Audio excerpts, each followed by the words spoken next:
But I mean, again, he doesn't know who Gabriel is, right? Because he didn't come from an Abrahamic faith. The people of Mecca were pagan. That we believe without understanding. Take this ring of flag, you sons! That the standard... He doesn't know who Gabriel is, right? Because he didn't come from an Abrahamic faith. The people of Mecca were pagan. That we believe without understanding. Take this ring of flag, you sons! That the standard narrative has holes. The Quran is mentioned. If this book was from other than God, they would have found in it many contradictions. If a book is without contradictions, that has no bearing on whether it comes from God or not. I've had phone books that are inerrant, but I certainly don't think God gave them. Anything else is by default. Therefore, I really do think Jesus was crucified and that he really was dead and buried. He thought that he was a son of God in the sense that he was specially chosen by God. I think Jesus really did think he was going to be the Messiah, the future king of Israel. I mean, that is, after all, why they crucified him. All right, hello everyone, and peace of Christ to all of you. Please invite your friends. And as you see, But I mean, today, we have a very important topic, which is extremely dangerous, actually. You know, we heard the news, the sad news, that the Muslims in UK, they choose a new leader to wage war in China.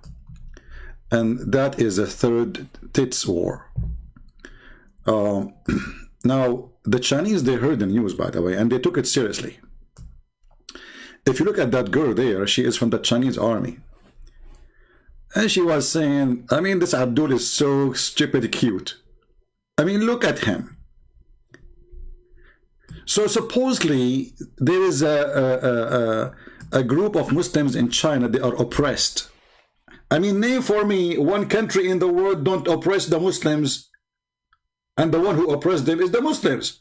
Saudi Arabia, Syria, Iraq, Libya, Algeria, Morocco, you name it, everywhere the Muslim oppress Muslims.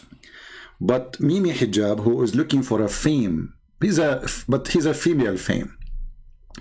He will not hesitate any, or let us say, waste any opportunity to show his tits. A person is going in front of embassy to present support to the Muslims in China. Okay, no problem. That's good.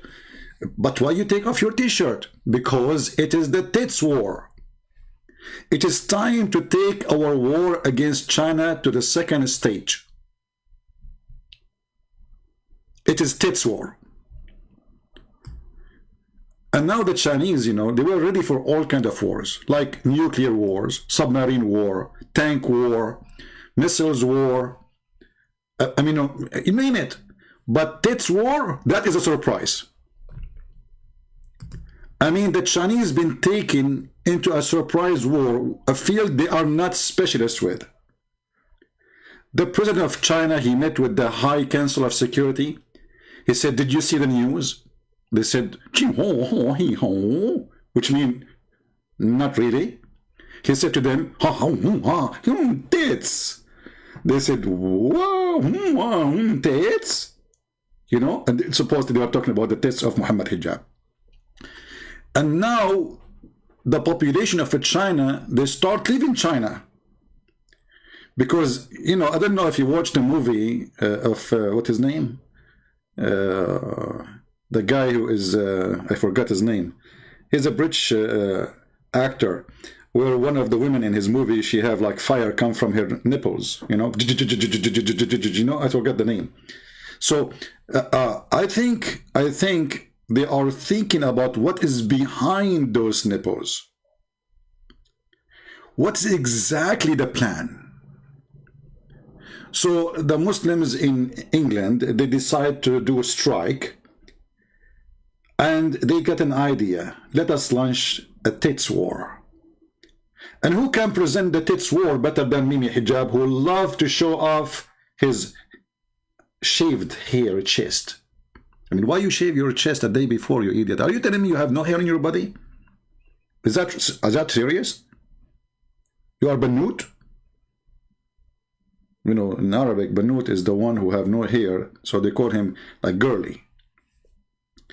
So I was thinking about this situation, and I said to myself, I saw in the news there's a bunch of lesbian girls, they were protesting against the Christians, so they took off their topless. Muhammad Hijab, Amar Rabbi Amar. You got the idea from them. I get you. You got the idea from them, so you decide to take off your t-shirt. So from now on, yesterday we spoke to a Muslim, we asked him why Muhammad Hijab, he did this. He says he get emotional. And you know, yes, we have to be truthful. Those people who they are true believers in Allah, when they get emotional, they get naked. Actually, Muhammad, he did that. Do you remember the hadith where a man, he started kissing down the belly of Muhammad? So, you know, I heard the news that England is preparing or already announced Hamas as a terrorist organization. What Mimi Hijab will do? I think in this time he will take off his bikini to show support to Hamas. Mimi Hijab. I mean, this is the best you can do. You coward. If you claim to be a man, China is there. Actually, the embassy was a few steps from you when you were there. And you can go there anytime. At least knock at the door. You coward. Mut'a boy. You did not even dare to touch the door of the embassy. So those cowards who claim that they are doing jihad, this is mut'a jihad, this is nipple jihad, this is a fake jihad, and that jihad means nothing. In the same time, if we search in the news, we will find that all Islamic leaders, if we can call them leaders, they are kissing the shoes of the Chinese. Saudi prince, the Saudi crown prince, the king of Saudi Arabia. This is now, look, this is the news now. I just searched in Prophet Google, peace be upon him. It says the following. Saudi Arabia turns toward China. Look, what the heck? They are not turning toward the Kaaba no more. They are turning toward China. Like, what?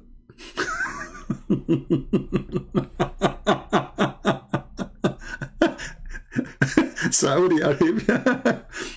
I mean, look, the Saudi, they turned toward China, and Mimi Hijab, he did the same. He turned his nipples. You know, you need to ask yourself, if the Muslims really are oppressed, so why the Muslims are desperate to have a good relationship with the China, signing agreement, kissing their shoes? If we type the word UAE, China, let us take them one by one. Oh boy.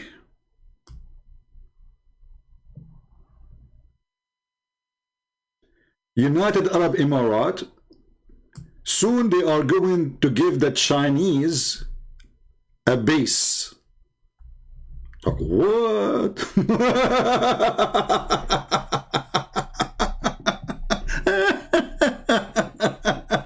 This is 2 days ago. Not 2 years, not 2 centuries, not 2 months. This is 2 days ago. And Mimi Hijab is giving them his tits. I mean, your jihad is helping. We have to admit. Yeah. We have to take into consideration that such a jihad by nipples is way more powerful than all those who they are trying to get close to China from the Muslims. I know that you worship YouTube. I know that you are getting rich from YouTube. I know that you like to show off, and you are a coward. And the proof, you did nothing. You know who's holding this guy from doing real jihad? There is a group of terrorists in Syria. They are called the Turkestan, and they are from the Uyghur. They are the most aggressive terrorists. Criminals. They chop the heads of children, and when the Russians come, they run away. Why you don't join them?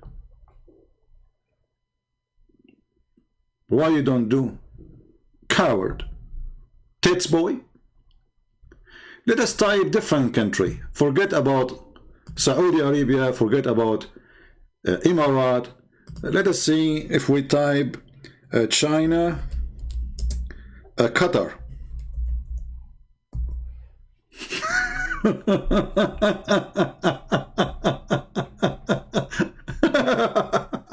I mean, the news is horrible.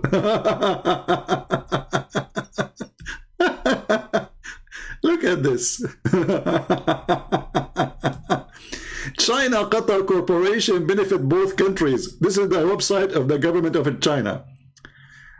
China Qatar vote to boost ties. Did you say ties? I thought it was going to use the word tits. But look, it says ties. And the Prince of Qatar, he went there. Look, this is 4 days ago. I mean, look how fast they are desperate. Man. That Qatar relationship with China, Saudi Arabia, UAE, Qatar, Oman, and have a mixed feeling about China. What mixed feeling? They are dying for China. A China-Qatar strategic partnership, that's deep. Year after year, senior Chinese diplomat to meet Taliban. Even Taliban. Unbelievable. Hey, hold on. Hey, Sheikh Uthman, what do you think about Taliban meeting with the Chinese, kissing their ass? Excuse my language. Because remember, this guy from Afghanistan, so he's an expert. Taliban, even the top mujahideen in the world, they are kissing the bum of the Chinese. I mean, does it say they're Taliban? Or I'm making things up? Taliban. Let us type the word Taliban so that we can get a special deal. Man.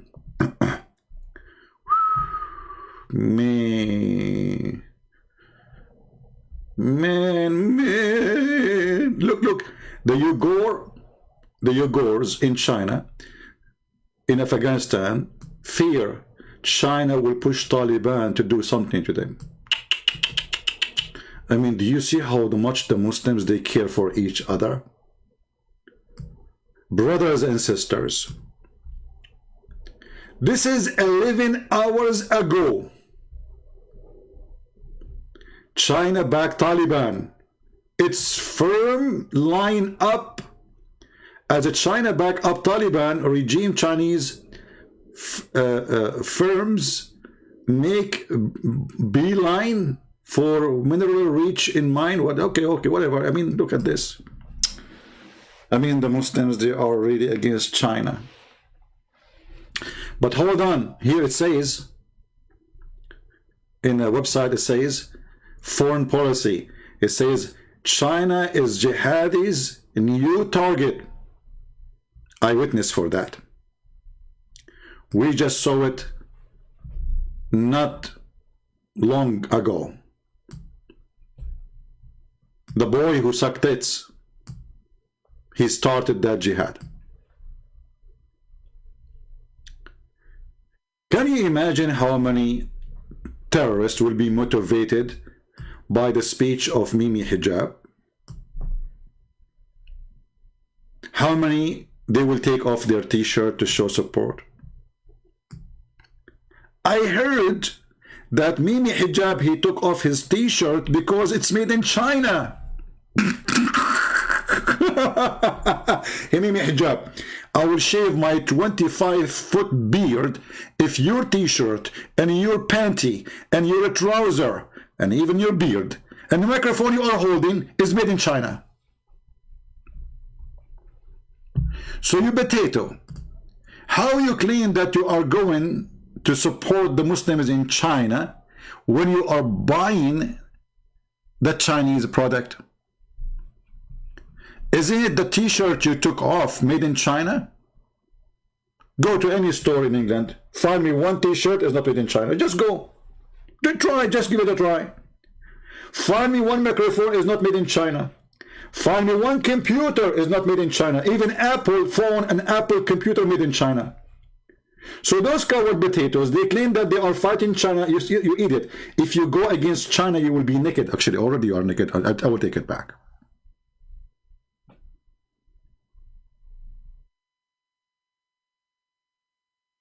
Do you see the stupidity? So they claim they are going to, like support the Abdul in China. But in reality, they are the one who buy the product of the Chinese. All the world, not only Middle East, not only Muslims. I mean, here in America, you go to the store. I mean, what you will find, anything we have around me, anything I have around me is made in China. The microphone, the computer, anything, you name it. It's a reality. So if you want to go really against China, as you claim, potato, you go naked, totally naked.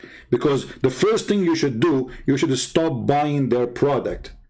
Because that product is making the Chinese government rich and powerful. So if you mean really what to say, we'll do what you say. Do you say what do you do? Or you do what you say? Oh, the maximum jihad you will do, you will take off your t-shirt, which is made in China, and then after 5 minutes you will put it on. I want the Muslims to make an announcement around the world that they will not buy anything from China anymore. Let us see.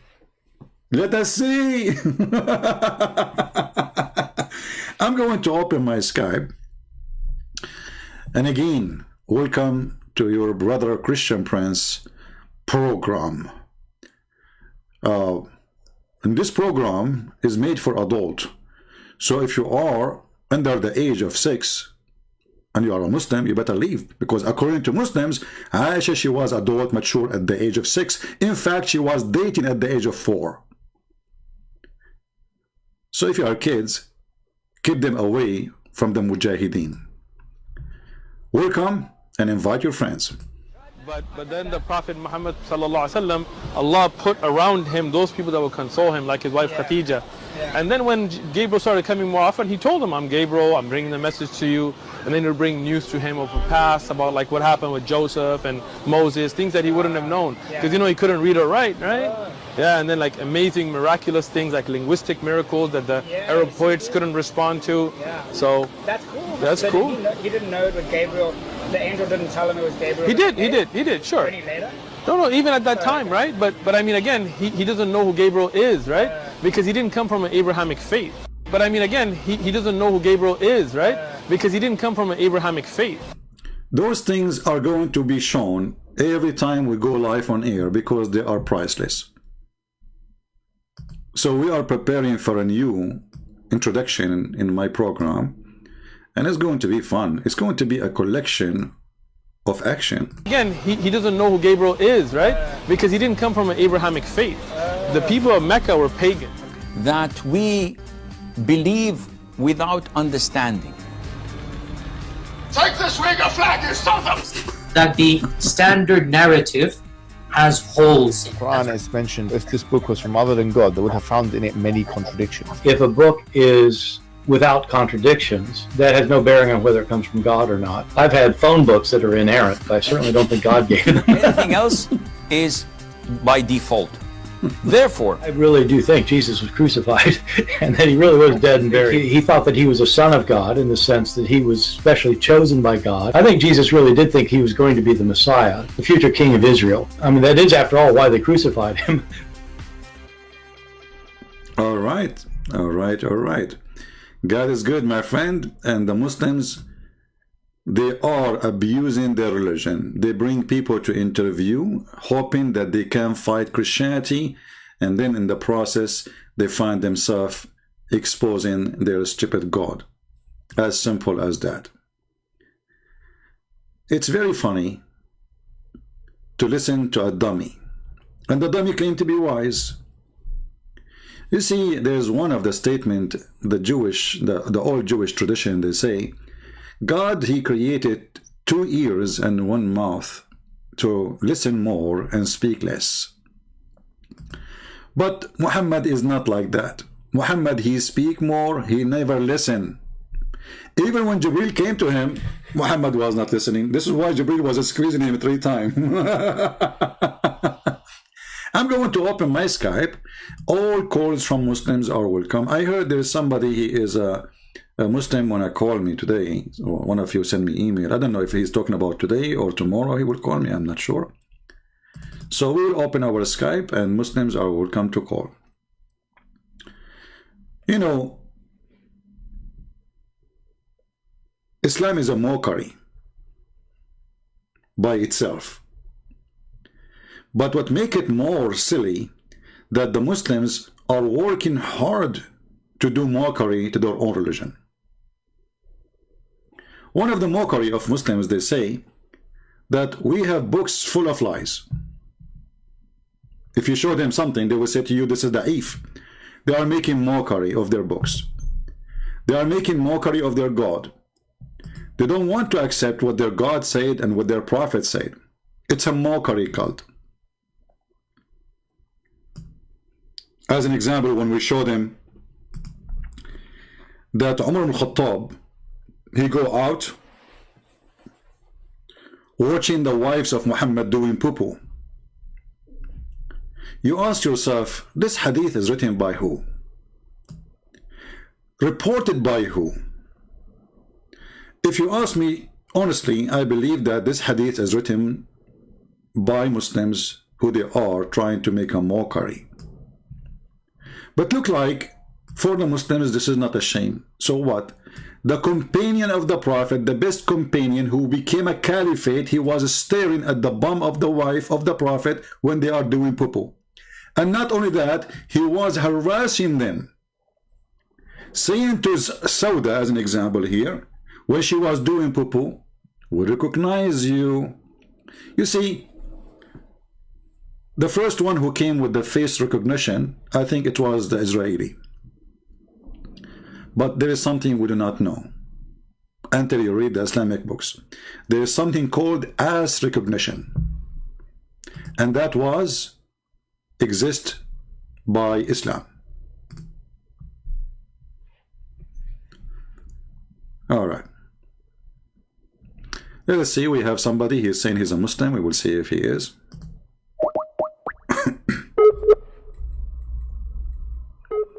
I hope it's not ultimate fault, because this is the only kid who is obsessed.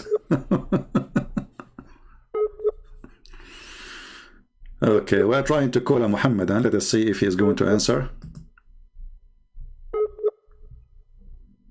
I mean, amazing, by the way. It's a miracle, I believe. Because how Omar was able to recognize the wife of the Prophet from her ass. That's not easy. We have to be honest here. So when those kuffar, they claim that the software of recognition or face recognition established, this is something they are trying to copycat the accomplishment of Islam long time ago, because Muslims, they don't want to do face recognition because women, they have to cover their face. So Umar al-Khattab, he decided to start softwares called ass recognition, and this is why he was able to recognize the wife of the Prophet. Let us call this guy and see. Hello? Yes. But recently... Mute YouTube, please. Yeah, and then you're gonna run. There we go. Stupid idiot. I know that this is the obsessed guy.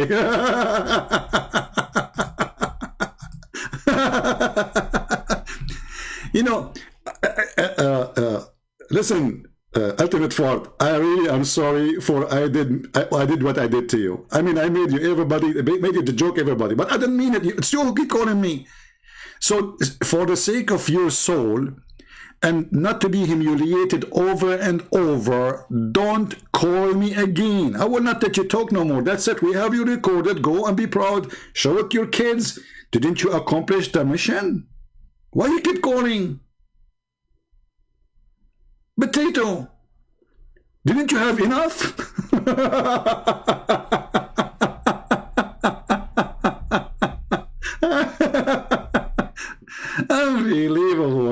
That's really good. I mean, this guy is really something. Let us see this guy.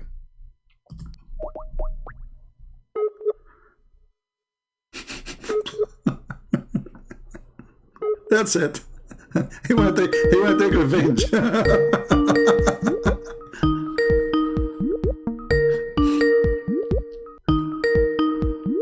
I said it must be ultimate fraud, and I was right. I mean, how I was right, do you know?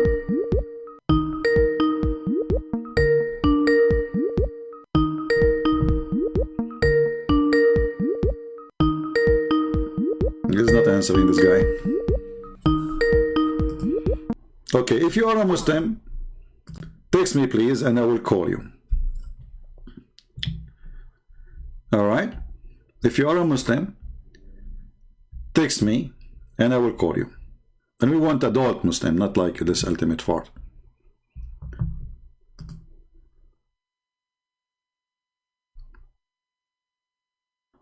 Islam, there is no question. Islam is a mockery cult. It's a mockery of their God. It's a mockery of their prophet. I mean, when a guy like this guy, he claimed to be a sheikh. And then he keeps saying that Muhammad was worshipping the true God. And he was following Abraham. And then he go openly in the street. And he is the one who record the video. And he is the one who paused the video. And then in his video, he says clearly that Muhammad, for 40 years, at least, was nothing but a pagan person. He never heard about the true God. He never heard about Gabriel. Who can do better mockery of Muhammad more than those Abdul? You see, because when I say that, the Muslim, they will say to me, you are a liar. But when the Muslim, they say that, what they can say, are they going to say you are a liar? Angel didn't tell him it was Gabriel. He did, sure. No, even at that time, right? But I mean, again, he doesn't know who Gabriel is, right? Because he didn't come from an Abrahamic faith. But I mean, again, he doesn't know who Gabriel is, right? I think the one who did editing for this video, you need to fix it and make his voice higher. You can fix that, just trim that part and increase the voice, because his voice is hard to be heard. Because he didn't come from an Abrahamic faith. But I mean, again, he doesn't know who Gabriel is, right? Because he didn't come from an Abrahamic faith. The people of Mecca were pagans. Obviously, the name of our religion is... So, my friend, the people of Mecca, they were pagan, and Muhammad did not come from Abrahamic faith, and he did not know anything about Gabriel, and this is how Islam started. Who is going to oppose what Sheikh Uthman said? Or if you like to call and tell us about striptease jihad, which is done by your brother Mimi Hijab, may Allah bless his nipples, feel free and tell us what do you think about Mimi jihad. Is it lawful for Muslims to strip in the street to do jihad? Like, does it happen in the past that the Muslim mujahideen, they took off their clothes? Actually, it happened. There's a story about Umar ibn al-As was fighting with Umar ibn al-Khattab, and then sorry, not Umar, hold on, I forgot the story. With Ali, I think, Ali, yeah, sorry, yeah. And then Umar ibn al-As, when Ali almost going to kill him, Umar ibn al-As, he turned up his bum, his ass, and he show off his anus. So I think Mimi Hijab is copying the plan from Umar ibn al-As. Imagine the first ruler of Egypt, he was a guy who showed his anus to protect himself. The one who is hired to rule Egypt from the Muslims, he showed his anus in order to stop the attacker from killing him. It worked. According to this story, Ali, he turned his face and he did not kill him. So I'm thinking that maybe Mimi Hijab is inspired by such a story. So the first step, he take off his nipples, you know, showing. I mean, where is this girl coming from in the picture? I mean, look at her, she is scared, man. I mean, do you see the impact of the threat of Mimi Hijab. Look at this girl. She's taking selfie with Mimi Hijab. I mean, because they never saw such a thing before. A country like China is under the threat of a striptease boy. Time to take it seriously, China. I think you are under nipples attack. Sooner or later, fire will come from those nipples. You know what? I thought about it. Maybe Mimi Hijab is giving like a password to do jihad to stop milking themselves and give China milk. I mean, because I'm trying to find what the connection between taking off the t-shirt. You see, like, I like to read books about like intelligence and etc. But I never came to such a plan. This plan is confusing me. I mean, what is the plan exactly? Okay, we take off the t-shirt. And then the t-shirt is made in China. We flip the t-shirt, and then it says there's a sticker says made in China. I thought maybe Hijab, he will say, we will stop buying clothes from China, but he put it back. It turned to be no. The microphone in his hand is made in China. The chair he sit on is made in China. The table he sit in China. Everything is made in China. So the guy, he decided to do jihad against China by buying more stuff from China to speak against China. I mean, that is genius.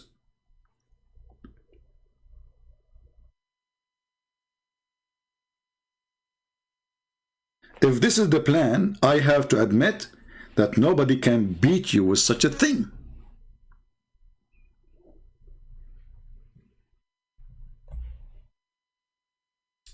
Someone saying this is not interesting topic for someone to call me. No, my friend, the topic is about Islam. No problem. Forget about the naked boy there.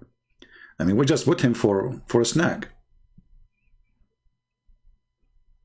You never saw like there's like show in Las Vegas, and then what you see like I saw in the commercial like girls dancing in the stage and they lift up their legs, and one of them she have like things coming from her nipples. He don't even have that to cover the nipples. I mean, at least put something in the nipples. Wear a bra.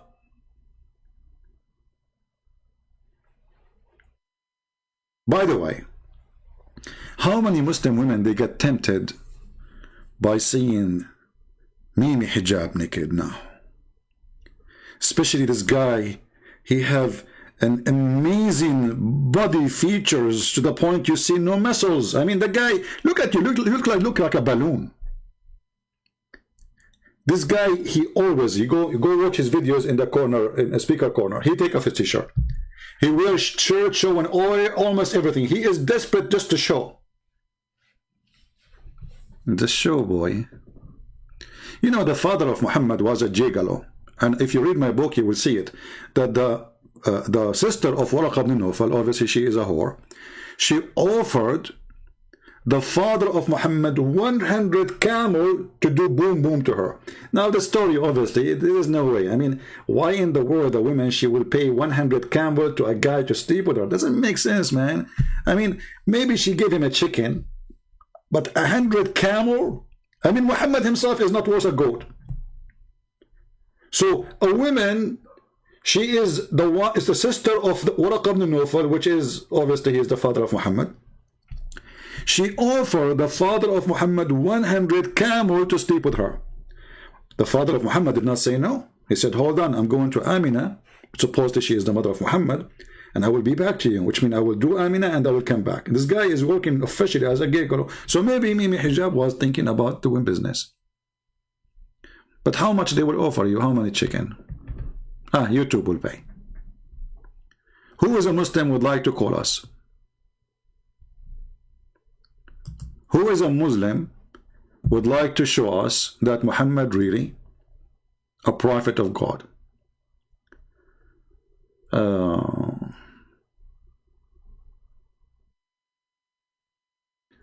Waiting, where are you? Who are you? This guy idiot. Here we talk to Muslims. This guy want to talk about Halloween and Christmas. Stupid people. See, Halloween is a pagan, practice. Christmas is not, because it's what it's meant. it was not what it used to be. As an example, if there was a religion before us and they practice every Sunday prayer and they are pagan, that will not make us pagan, because simply when we pray to our God, not their God. So people who they are silly, you can be silly and speak to yourself in the mirror. This is why I like the Chinese when they say it, he left as a donkey, never come back as a horse. If you want to speak against Christianity, it's not that Christmas will make Christianity bad. You are just a stupid fool.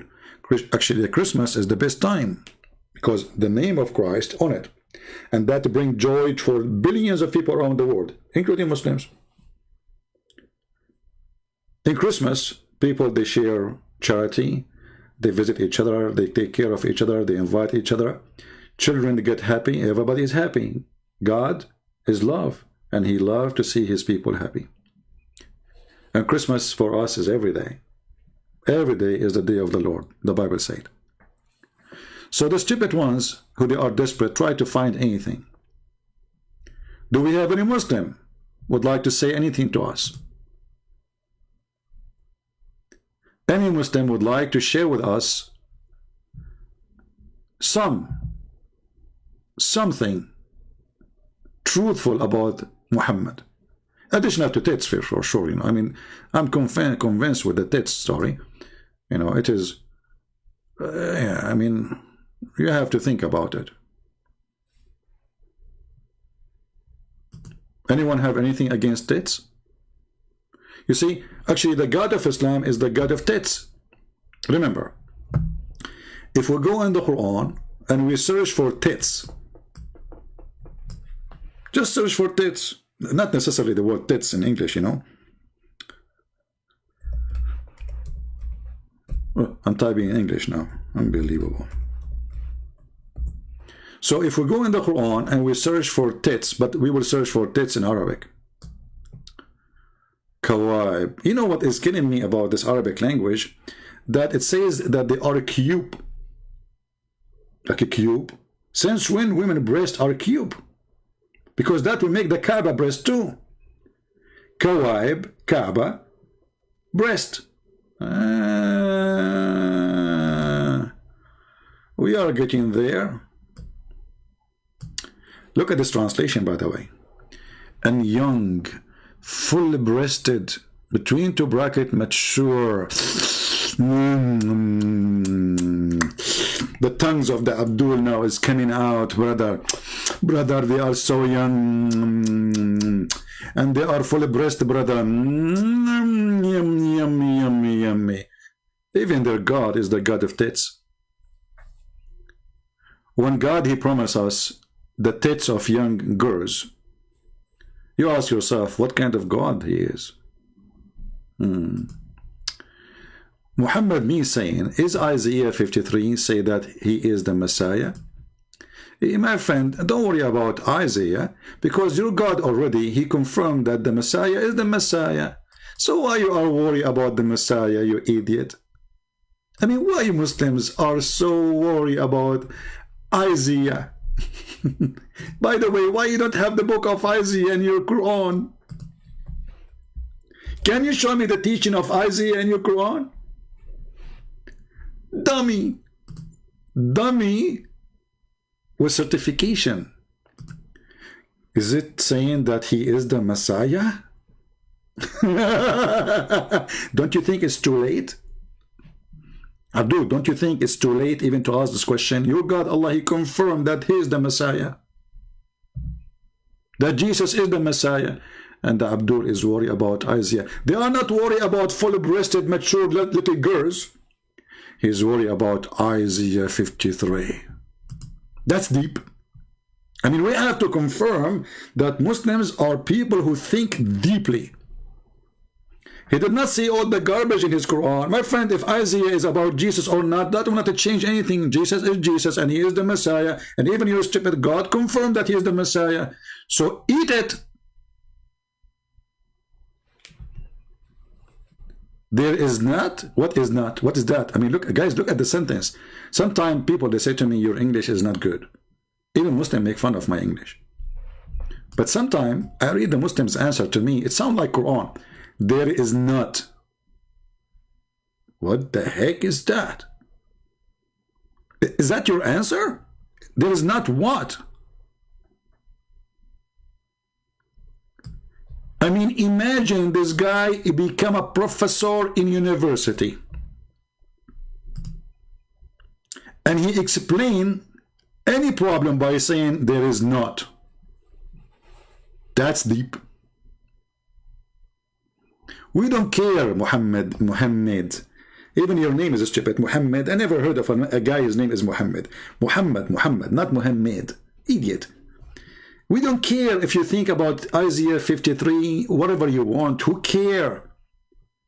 Your stupid God, he confirmed that he is the Messiah. Are you against your God now?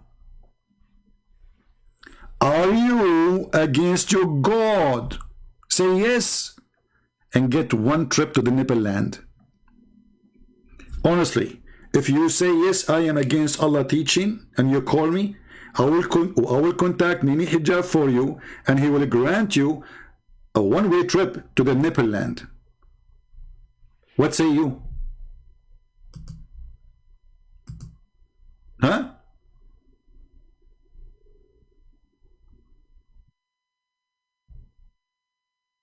Huh?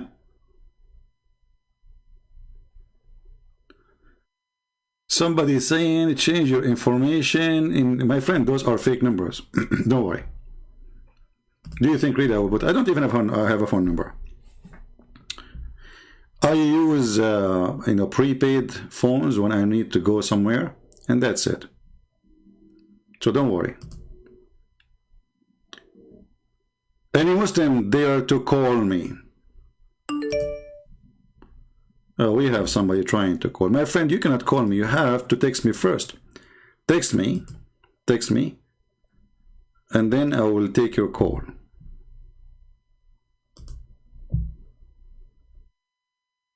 Let us see this guy. Hello? Can you hear me? Yes, I hear you. Go ahead. Okay, so what are you so confused about again? Well, we are talking about your God. You're a Muslim, right? Yes. All right. What does it mean to be a Muslim before we go there? So to be a Muslim, yeah. First of all, mu is like doing something. Muslim is basically submitting to God. So where it says in your religion that you have to submit to God. The first verse, the opening of the Quran. No, where it says that. Okay, no, read it for us. Go ahead. Okay, let me bring it up real quick. All right.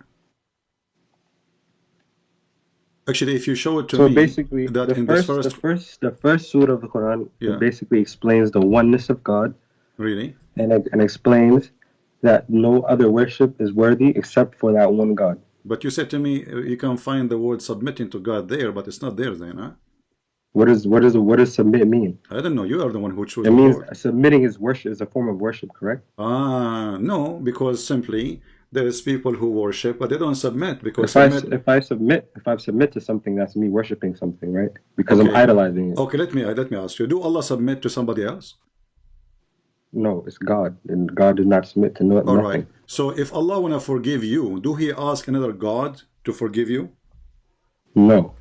No. Are you sure? Does He ask another God to forgive me? Yes. Or He forgive you by Himself? He forgives me by Himself. Okay, open for me chapter 48, verse number 2. Chapter 48. Okay.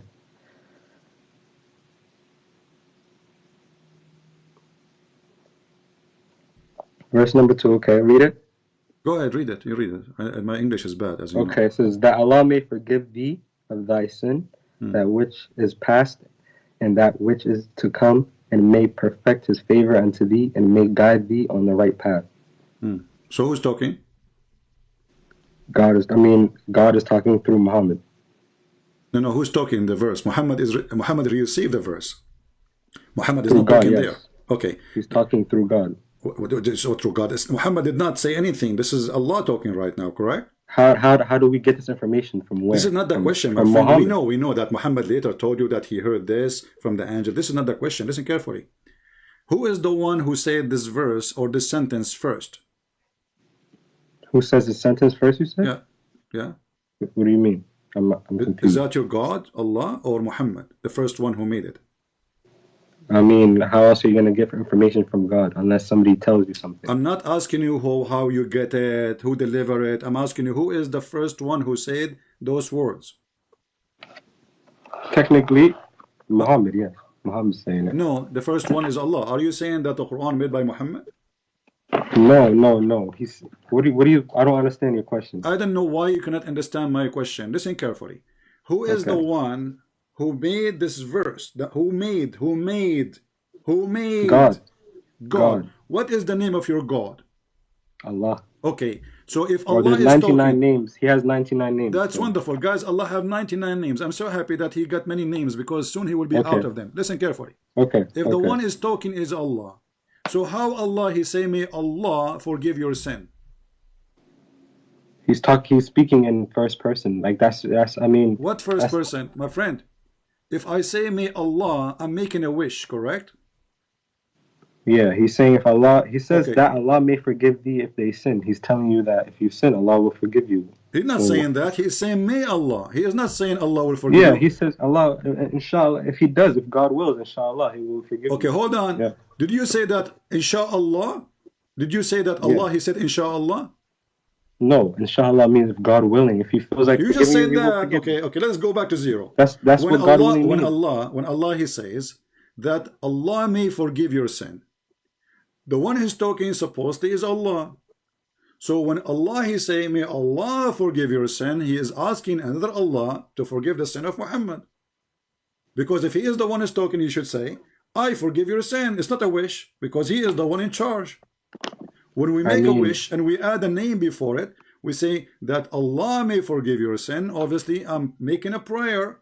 So I'm confused on what are you trying to say? What's your point? The word is so simple. You're confused, and this. I'm not confused. You're playing confused. He's talking in He's talking in first person, first of all. Okay. And he's telling people. Who is the first person? Muhammad. Muhammad is talking now. If what? Yeah. Yes, he's talking through God. If I'm having a conversation with somebody. My friend, did Muhammad have conversation with Allah here? Are you saying this is Muhammad saying this sentence? He's getting revelation. Where's he getting this is revelation my question. from? We go back to zero. I don't know how slow my friend. I'm not trying to insult you, but aren't you the one who said to me that the one is talking here is Allah? Yes, he's talking through Muhammad. What is the confusion? Muhammad, Allah talking to Muhammad. Wonderful. Write it down, because obviously I don't know what's wrong with you. So Allah talking to Muhammad. Allah he said to Muhammad that Allah may forgive your sin. So Allah making a wish, asking God to forgive Muhammad. Okay, Allah. You're the one that's confused. Listen, me? This is what revelation means. A surprising and previously known fact, especially one that is made known in a dramatic way. A divine and supernatural disclosure to humans of something related to human existence or the world. Are you reading Google definition of God now? This is not the question. No. I'm reading Revelation. When Allah he say that may Allah, is Allah sure that he will be forgiven, or he is making a wish? It's up to him. What mean up to him? It's not, because he's saying me. He's telling the people. If I ask you a question, right? If I ask you, say if you were a prophet, right, and asked you, what would God say about our sins? Is he gonna forgive us? Your answer would be yes. Allah will forgive you for your sins. These revelations is not like made in one day. Okay, hold on. You just said, I am a human. If God asked me, or somebody asked me, is God going to forgive your sin? I will confirm, say yes. So how come your God, he is God, he's not a human. So I am the human, I will say yes, he forgive me, and yet your God Allah saying that may Allah forgive your sin. So the one is talking there is not sure that he's not talking. He's not talking to. Were you trying to say he's talking to himself or something? He's talking to who? There's nobody can hear him. Muhammad cannot hear him. So how is he getting this information then?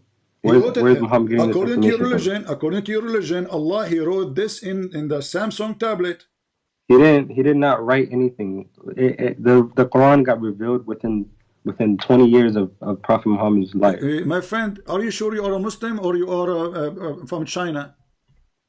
Aftermarket Muslims. Are you saying to me that you do not know that Allah he wrote in the tablet before anyone knows what is in it? Before What he sent it to tablet? Muhammad? What are you talking about? You know, this guy, he do not know what tablet we are talking about. Let us go to the Quran. Open with me the verse, my friend. Here we go. Remember, it's you who What say chapter? it's What funny. chapter? Show me the chapter. It is you who said it's funny, right? It's you who is making mockery of the Quran.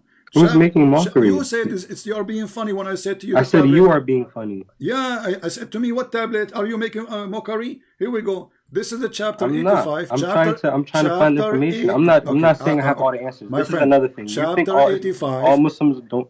Chapter 85. Every Muslim you go to. Chapter 85, verse number 22. Okay. Read it. Chapter 85, verse what? 22.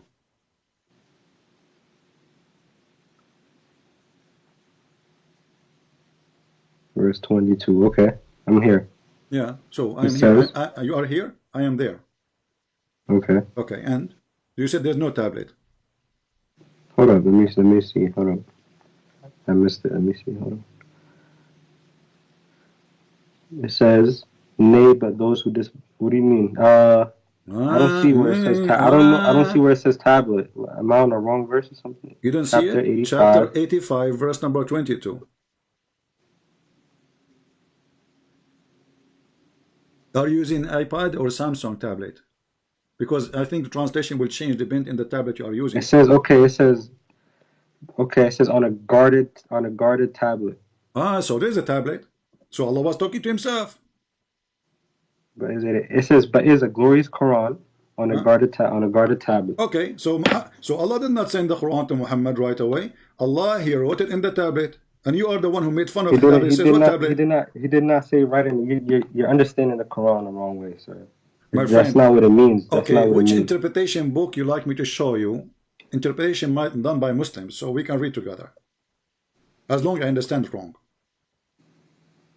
So what are you trying to understand right now? That I'm not trying to understand. I'm trying to find out. This is what you're trying to say. You're basically saying that God is talking to himself, basically.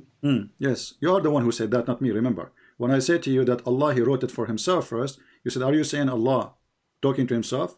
I said, yeah, because at that time nobody can read it. Actually, even the angel Jibreel, he can read only what Allah allow him, and Allah, He put the tablet between the two eyes. Just like Allah, how He allows us to read, of course. My friend, He allows you to hold on. Give you wisdom. Allah, He put the tablet between the two eyebrows of the angel Israfil, and the distance between his two eyebrows is 500 years travel. So when you are saying Allah is talking to Himself, absolutely He is talking to Himself.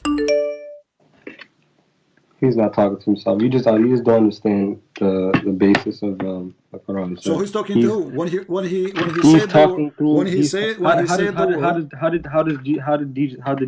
How did Jesus reveal to the people? What was he saying? When Allah He wrote I'm just relating the topic. When Allah He wrote in His tablet, who was there listening? What tablet? It's not like a tablet was coming down from the sky and just dropped on the floor. That's not how it happened. No, it's not in the floor. It's not in the floor. It is a tablet He kept in the sky.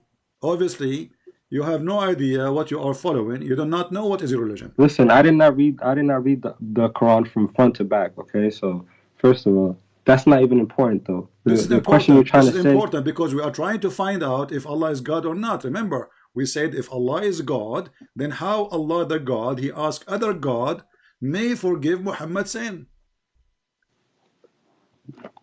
You're confused, bro. You don't understand what the Quran is talking about. It's basically saying Allah is wishing. He's speaking through Muhammad in first person. Okay, He's telling him to tell the people He's telling him what to say to the people. So that's what He's doing. What is the business of the people? He's saying, may Allah forgive your sin. This is obviously it's a wish. Have nothing to do with the people. This is between you and God. So if you are Muhammad, Allah speaking to you, correct? So yes. Allah forgive my sin or not? This is my business and between me and God. He said, may Allah forgive my sin. So what's wrong with that? Because so how Allah says, may Allah forgive your sin? Allah's not saying it. Allah is Muhammad saying it. I ask you, listen. This guy. Did you drink something before you call me? Listen. If Aren't I'm you the talking one? to you, I asked you. Let's go back to zero. if I'm talking to you Let us go God, back to wait, zero. Let me finish. Did I ask you who is the one who's talking? You said Allah. Let me just make one statement. If I'm talking to you through God, right, and we're having and I'm getting these revelations, and I'm trying to tell the people what God is saying, am I gonna say I? Am I gonna say me? I said, no, because I'm not the person saying it. I'm just the one translating the message. So I'm gonna say, instead of being first person and talking about myself, I'm talking for somebody else. So basically, if you know what literature is, that's how you speak to people. You don't. If somebody goes, if Donald Trump goes to say something to one of his people or one of his politicians or whatever, are they gonna go to the people saying I said it? No, they're gonna say Donald Trump said this, right? Okay, then. So what is the your one question? who's talking here is Allah. So Donald What do you mean? Trump, he will say, Donald Trump, he said that when he is the one who's talking. Listen, if I'm talking to somebody, I'm not gonna tell them I said this. I'm gonna say this person said this. May he forgive you because he said. Okay, who is the one who said, may Allah forgive you? Let us go back to zero. Who is the one saying that? Huh? Who is the one who said, may Allah forgive you? Give me his name. Muhammad. He's saying, may Allah forgive you. So are you saying the Quran is made by Muhammad? That's not what I'm saying. No, that's what you're saying, that because if Muhammad is the one who said that Allah will forgive you, that means listen, it's not the word of Allah. Listen, is that the okay, word of Allah? If I write something down, right? If I write something down and if I give you a piece of paper, right, and I tell you, go read this to the people, but in the words, it says I. Did you really say it? Yeah, I say. If I give you a paper and I said this, and this, right? If I give you a piece of paper and it says I said this, and this, and you go read it to people, are you gonna? Is it you who's saying, or is it me who's saying it? No, I will say that you're. Is it you? It's me, right? I don't know how slow you are. I will say that this guy, he said the following quotation: "Bum bum bum bum bum." Here, Allah is the one who's talking. He is not saying that somebody told me to say to you. So he is saying that I gave you victory. Read the verse. All right. We have granted you victory. Who is talking? Allah. And then continue saying that Allah may forgive your sin. So the one who is talking is Allah, and he is wishing to ask another God to forgive Muhammad. So because you found this little 3-word sentence, you're trying to say that this whole thing is invalid because of that one. I heard before. 4 words. I heard before Muslims saying today to me, I pick up my cherries. Is that what you are saying? Trying to say? You what? I pick up my cherries. What does that mean? I don't know. Like I pick up some bad things in the Quran and I show you. That's not a bad thing. How is it bad? Explain to me how is that a bad thing? You just told me. You just told me you are going to focus on 3 words. Those are the words of Allah. So if the 3 words of Allah is not important for you, then why they are in the Quran? Listen. You're not understanding, bro. Basically, what's this? You're confused about the first person, second person, third person tense. It's all the same thing. Like it doesn't matter if I'm talking first person, second person, third person. Like I don't understand. Like. What's your confusion? Well, what I don't understand how Allah. Okay, my friend. Forget about second person, third person. In the Bible, wait. In the Bible, listen. In the Bible, there's many of that. When he many of those first, second, Jesus, third person he says, references. I say to you. It been said to you. I say to you. Jesus says, I go and your sin is forgiven. The Jews they start thinking, how in the world he would say such a thing? Who he think he is? And Jesus said to them, even reading their minds, saying, which one is easier, you hypocrite, to say to him your sin is forgiven, or to tell him carry your chair and walk or bed? So Jesus, he did not say, may God forgive you. Jesus, he said, go and your sin is forgiven. So here, Allah saying, may Allah forgive your sin. So you're saying because Jesus said your sins will be forgiven, and Muhammad said it's not that. He did not say your son will be forgiven. He said your sin is forgiven, not will be. Yeah, no, I didn't say son. He said is forgiven, right? Okay. Is forgiven, like definitely, right? Okay, and you're saying because Muhammad has said the opposite thing it's not Muhammad who said that. What's wrong with you? Aren't you the one who said the one is talking there is Allah? How you gonna talk? How you gonna talk to people without a prophet? Like obviously, Who cared about the prophet? you don't understand. Who cared about cares the about prophet? The Who one cares is about you? Hear talking yourself. there. The one is talking So who cares there. about Jesus The then? one Who is cares about speaking Jesus? there. Then? Is he Muhammad Why or doesn't Allah? why doesn't God just come and Look have at this a madness. large microphone and just talk to Look everybody at with this a madness. large microphone? Abdul, listen. Who is Why the does one he is need a prophet? Why does he need Who a is prophet the when he could one just talk is to us with a large talking? Who microphone? is the one who is talking there? Allah, If right? God wanted, Is it Allah or somebody else? huh? We go back to zero. Who is the one is talking there? Isn't it Allah only? Allah is talking through Muhammad for the Who 100%. care? Who care talking to Muhammad or not? This is not the question now. First of So what all, is the Allah question? did not talk to Muhammad. Secondly, because Muhammad never heard Allah. He never saw Allah. He never witnessed Allah. He never heard the fart of Allah. So stop saying Allah talking to Muhammad. What do you mean? Yes, yeah. He's still talking to him. Even if it goes through 10 people, if you give me a message My and it goes through friend, 10 people, it's still from you. So what are you saying? I am saying, If I give you a letter, saying, if I give you a letter and it goes through the U.S. Post Office, then it goes to FedEx, then it goes to this, it's still, it doesn't matter. It's still coming from me. I'm the source. So what are you saying? Okay, you are the source. Abdul, guys, take note. He is the source. Who is the source? I'm Allah. talking about Allah. I'm not talking about me. I'm saying if I'm the one, if the message is getting from one place to another, it doesn't matter who's in between. There could be 100 people Who in is between? It's Who still care coming about the from between? me. Who is the one is talking? Allah making a wish, and the wish is, may Allah forgive your sin, correct? Okay, can I ask you a question? Right, this is the same argument I can make. Right, Ask me a question.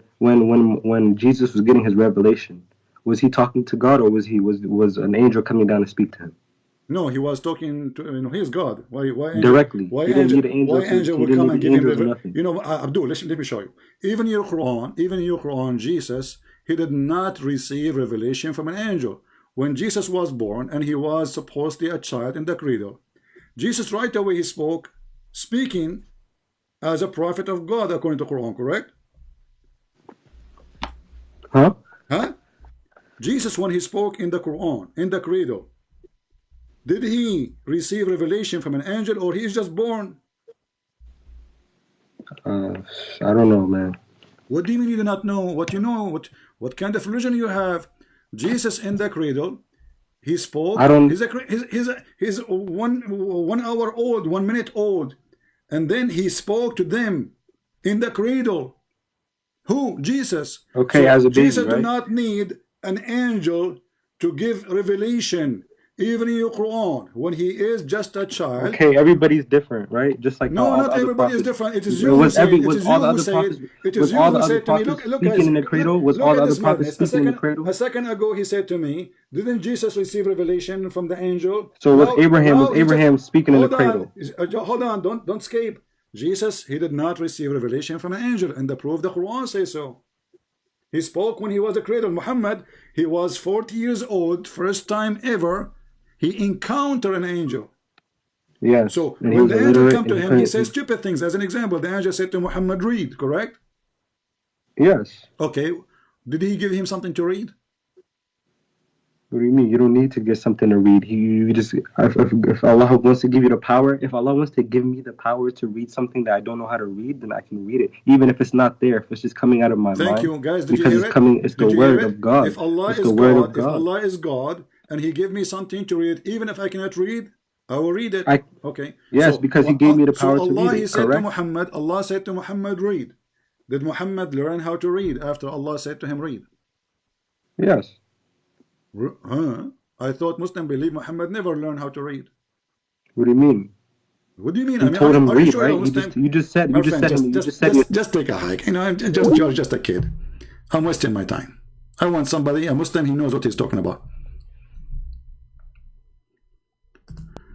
Let us see this guy here.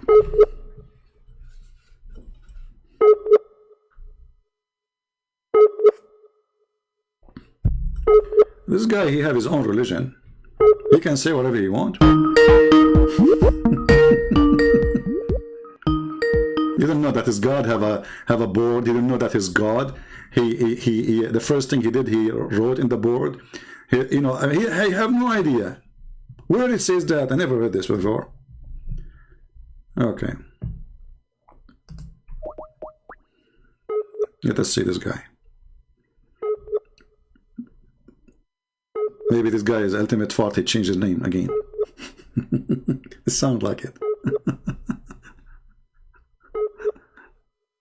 And they say to you, you know, can you, Christian Prince, you need to be more patient. How many thousand times we heard the Muslims saying Muhammad never knows how to read, how to write? But because he said something very embarrassing, Allah, he said to Muhammad, read. Still Muhammad cannot read. Jesus said to the blind man, see, he see. He said to the man who cannot walk, walk, he walk. Allah, he squeezed Muhammad 3 times, ordering him to read. Still Muhammad cannot read. Oh, hold on. Let me call you back.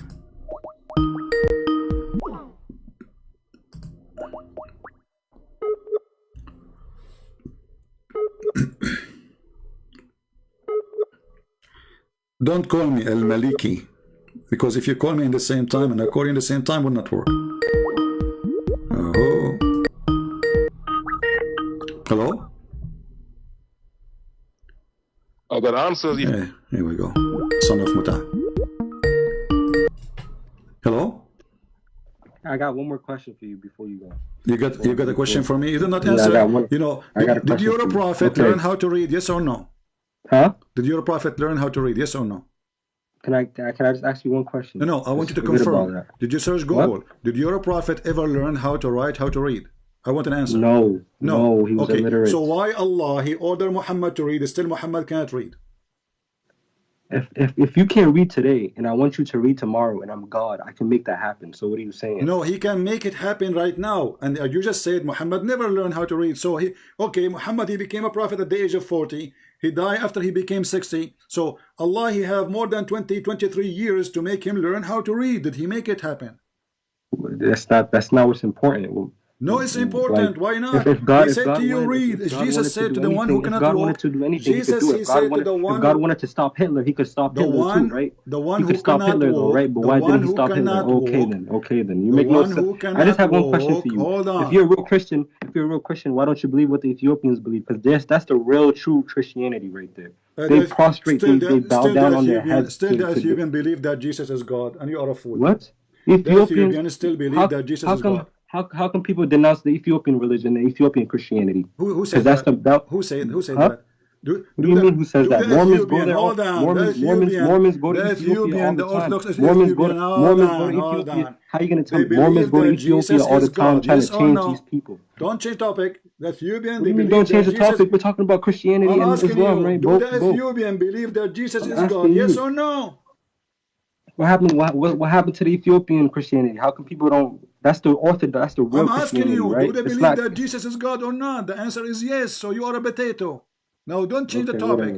Whatever. You don't believe in nothing. You said if Allah wants something to happen, it's going to happen. So here you go, coward.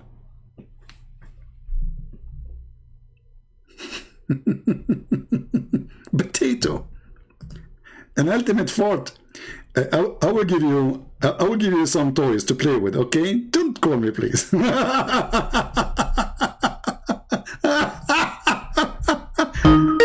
think this guy is ultimate fort. He cannot that it. Ultimate fort. He will keep changing names and he will keep calling. Because he wanna return his honor, which is in the disposal machine from long time ago. You cannot fix it. Ultimate fort. It's recorded. It's over. We made you shish kebab long time ago. You are overused and abused. Oh boy. This is a great example of the stupidity of this religion. None of them knows what he worship. None of them knows what he's talking about. Ultimate fort. He believed the Arab are stupid people. What your prophet is an Arab. He believed that the hadith is made by donkeys. I agree. That was your prophet, because this is the hadith of your prophet. He believed that all the interpretation of the Quran is made by a human, therefore we should not listen to it. But he is willing to make his own interpretation. Look like he is not a human. I agree, you're a donkey. We cannot take interpretation of a human. We have to take donkeys. The logic of ultimate fort.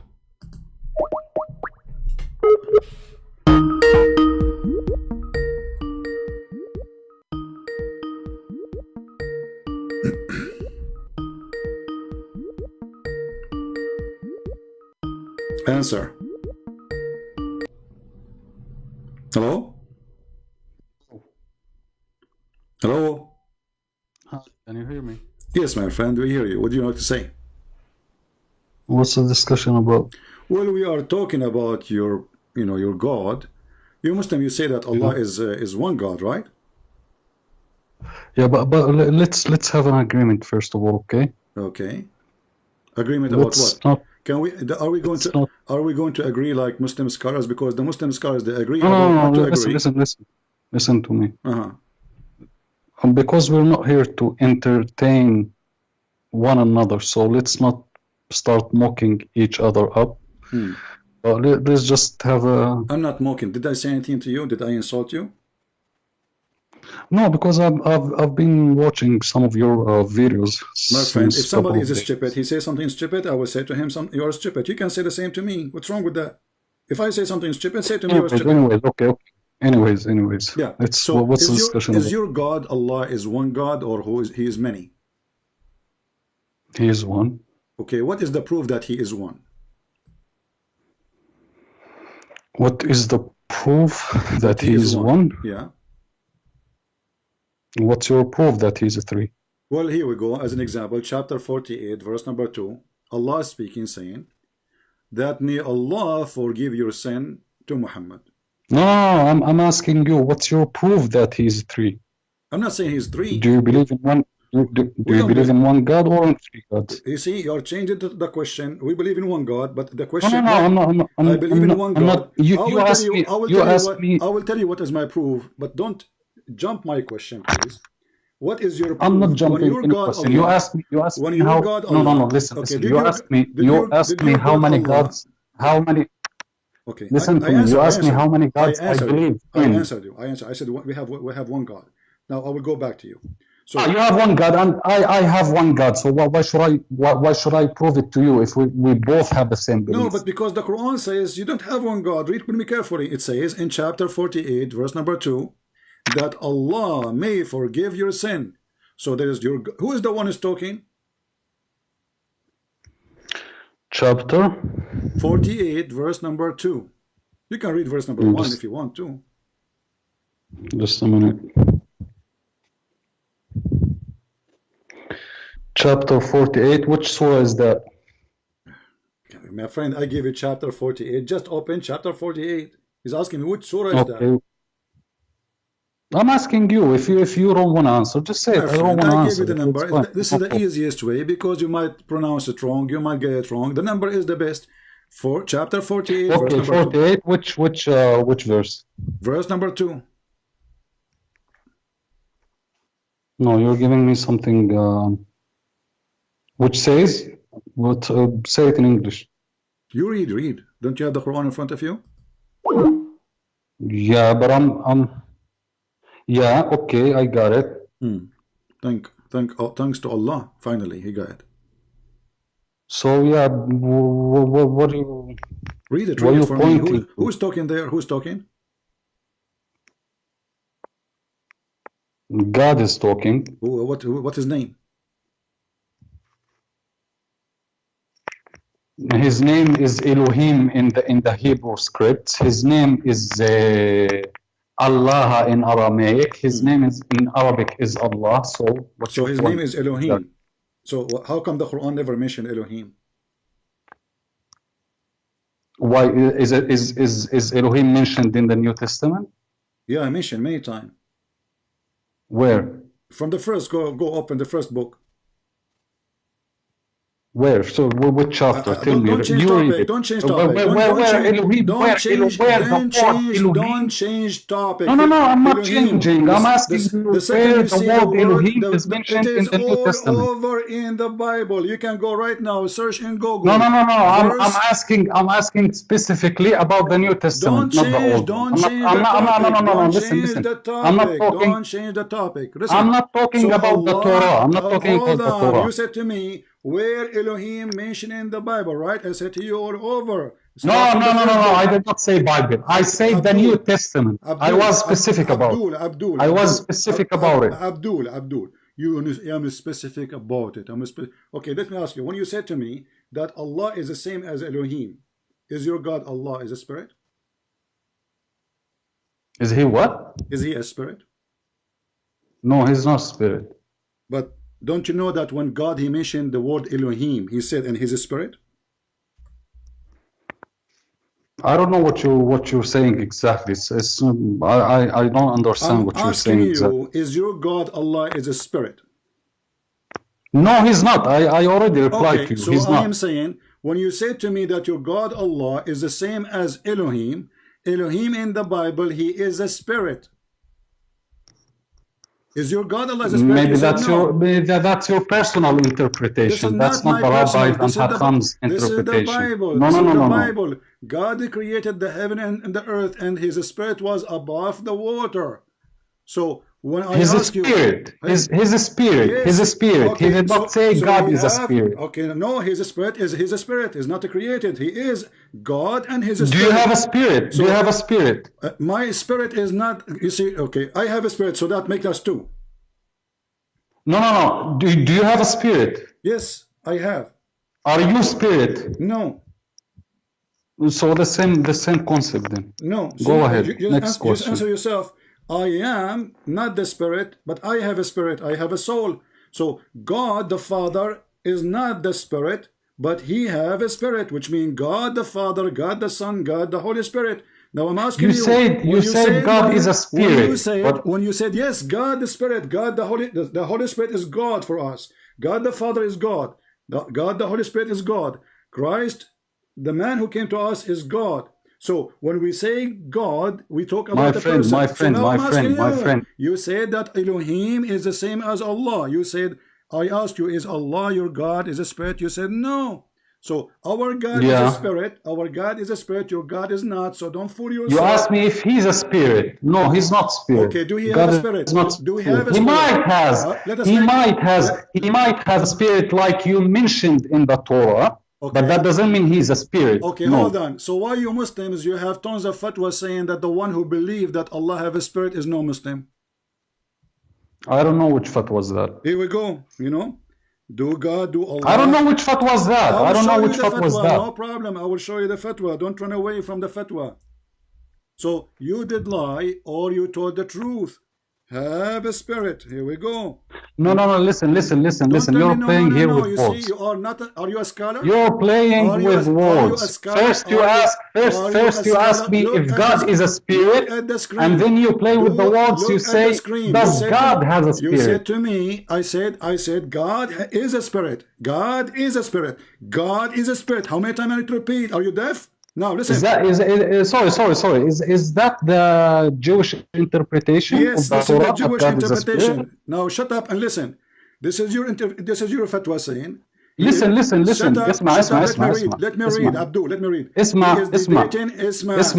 اسمع يا عبدول. He is debating with the Christians. اسمع باجي بمصصك هسه افهمها باجي بمصصك اسمع باجي بمصصك احكي زي البشر بلاش عن تعريص يا أردني قصتك اخو شرموطه. Guys, he is saying the pussy of my mother. He is saying pussy of my mother. You believe it? This is the Muslim who defend Allah. Translate what you say. No, this is not a Muslim because you know what you're saying in Arab. So, listen, I told you. You are son of muta. You are son of muta. If you have little dignity, you will not say what you say. You are son of muta, and your mother is a whore. What a coward. And by the way, this is the language of the Muslim Jordanian. Very filthy tongue. 2 minutes you make him angry, he will say the pussy of your mother. I'm sorry to say the word. This is what he said to me.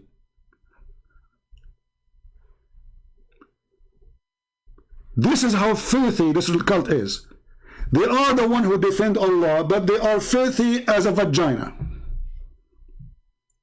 which is not clean. The coward, when he called me, he said, let us make an agreement not to make a mockery. And the second I corner him, he started insulting my mother using filthy language. Thank you for saying that, because we are trying to convince people that Islam make people filthy. And we prove it. son of Muta? Did your mother do 3 days temporary marriage when she got you? You can ask her.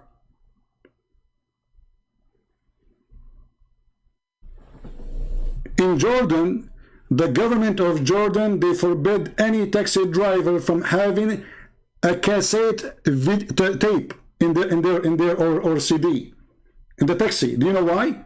Because when a female she get in the taxi, they start playing porn sounds. Welcome to Jordan.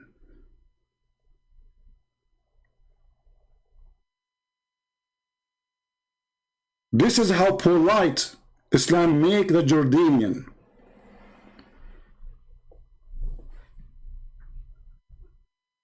He don't want me to read. They lie, they say we have the same God as Elohim. Well, our God is a spirit. He is a spirit. And we repeated that 1,000 times. This is the fatwa, Islamic question and answer. He is debating a Christian. Obviously, it is me. Does Allah have a spirit? The answer, no.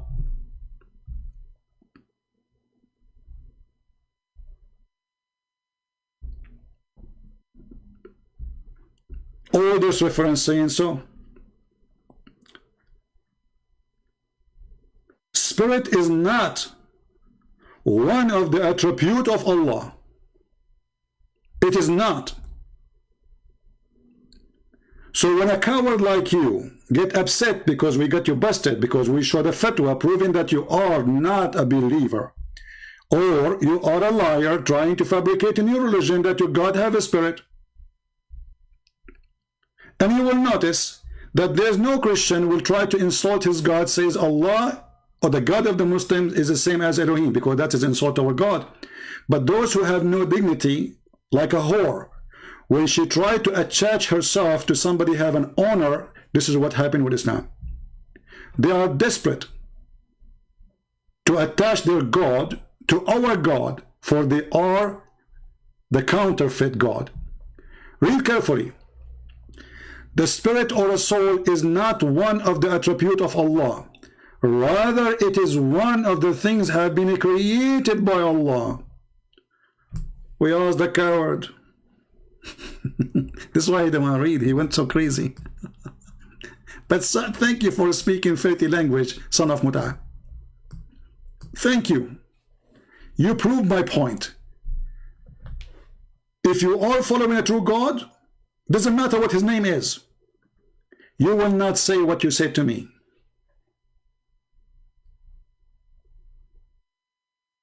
I did not say the F word to your mother.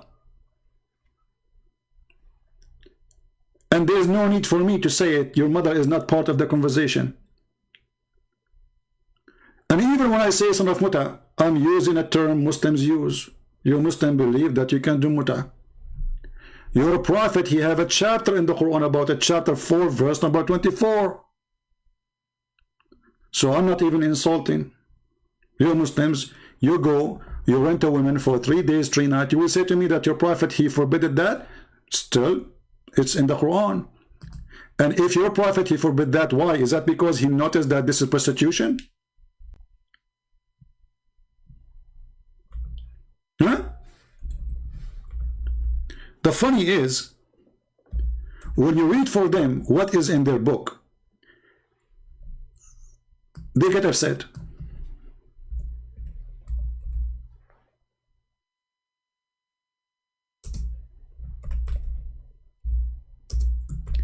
And they are willing desperately to fabricate anything.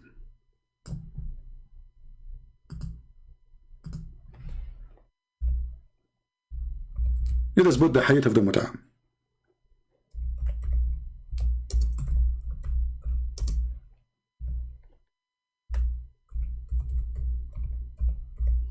So everybody will see, we are not making things up, and this is Sunni. This is not Shia. This is not Shia. Remember.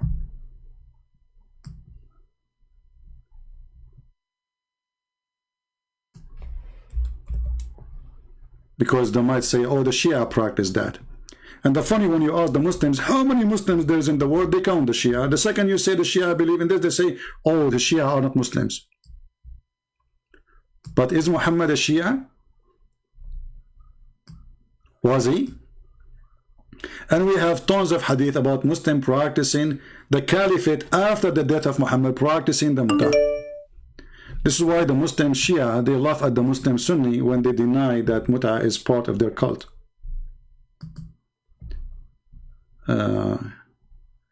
You have no respect even for your God? Well, you can say whatever you want. It's you who don't have respect to your God. Let us call you and see. Let us see who have respect to his God. Coward.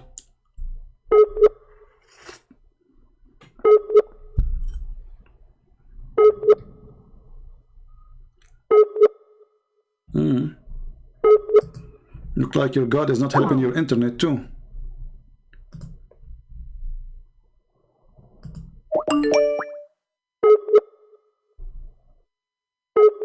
Halahili, Mr. Billy. Allah is a fraud. He got a Billy. This guy is not even answering. Let us see different Abdul.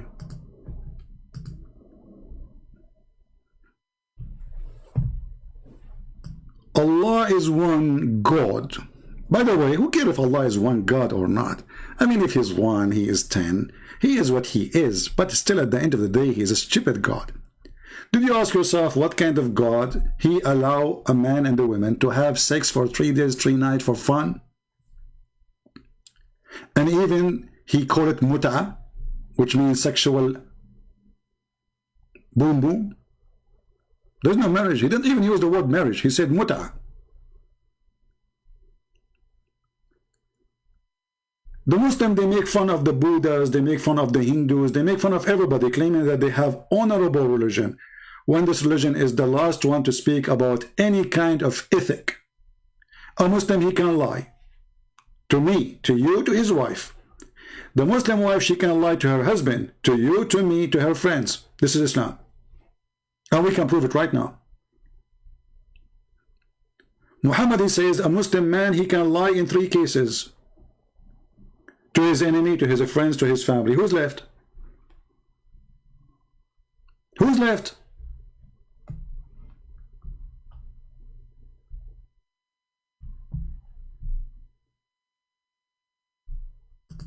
Garbage in, garbage out.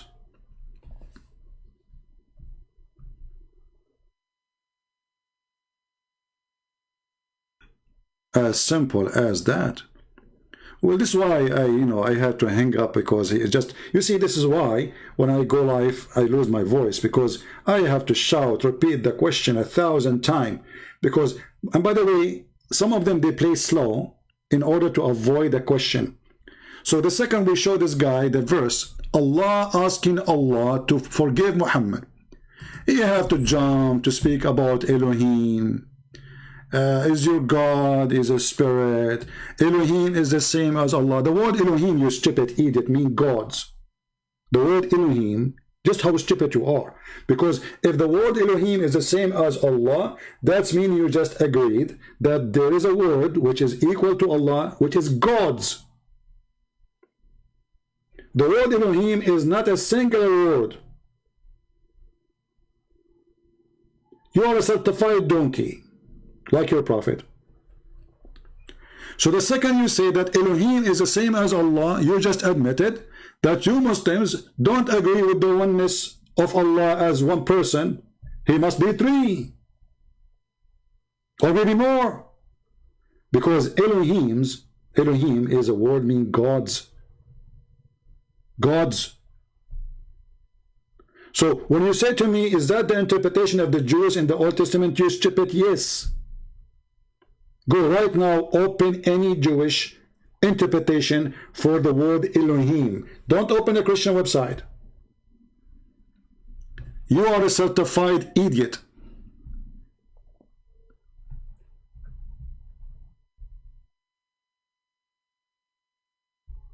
Right? In Hebrew Bible, Ezra 5:01, it is Ilah singular. Yeah, just strip it again. The word El-Ilah, which is even exists in we use it in Arabic. El-Ilah, Ilah, Il is a word meaning God. Il alone is a word meaning God. Ha is a sound of holiness. It's not even part of the word. So this is why you see, if we go right now and we read the Quran, we look for the angel names, or even Ishmael, Mikael, Gabriel, Israel. We will find that all of them, they end with Il. Do you know why? Because those names are stolen from our book. And because Muhammad is a fool, he do not know what those words mean. He took them, he put them in the Quran, but by taking them, he admitted that he is a thief and Allah is not the God of the Jews.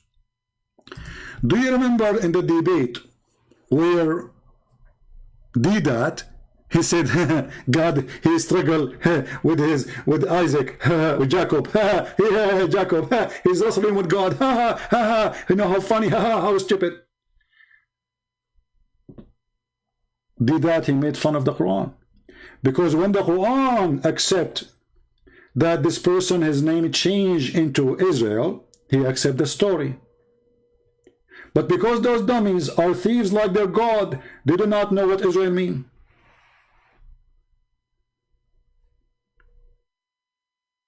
If we ask the Muslims, who is Israel? Listen carefully. We have more than 1,300 people watching and listening. At least there's 100 Muslims watching.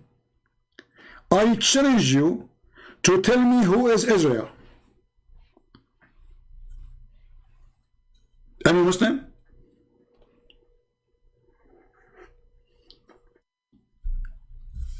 Who is a Muhammadan is willing to tell me who is Israel, where he was exist, what his father name? Any Muhammadan?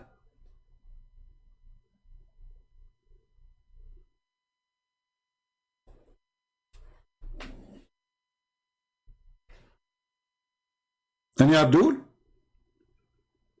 Guys, I'm not asking you as a Christian to answer. I'm asking the Muslims. I want a Muslim to tell me who is Israel, just to show you how stupid this cult is. You read the whole Quran, you will not find out who is Israel. Okay, where does this name come from? The reason you cannot find the answer, because this is a stupid book. It is a theft. It is somebody went to the office of a rabbi and start copying a story because the rabbi might come soon. So he grabbed a paper, it says Israel. Who is Israel? We do not know.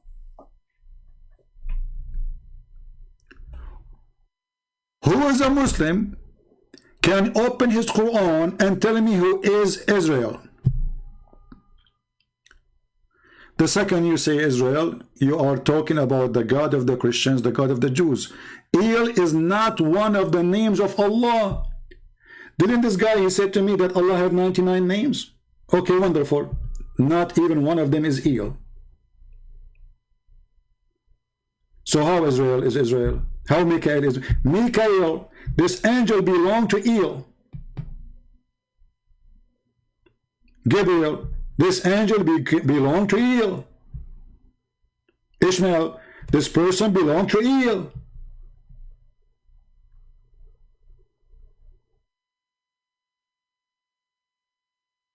Muhammad is a thief. Look what this Abdul he said. Just to show you, a Muslim, he found a solution for the answer, for the question, for the challenge. He said, let me put it in the screen just to show you that when I say stupidity is amazing and the Muslims are blessed with the stupidity of Allah, I mean it. Look at this. Oh, this is Mimi Hijab with his tits. Not now, Mimi. Go.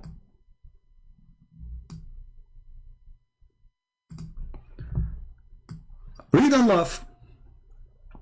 Amin Muradi said, Mr. Amin, Israel, question mark, that is extra knowledge does not benefit us, our daily practice and our judgment day. Look how stupid this answer is. So if it does not benefit you, why Allah even talking about it? As long the whole name of Israel mean nothing for you, why Allah is talking? So are you saying to me that your God Allah is a fool? He put the story there for no reason. It doesn't benefit us anyway.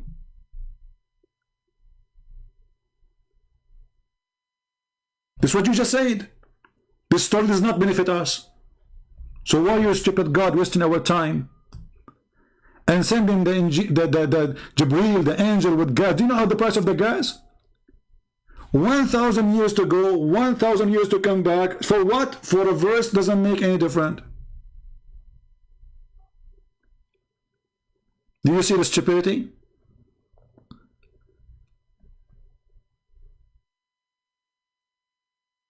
Read Muslims and laugh. This is your religion. It doesn't benefit us anything. So why you stupid God keep talking about Israel, Israel, Israel, Israel, Israel said, Israel did, Israel fast, Israel went, Israel come.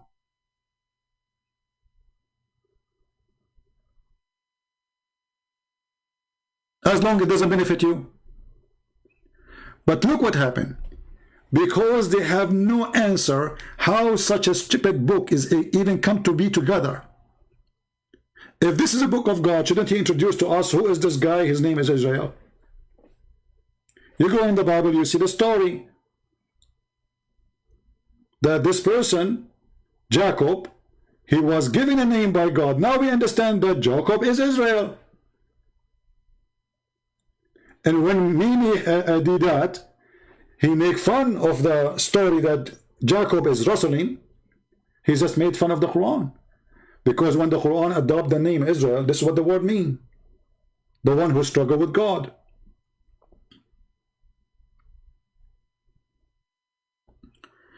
Then we go in the Quran all over, it says the children of Israel, the children of Israel, the children of Israel. But shouldn't we know first who is the Israel first?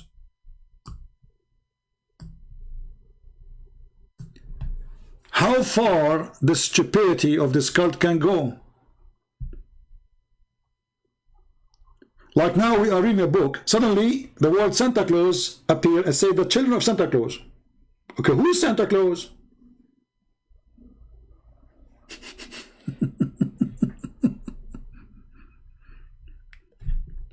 Who is Santa Claus? Shouldn't you tell those people? They never heard of this person. The Arab, they are not Jewish, so they do not know who is Israel. Was Muhammad talking to the Arab? Or he was talking to the Jews? Isn't it Muhammad himself is not from the Jews? Isn't it this guy, he just said that Muhammad, he never even know what is Jibreel, who is Jibreel? He don't know who is Jibreel. Shouldn't you teach him who is Jacob too? So he do not know who is Jacob, he do not know who is Israel, he do not know who is Mikael. I mean, those names are historian names. Sure. No, even at that time, right? But I mean, again, he doesn't know who Gabriel is, right? Because he didn't come from an Abrahamic faith. But I mean, again, he doesn't know who Gabriel is, right? Because he didn't come from an Abrahamic faith. But I mean, again, he doesn't know who Gabriel is, right? He do not know who is Gabriel. So why you are asking if you know what Gabriel mean? Copy paste cult. Any Muslim can tell me what Gabriel mean? They don't know.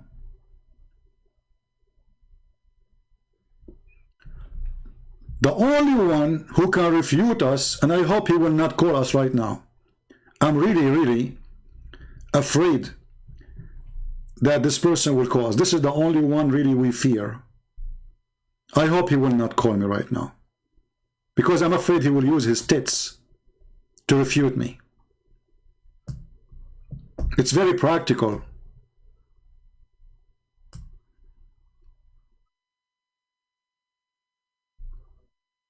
In order to make a point, they deny and they lie. Like when they asked this guy, your God have hands. He said, who said so? Tits. Tits can say whatever they want. Nipples. The same as the guy before him. The same as the guy before him. Your God, he wrote the Quran first on the tablet. He said, what tablet? I never. Your God did not know how to write to read according to Muslims. No, Allah, he told him read. He can't teach him. Did he teach him? He went to Google search and he said, no.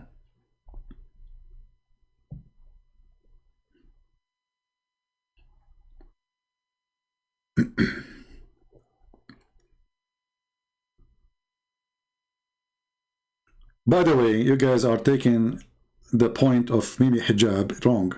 He is not doing striptease. He was just taking off a t-shirt made in China. But I'm not sure what about the trouser and about the panty he's wearing and the shoes and the microphone in his hand. Everything is made in China. And I don't know why he put it back. What a kid.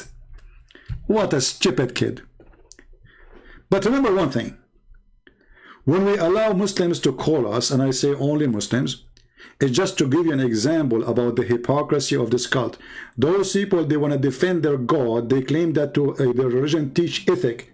The second you put them in the corner, he said the F word to my mother, using the vagina word in Arabic. He thought, I'm not going to translate what he's saying.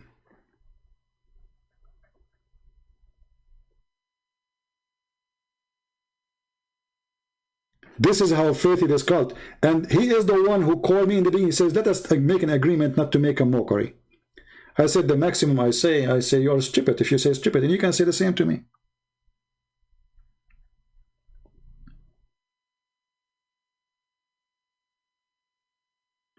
But why you are surprised? If they have a God, he described the vagina in the heaven of Islam. Have you ever heard of a God describe the vagina, how it looked like?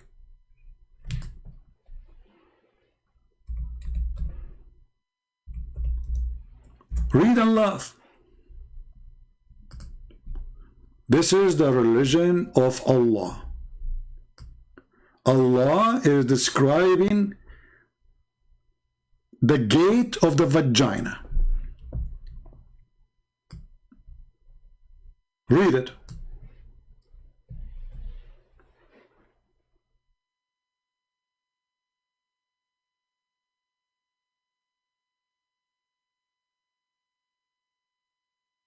Do we have any Muslim have a comment? How many times we heard Hidayat speaking about the Song of Songs? The Song of Songs. This is the word of God? You stupid idiot. It's a song of song. If it's God talking, then it's going to be God's song. But obviously you do not know even who is talking there. If I made a poetry about God, it doesn't mean that God is talking. Secondly, what you claim it is sexual, it is not. When the guy he speak about two cities, he is not speaking about two females. But then the Muslims, after making fun of Song for a century, the Hidayat himself make fun of it. Then somebody told him that the name of the Prophet Muhammad is there. Suddenly, the Song of Songs became holy. Suddenly, it is not a bad adult language. Suddenly, every Muslim is proud about the Song of Song.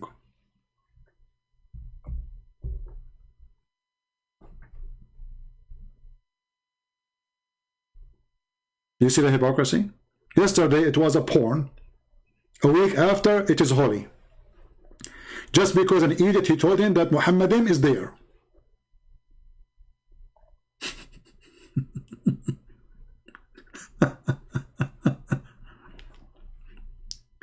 And you know what make it funny?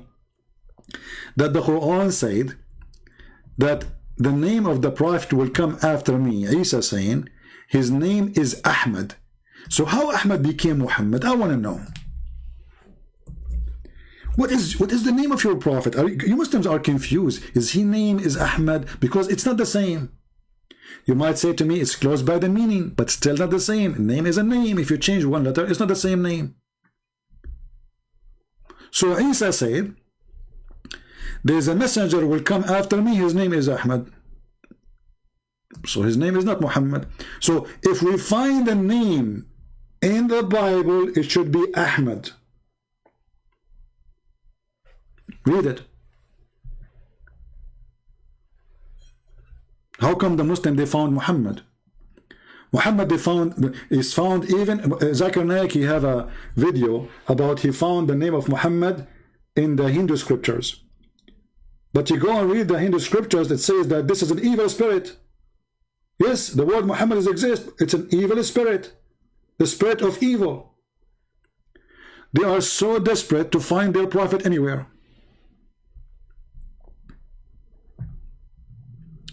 There's a hadith in the prophet, my friend, we know. Muhammad, he called himself, I know that he called himself Ahmed, but obviously this is not a name, because, you know, if your mother, she called you Susu, your name is Susu.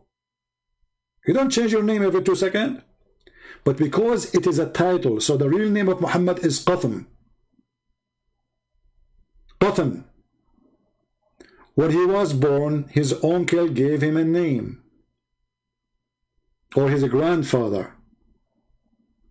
Why? Because there is he have a son.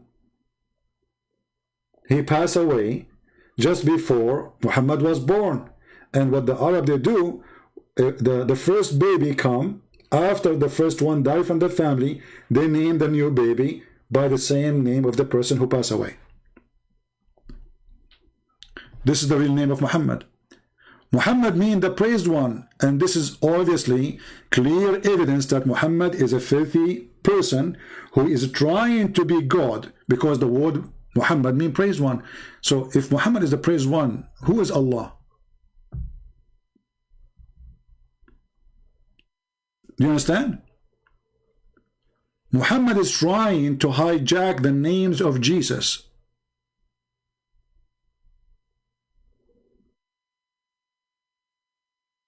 So he called himself the praised one.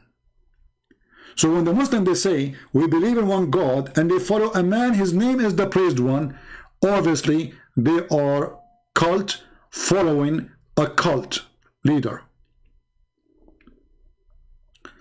There's a guy in the Philippines, one of you, he asked me to make a video about him. He's a cult leader, he's a scammer. He's a child molester like Muhammad. Let me find his page, hold on.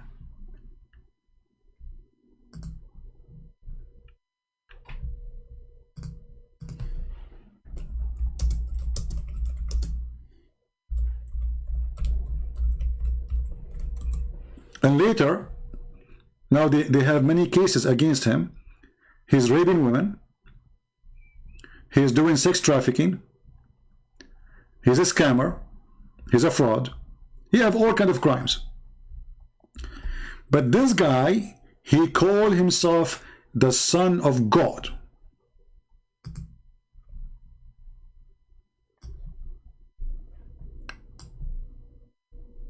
He created an organization, huge one, a lot of money. And he tried to fool the poor Filipinos. The funny is that the person who asked me to expose him, I said I concentrate on the stupid Muhammad. But then 2 days after, I saw the news that he is wanted now, even in USA, for sex trafficking, rape, tax fraud, even visa fraud.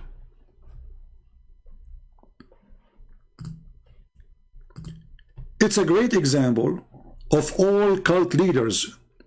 All of them, they want from you 2 things, your money and your women. This is just another Muhammad.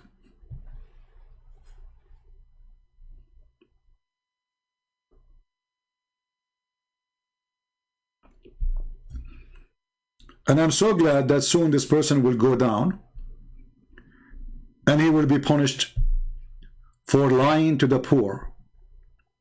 You know, the funny is how some people, they are so naive. Somebody say to you, I am Jesus, the Son of God. Why he cannot do what Jesus can do? Very simple.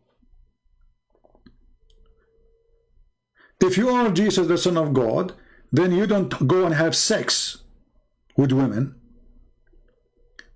You do not need money of any, because you can make the dust gold.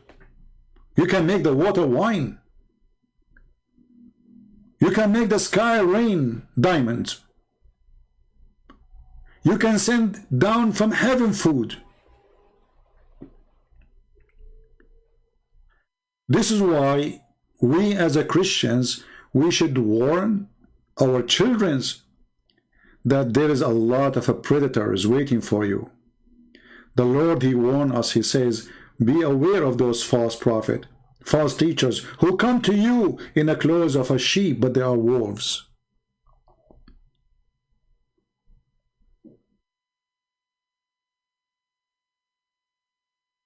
And this is Muhammad. Muhammad is a prophet, and he had a chapter in the Quran saying any Muslim woman, she want to give herself to the prophet. What does this have to do with God?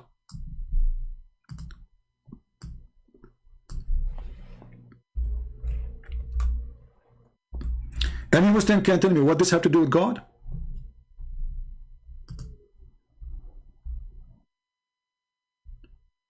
God in His office, which is way behind Santa Claus office. Sorry, Muslims don't have Santa Claus, they have bomb clothes.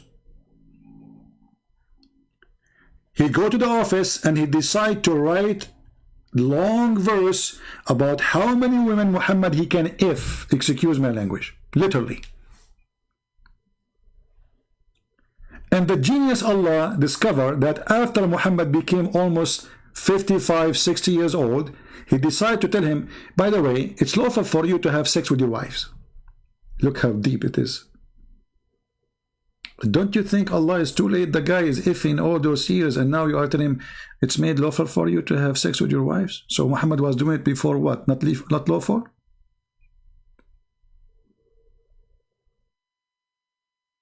Now remember, you have to pay them money. And you can have sex with your cousins, and you can have sex with the etc., etc., etc., etc. And by the way, here they're saying whatever you own in your hand, so you can rape the slaves. And those you own by your right hand possess. And then he continues saying, and any believing woman, she offer herself to the prophet. What does have to do with God? I mean, the guy, he have tons of females in the bed. Why he need such a license? Hey, women, offer yourself to the prophet. And then every hooker in Mecca, she said to herself, uh-oh, I got a free retirement plan. I will go sleep with this pimp. And then I became the girlfriend of Muhammad. Nobody will dare to touch me. And I will have retirement forever. Any believing woman, she offer herself to the prophet. Any. Is that from God? And then after that, when women who they are not good looking, excuse my language, I'm talking about the standard this man he think about, women who they are not good looking, old women, they start offering themselves to Muhammad too. And now what he will say to them, he said any woman she offer herself. He did not say any women I choose. So he had to fix it. Right away he made a verse saying, Allah, he told me this. Hey Muhammad, Habibi Muhammad, you can post porn, any of them, and you can receive any of them. And whosoever you desire of those whom you have set aside. Like, what the heck? So women now are lining up in the front of Muhammad's house. Some they are old, some they are yummy. Muhammad, if he sees someone she is yummy, he says, you come here, okay? Yeah, come here. You go to the bedroom. You know, Allah, he told me, no, yeah, okay. You next, no, don't even take off your veil. No, don't, please don't, no. Have you ever heard of a God he makes such a verse? So he made a verse saying you can F any women she offer herself, and then after that he start getting women who they are really old. Nobody want to marry them. Looking for retirement plan. So Muhammad, he made a verse saying, Allah told me I can postpone whoever I wish. I can put aside whatever I wish. And I can do boom boom to whoever I wish. Because my God is a wish God. And then Aisha, she noticed that Muhammad is a fraud. She said to him, Inni ara rabbuka yusari'u ila hawaka ya Muhammad. I see that your God, he run into your temptation, Muhammad. your penis. The penis God. Read carefully what Aisha said. I felt jealous. I felt jealous. Come on. This is after the guy he died, so she wanna explain why she said that. I felt jealous of women who offer themselves to Allah Messenger, and said, then when Allah the Exalted, the Glorious revealed this, you may differ any one of them you wish, and take to yourself any you wish. And if you desire any to you, have set aside no sin. Aisha, she said, read carefully. It seems to me that your Lord hastened to satisfy your penis. These are trying to make it nice. They say desire. Hawak, you're lost. Hawak, your wind. You're lost. It seemed to me that your God, he hastened to satisfy your penis. This is God.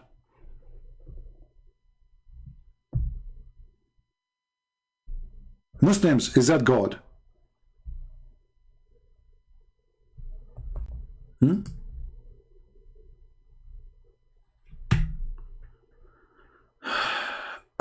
Armin Maradi saying, your light Qasam is his kunya because of his born son Qasam.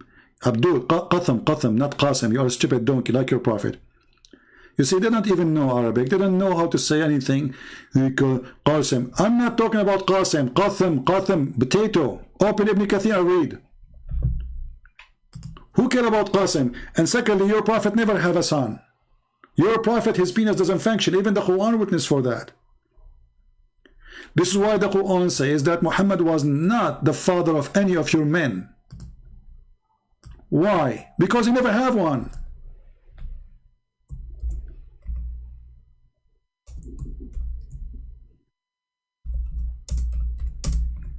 So all those who claim that they are descendant from Muhammad, they are a fraud.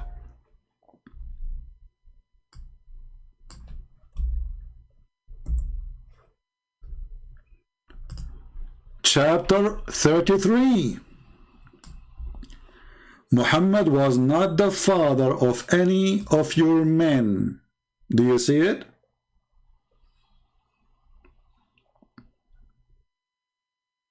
Do you see it? So when the Muslims they say Muhammad have a children, it's a lie. Think about it. Muhammad, he married many women, and he slept with many women. So where is the children? The Muslims they say they die. How many? They say there is 2. Or they don't know there's 3. But this is absolutely false. This is why Muhammad, he adopted a son. His name is Zayd. Why? Because he cannot have a children. This is why Muhammad, he announced that Ana min Zayd wa Zaydun minni. Zayd is from me, I am from Zayd. He's my son. He carry my name. And later, the filthy Muhammad, when he liked the wife of this man, he forbid adoption. So suddenly Zayd is not his son. Just because he liked to F his wife. So he adopted the son, and he announced him to be his son. And then when he liked the wife, he decided that this guy is not his son no more.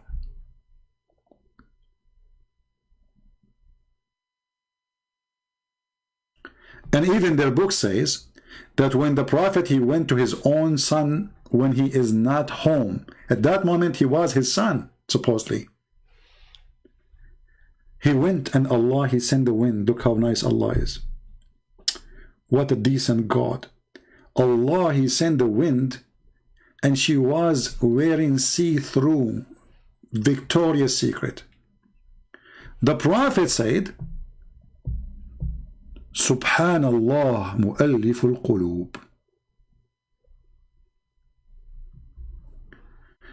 Fatima is not his daughter, Abdul. This is why, guys, Khadija, she have two husbands before Muhammad. Fatima, even the Shia, they say, they claim that only Fatima is his daughter. But even Fatima is not his daughter. She is his stepdaughter from Khadija. She grew up in his house, but she is not his daughter. As simple as that. I have a challenge for you to show me a hadith about the day Khadija, she gave birth to her daughter and Muhammad was her husband.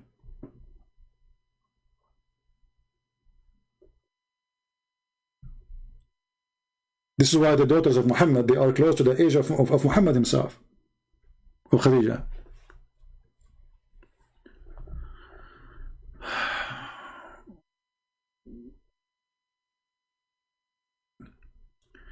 You know, when the hadith, when he says Malik al-Muluk, Muhammad, obviously he meant Jesus.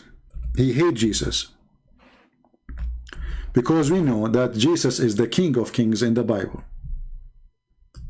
So the most hateful name for Allah is the one who called himself the King of Kings. That is Jesus. Allah, he tried to be Jesus. And this is why he says, I am the King of the Kings.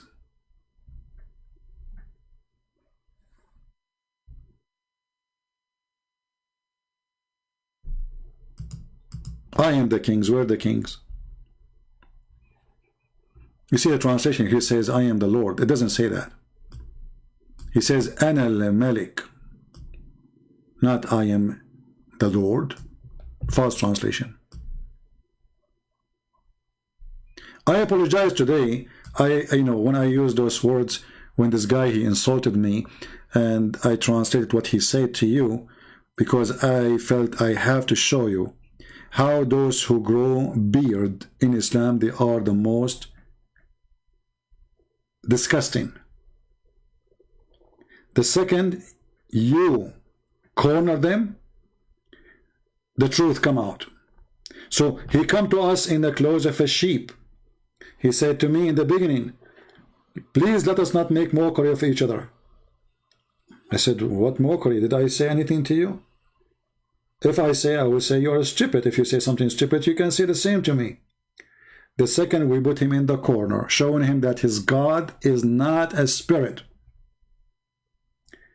He starts saying the F word to my mother in Arabic.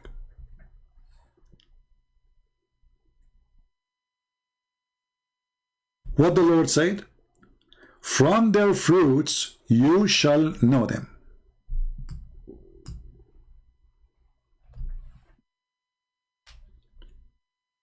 From their fruits you shall know them.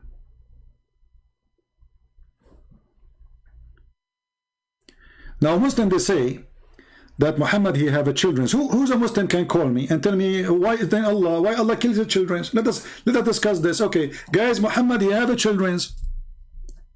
How did he die? When our brother Nabil Qurashi, he died because of cancer, the Muslim, they start making mockery. He says, God punish him. Okay, we will go with it. Did Allah punish Muhammad and kill his children? Any Muslim have an answer? If Muhammad he have many sons, and each time he have a son, Allah kill him. Why he's killing him?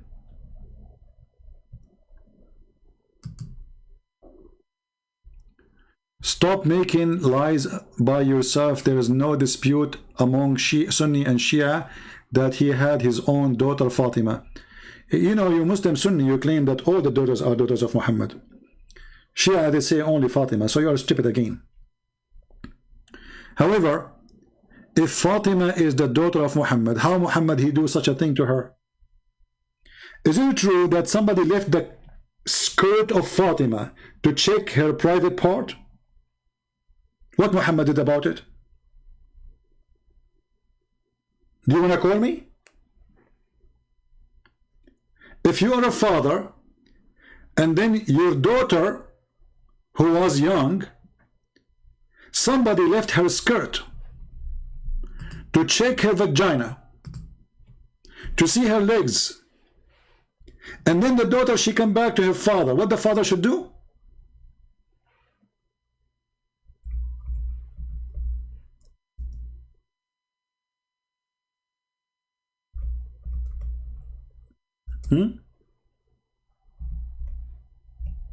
The Muslim, they say to you, oh, he was examining.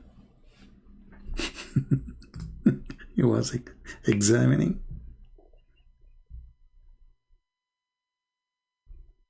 Examining?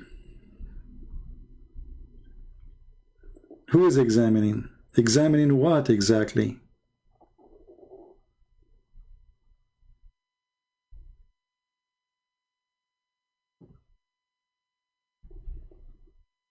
Do we have any Muslim he dare to call us?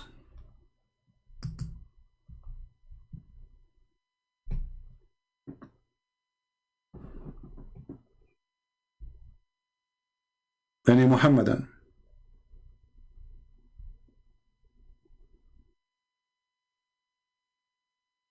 By the way, feel free, if you get emotional when you are talking to me and you want to turn on your camera and show us your t-shirt, I mean your nipples as Muhammad Hijab did, I mean it's okay, obviously it's halal in Islam to do so. And look like you are installing terror in the heart of the Chinese. I received a phone call from the Chinese president. He says, what we would do? I said, you know what? I can refute him, but I do not know what to do with his nipples. And I can make him shish kebab, but nipples war, I am not really expert. So now the Chinese, they are asking the United Nations for the Security Council, because Mimi Hijab, he waged war, Islamic TiT war number 3 against China. And the Chinese women, by the way, this is the danger. The Chinese women, they are looking at Muhammad Hijab, says, wow, how cute he is. Look at those nipples. I heard that Mimi Hijab is planning to do attack on Nepalese island.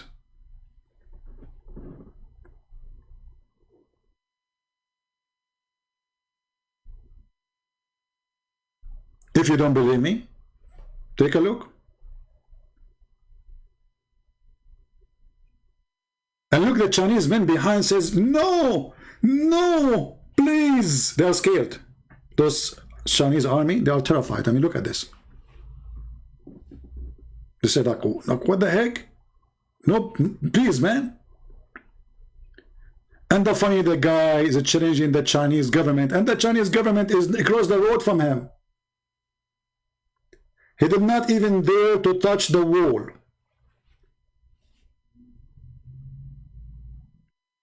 But you know what? I am surprised that he did not make a video. He did not have in his hand the negla seed.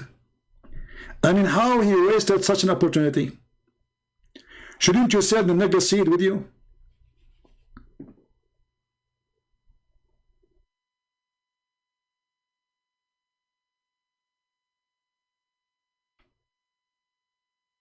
Any Muhammadan? Somebody want to do jihad by taking off his t-shirt? What? You're a great mujahid, my friend. Just yesterday, The Australian government, they announced Hezbollah as a terrorist organization. A week before, the government of UK, they did the same to Hamas. What this guy he do? He take off his t-shirt talking about China. He go blind. He don't see banning Hamas. Suddenly, China is more important now.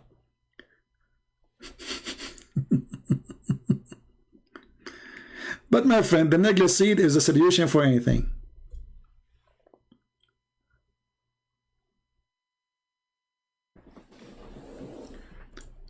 Do we have any Muslim would like to call us?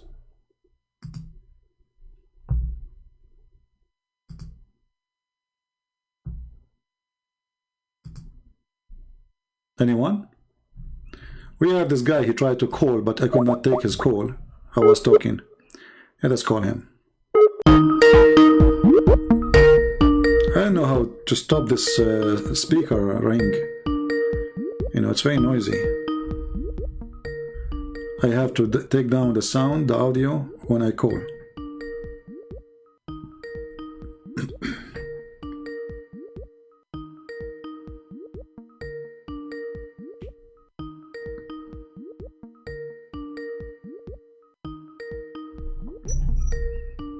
Okay, he's not answering. Let us see if he can call us.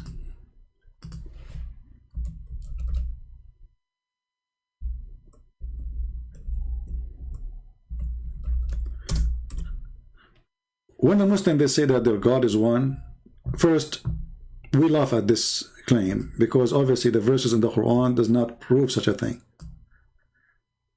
Even when the Muslims they say that the Quran says قُلْ هُوَ اللَّهُ أَحَدٌ, this is the word ikhad from the Hebrew. Ikhad is not one as number. Ikhad is a unity. Is used in the Old Testament in many places. This is why it says that the man, he leave his family, he married, and him and the woman, they will become ikhad. But the man is a man and the woman is a woman. They are not one person. But when they married, they became ikhad with who? With God. So marriage is unification by the name of God. That is ikhad. The stupid Muhammad, he took the words from the Bible, he put it in his Quran.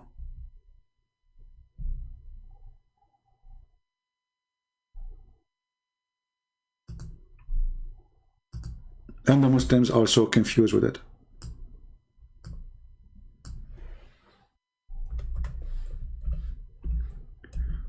Muhammad, he copied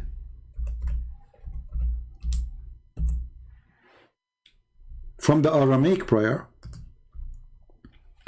that say that Allah is a Somad.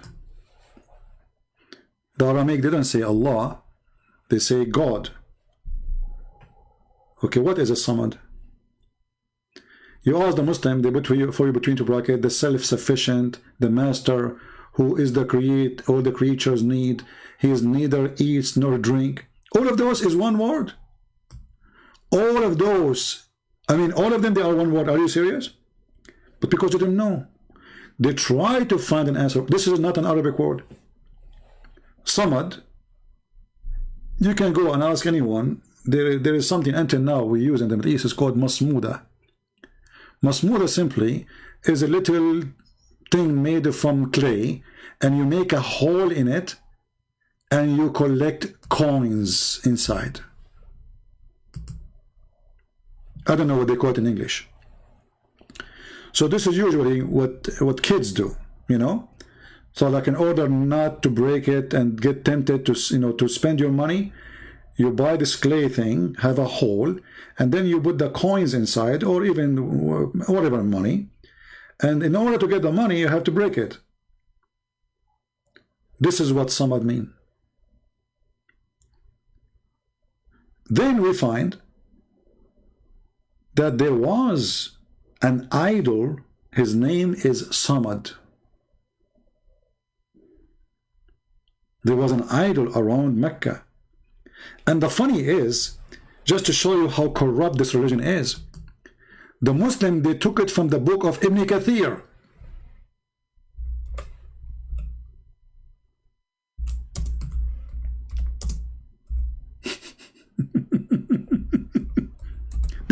totally off.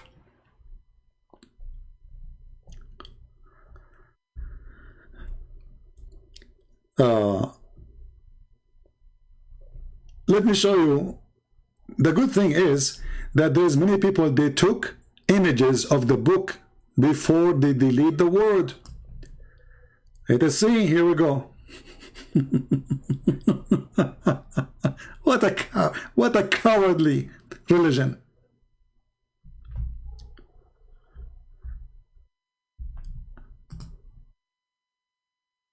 Here we go.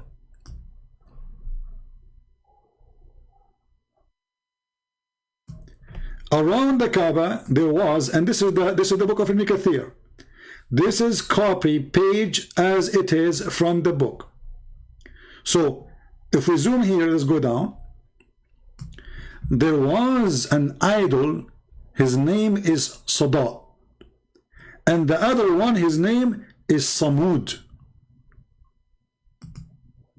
Somad.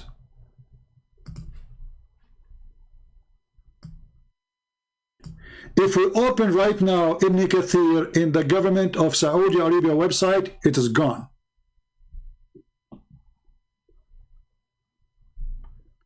It's not there. They took it off.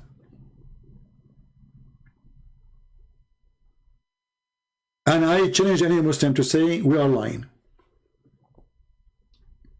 And as you see, you can tell this is coming from a book. This is not. Nobody can make it up. So the Muslim, they start wondering, what does that mean? But if you go to Ibn Kathir, you will find Ibn Kathir, he told you, this is a name of an idol. Muhammad saying Allah himself is a Somad. He is the same pagan God.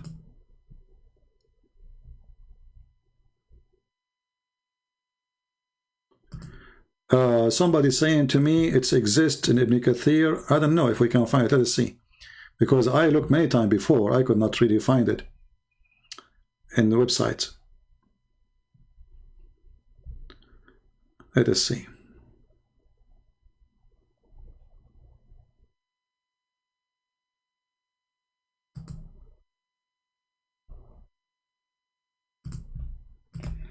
We will try to find it. Give me a second.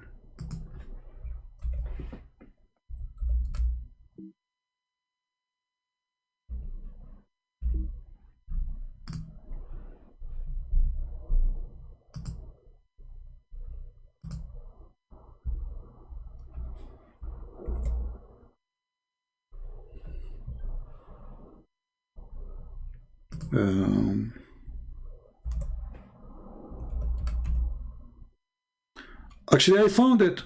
Unbelievable. Look at this. Maybe people, they start exposing them, they put it back. I found it. Hold on. Thank you for the admin who sent me the link.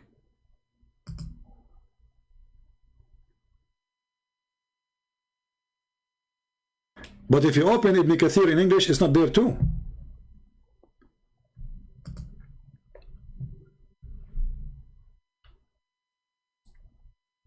Here we go. Oh, this is actually here. This is Ibn Kathir, but it is a summary by As-Sabuni. We need to find Ibn Kathir himself. Let us hold on. Let us see Ibn Kathir, not somebody else. We go to Ibn Kathir.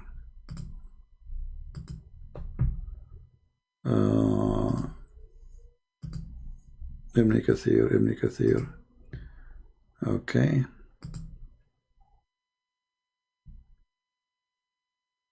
Here we go. This is the official government website of the Kingdom of Jordan, and this is the book of Ibn Kathir.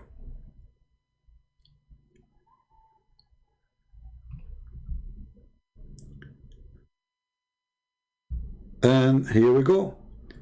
It says there is that the people of Mecca, they used to worship many idols.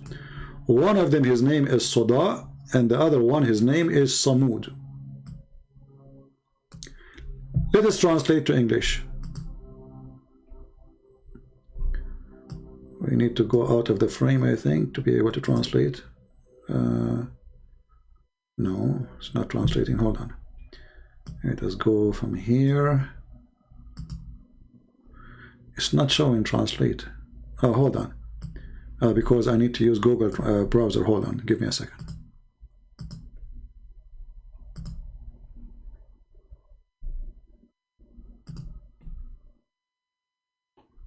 The translation will not work unless you use Google browser.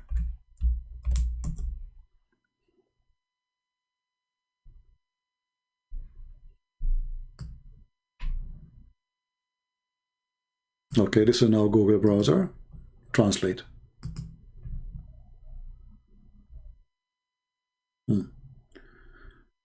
So there's an idol. Okay, worship. Okay, and then mentioned worship idols. So idols in place. I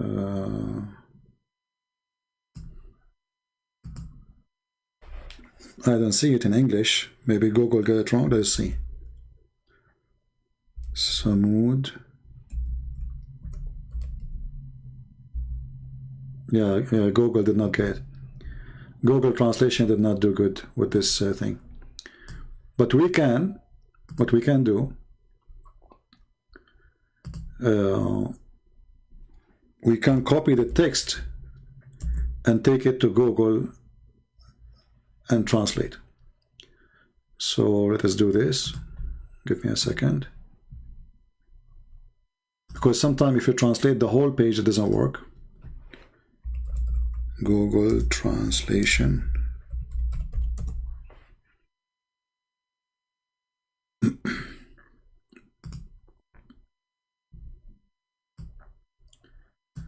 All right.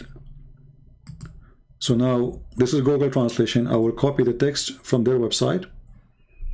Actually, I will do it in front of your eyes.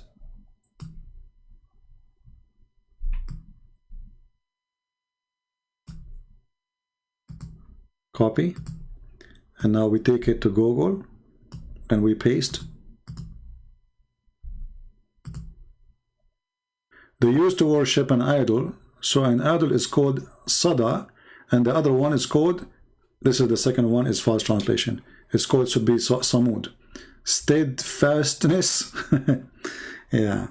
The translation coming wrong for the second word. Let us try to translate that word alone in Google. So I will copy it from there.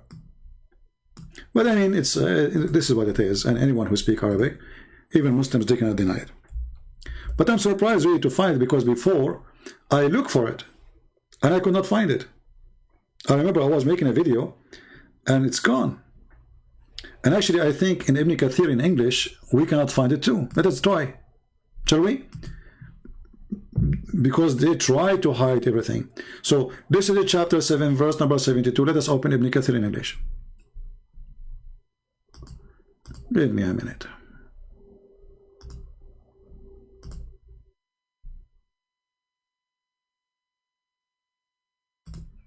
Word of Allah. This is the Muslim website. And we go now to chapter 7. And I don't think we will find it there.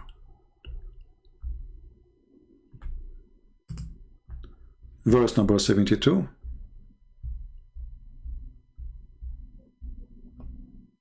Here we go. And we zoom out. And let us see if we can find it.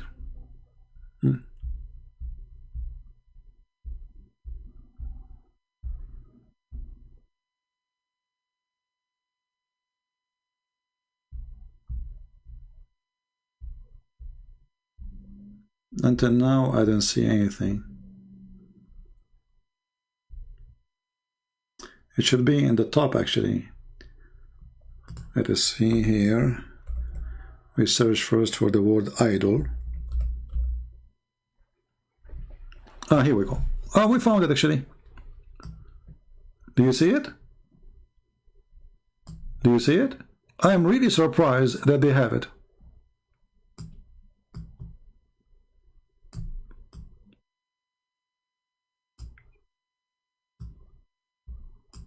Do you see it? This is their God. This is the Somad.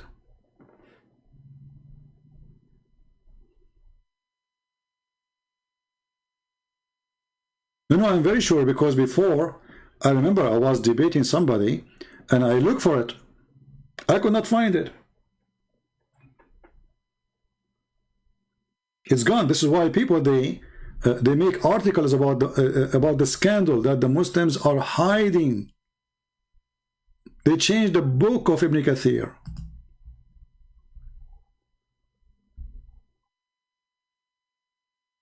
Actually, here there's an article in front of me. I just searched.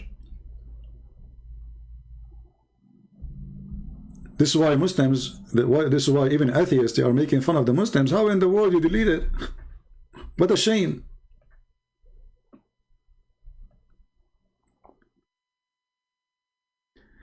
And the funny, one of the interpretation the Muslims they have from a guy, his name is Ikrama, he says that a Samad is that the thing which something come out of it and he don't eat. Other one says it is something he have nothing inside. He have nothing empty inside. Other one says this is the one who don't eat food. But this is idols. This is exactly idols.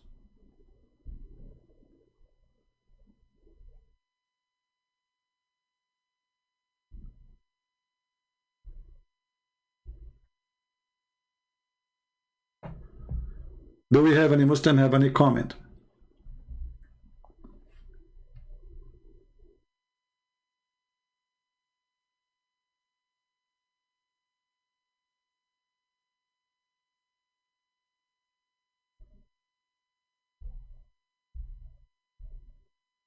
Anyone?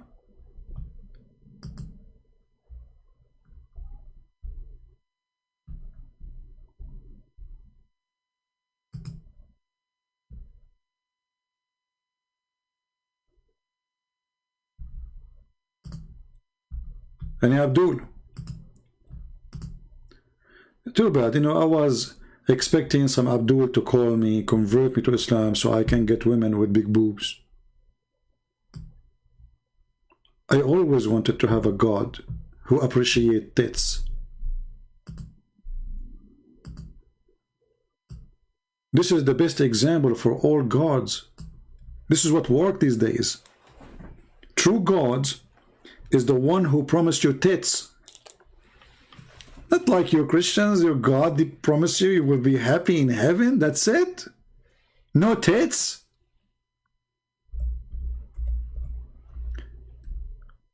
The true God is the one, each time you sleep with the women, Allah, He put His finger there, you know where, don't ask me, and He make her virgin again. And I asked myself, first time I heard this, I mean, why He would do that? Isn't it this is a cheating? I mean, I just slept with the women. So what the point of making her virgin again? Do the Muslim men enjoy that women she have a pain? Or he wanna always believe he is the first? You Abdul, you are the one who made her losing her virginity, so you are the first. You want to be the first again? No, how cute you are. But because this God is a filthy God, he knew that those Arab are obsessed. Arab, they live in the desert. What they have for joy? Drinking and sex and poetry. That's it. They sit at night, they say poetry, because there's nothing inside us. There's nothing. There's no trees. There's no rivers. There's nothing. Their life is so simple. They have animals. When the spring comes, they marry new wives because now they have more babies for their sheep and their camels. The spring is sex time. And the end of the summer, everything is dying. There's no water. This is why you will see the people of the desert, which is Arabia, This is what the word Arabia means, desert. They worship the moon god, for the moon is always nice to the Arab in the desert. The moon never kill. They never dry their water. The sun do kill them. The sun kill their animals. The sun kill their grass. The sun is the most dangerous part of their life. This is why you see that at that time, people who live in cold area, they worship the sun. Like in Europe. And people who worship, who live in a dry desert area, they worship the moon.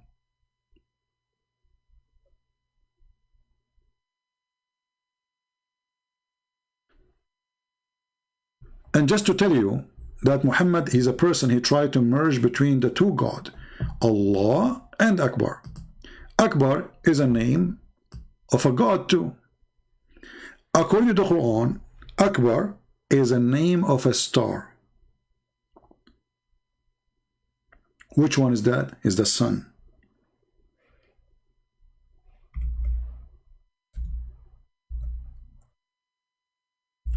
So what Muhammad he did, that's why the Muslims they say Allahu Akbar, Akbar, mean and.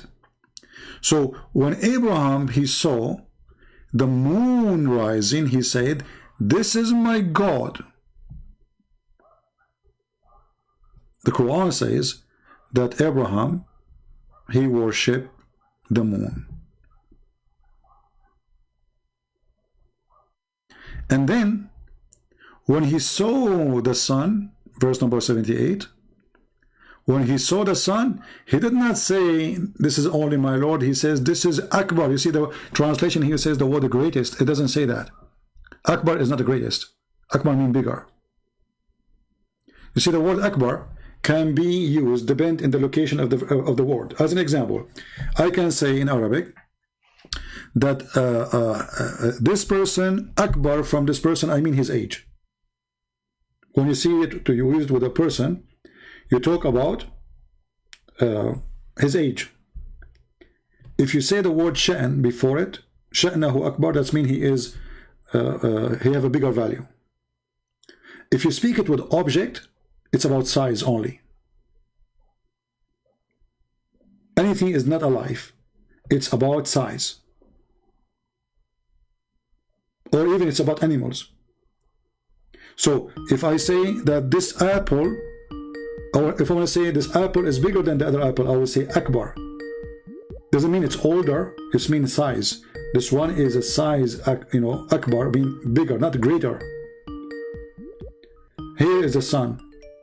And Muhammad is comparing, or his God comparing between them.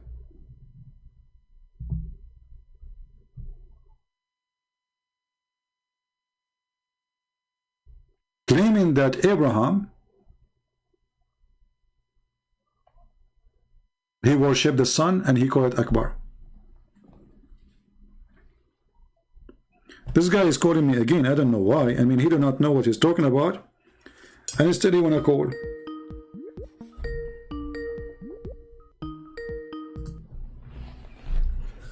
Hello? Yeah, now you're giving out false information, man. That's false. What? That's false. You're giving out false information. Which false? Which one is false information? You're interpreting the whole thing the wrong way. Okay, which one is false? Give me one. So everything that you're saying about just give me one so we can go over them. Give me one. Choose one. Choose one. He's talking about the non-believers. That's what he's talking. That's what Allah is talking about. What non-believer? What do you mean non-believer? This is about Abraham. No, it's talking about the non-believers. It's not talking about Abraham. Okay, read with me. Chapter 6, verse number 75. It says, and when Abraham, do you see the word Abraham? Hold on.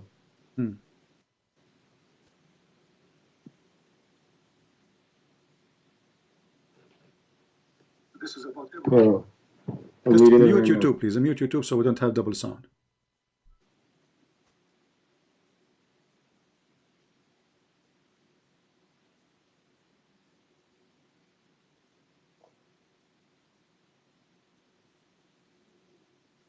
So, admit that you are wrong and you do not know, and you are learning from a Christian. No. He's talking about You know, so you know when Abraham was at the time of Abraham, Islam wasn't even Islam. Islam was Hindu at that He wasn't a time. Muslim. He was I mean, Hindu. he was a Muslim. This is another question now. Is this verse about But Abraham worshipping the he's sun? talking Yes or about no? Abraham before he submitted to God. He's not talking about. Okay. He's not talking about. Who Abraham, cares? like, So Abraham, he worshipped the sun. Yes or no? did he worship the sun? Yeah. I don't. You tell me. What do you mean you tell me? You called me to tell me that I am lying. And You now are, you are telling me. You are. You said this is not about Abraham. Everybody heard you. He wasn't a Muslim. He wasn't a Muslim at the time. Okay, he was a We're Muslim. He not was talking worshipping. about- No problem. He was worshipping what? What does it say? It says the moon, the stars, and the heavens, right? What? And then what happened after that? Okay, but did he worship the stars? Did he worship the moon? Did he worship the sun? Yes or no? What does that have to do with anything though? Like, what are you trying to say? Why you are calling me? I mean, what's wrong with this guy? He called me to show me that I'm wrong. I'm saying He's lies. He's talking about the non-believers. That's not. What that's non-believers? Not what He is. The Quran he is talking about. He is. When Read. they didn't believe Read. before. Do you know English? It says, and when the night covered him who? So you trying to tell me the Quran is saying that Abraham was a Muslim? It's not saying that he was a. My friend, At the Abraham, time, Abraham is a Muslim. He turned Muslim. Abraham, he turned Muslim. the when, Muslim he Abraham. turned Muslim when The Muslim Abraham is a Muslim. That's why he's worshiping the moon. When Abraham was growing up, or whatever, he's talking about when he first looked at the sun and the moon, or whatever. Okay, so when he so seen now that you set, agree. when he seen Okay, that so they now both you set, agree he said that the this first cannot be time, God. the first He's time. saying Hold this on. Let's go slowly. The first time you said, "Here, look at the moon." He worshipped the moon. Is that what you're saying? He's saying, "Is this my Lord?" He's asking if this is my Lord. Then it's set. He is saying. And then the sun came okay, up. hold on, guys. And then the sun. Hold on. Guys, And he then is the saying, sun came up. is Then he this? asked, "Is this my Lord?" Okay, And what it's it says. What it says is this. It says, "This is my Lord," not "is this." He's not questioning. He's saying, "This is my God." You're adding words, my friend. I don't see "is this." Why you're adding words? Where in the verse it says he said, "Is this my Lord"? I mean, when you think of something, you can still have a question about it. You can still question it without. Is he confirming or questioning? The English is very simple. Is he questioning or confirming? Read it again. He's not confirming. I think I interpret my interpretation is he's questioning. Okay, what is your name, my friend? Is your name Ibn Kathir? What? You said my interpretation. How you got this interpretation? In the verse in the front of you says that he said, "This is my Lord." He didn't say, "Is that my Lord?" So how you get the interpretation? How you get the interpretation? You can have a tone. You can have a tone of voice questioning something. Just go, man. Let your dad call me.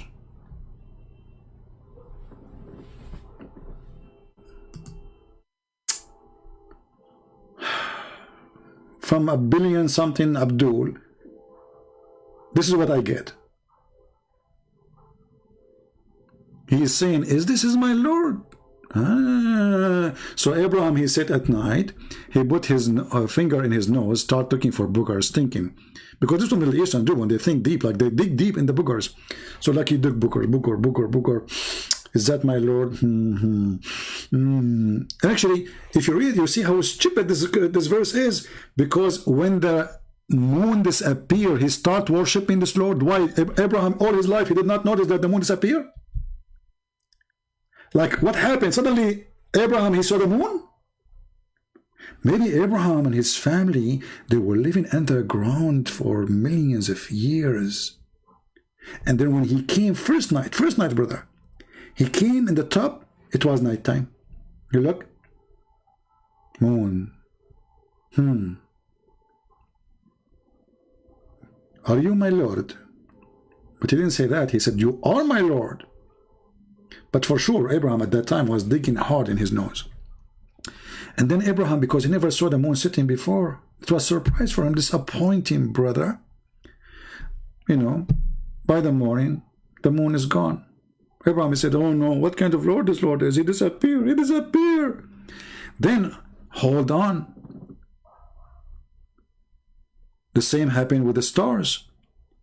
And then when the sun come, surprise, surprise. And then when he saw the sun rising, this is the first time Abraham he see the sun. Before that, his mom told me she used to put a bandage over his eyes. That's it. He never saw the sun before. And then this something in his eyes fell down. Made in China, you know. Because his mother, she keep washing it. Like she had two bandages. She washed one, she put one, she washed one, she put one. And you know, so he would not see the sun ever. And then one day, this Chinese thing fell apart. And oh, the sun, oh. And he said, this is my God, this is Akbar. This is what it says in Arabic. Hada Rabbi, Hada Akbar. All of you, you know how the word Akbar is written, even if you don't speak Arabic. Go compare it with the word Allahu Akbar. So the guy, he said, oh, this is Akbar. I'm going to worship Akbar. And then, brother, surprise, surprise. Mr. Akbar, Akasan, she disappeared later by sunset. And then he says, I don't worship, I don't like the one who said. What kind of a story this is? I mean, how deep the reasoning of this Abraham, how stupid this story is. Because if Abraham worshipping not the one who disappeared, how he worship Allah when Allah never appeared to him?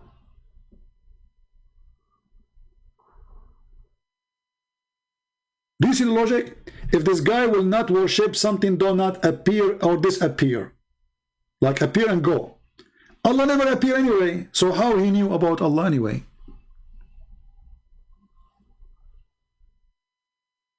Cuckoo. This is the cuckoo Muhammad making cuckoo chapter, and the one who called me, he's a cuckoo too. We say to him, he says, this is my Lord. He says, no, he's asking if this is his Lord. He's asking where it says that. He said, this is my God. He's not asking, is that my God? I mean, their answers is hilarious. I feel sorry for this guy, by the way. He's a nice guy. But what I can do to him, I mean, talking to him is a waste of time, because you can come with the only answer you want. Go and read any Islamic interpretation. Even the text is so clear. فَلَمَّا رَأَى الشَّمْسَ بَازِغَةً قَالَ هَذَا رَبِّي هَذَا أَكْبَرُ. When he saw the sun rising up, he says, this is my God, this is Akbar. He's not asking if this is my God or not.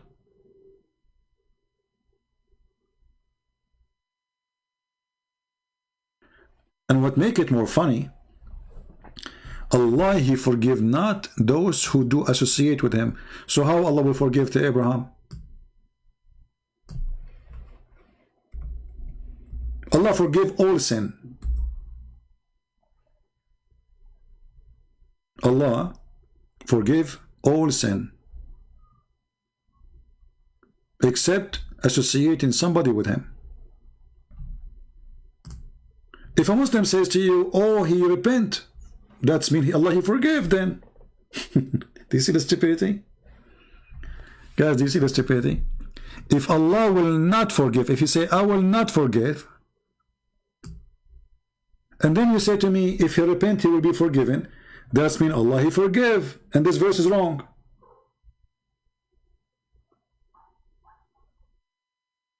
You guys, are you listening?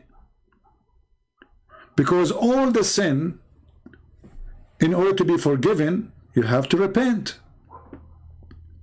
So the verse saying there's an exception.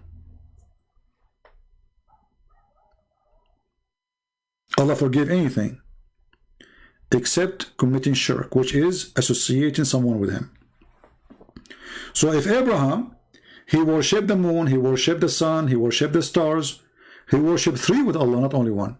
And actually many, not only one, because the stars, all the stars, billions of stars. So when the Quran says Allah forgive not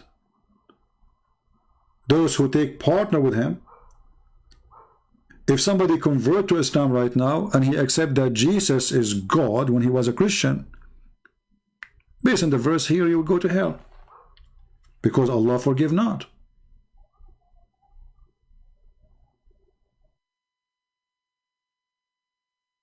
Do you see how silly this religion is? It is literally the most silly, stupid cult.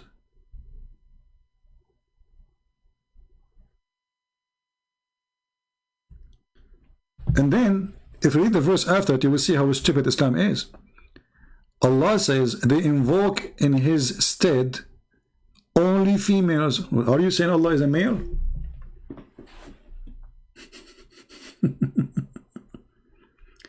See, He is not focusing that they are false God. He is focusing in their, what is between their legs.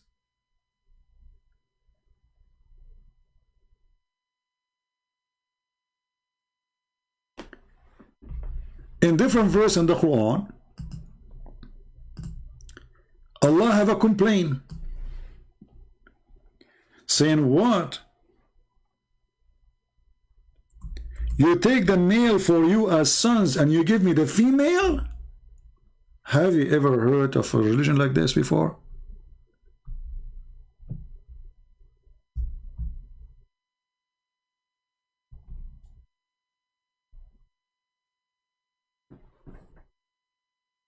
The Muslim, they say to you, oh, Islam does not make a difference. No, Islam make a difference.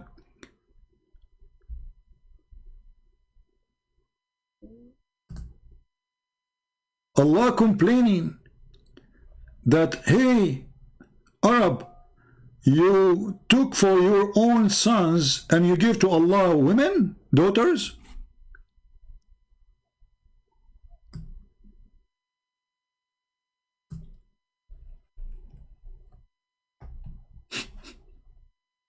So what the complaint is? Like, hello, for you get the boys, for me I get the girls? What kind of logic this logic is? And Allah, He don't like to have a female angels. Allah did not create female angels, so are they male?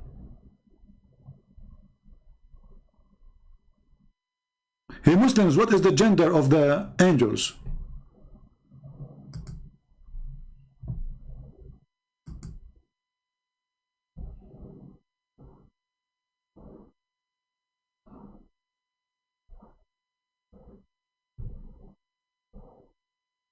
Anyone?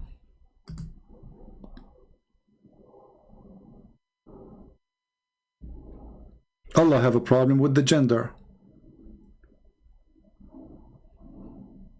Anyway, we will finish for now. We are here for long. And we hope that China will be safe. I'm really worried about China. Now, since Mimi Hijab, he decided to declare nipple war on China. I mean, somebody please talk to Mimi Hijab. Tell him please, I mean, take it easy, Mimi. Don't do that.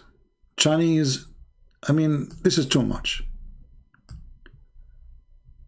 You showing your nipples to China is really too much. Big risk. I heard that the Chinese are willing to give their nuke and their submarines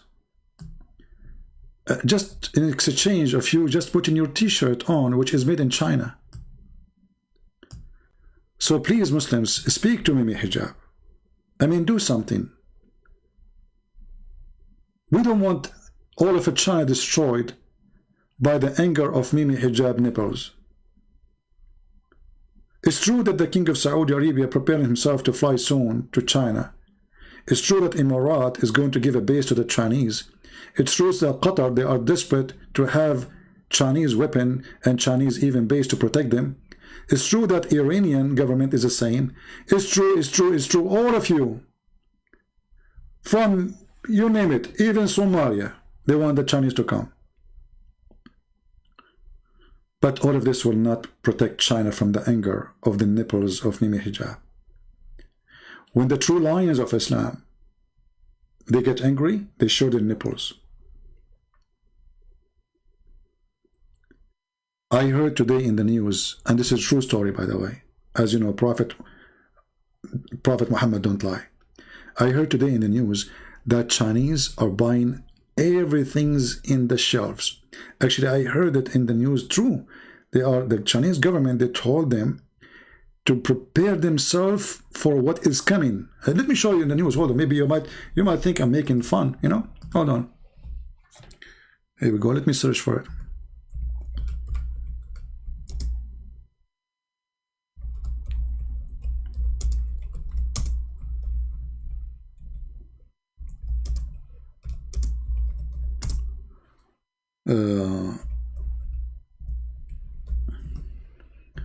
All right. Look, brothers. Brothers, I told you this is a true news. Read with me. Chinese stock up on established after government said just in case. Chinese urge family to keep stocks for daily necessity. Chinese rush to stock up food as government warning. All of this, brother, is a result of the Nepal war and the threat of Nepaline. Nepaline is the most advanced weapon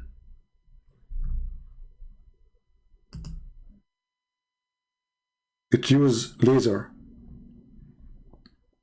sound, and even milk. Chinese are terrified, buying food like crazy. I have a neighbor, he's Chinese. He was rushing, like I said, hey, Mr. Lee. Oh, by the way, all the Chinese, their name is Lee. You know, you go to China, you say Lee, everybody say yes, you know. Like the same, you go to Egypt, you say Ahmed, everybody is Ahmed. Muhammad is everybody is Muhammad. Okay. So I said, hey Lee, where are you going? He said, I received a warning. You know, I speak Chinese, as you know, because I speak all languages. You know, Al Hassan, he speak like 72 million language. I speak 71 million. You know, he beat me. Still, he is better than me.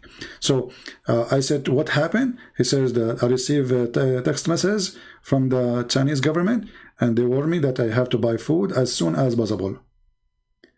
Why? He said, I cannot tell you really. And then I went home. I did not think about it seriously, really. I thought he maybe was joking. But then the guy, he came back with a lot of food. And I was wondering what's happening. And then I went to the internet.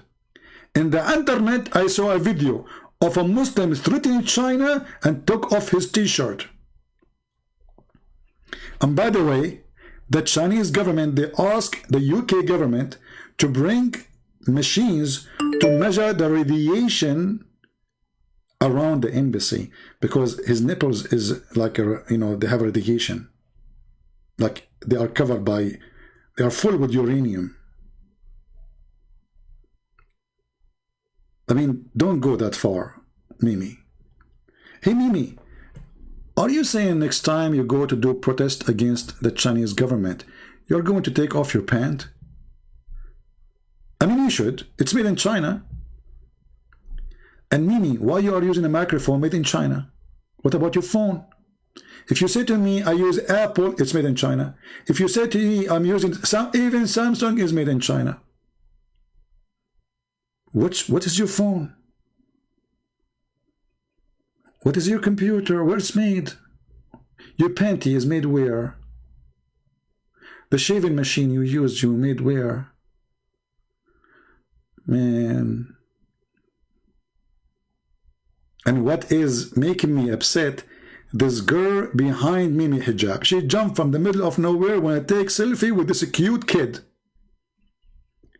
Because her dream is to show the Mujahideen nipples.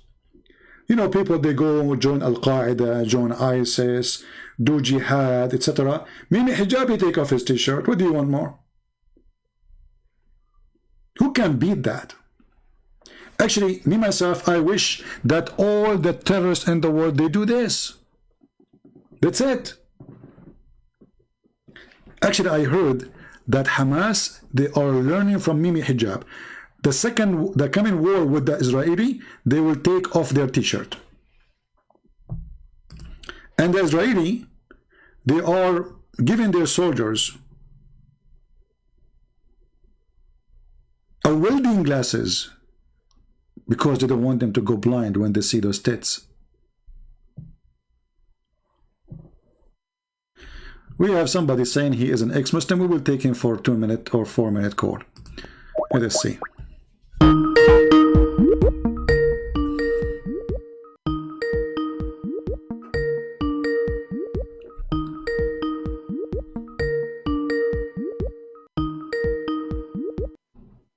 Hello?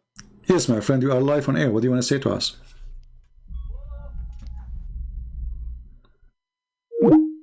Okay, maybe he don't want to be live on air. No problem. Well, my friend, if you don't want to be live on air, I don't talk in private.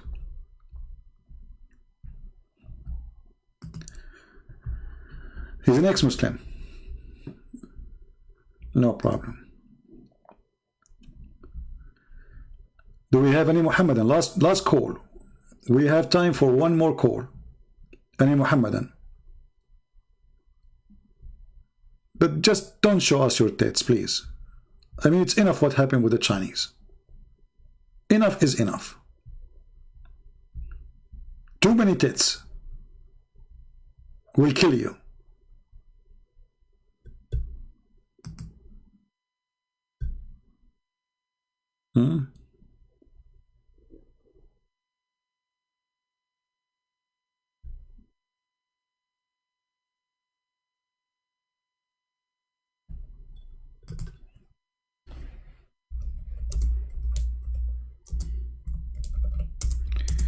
All right.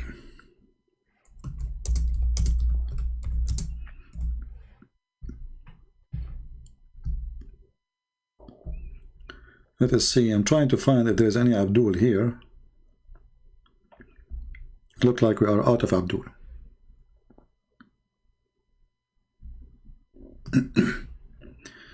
Mayday, Mayday, Mayday. Last tits call.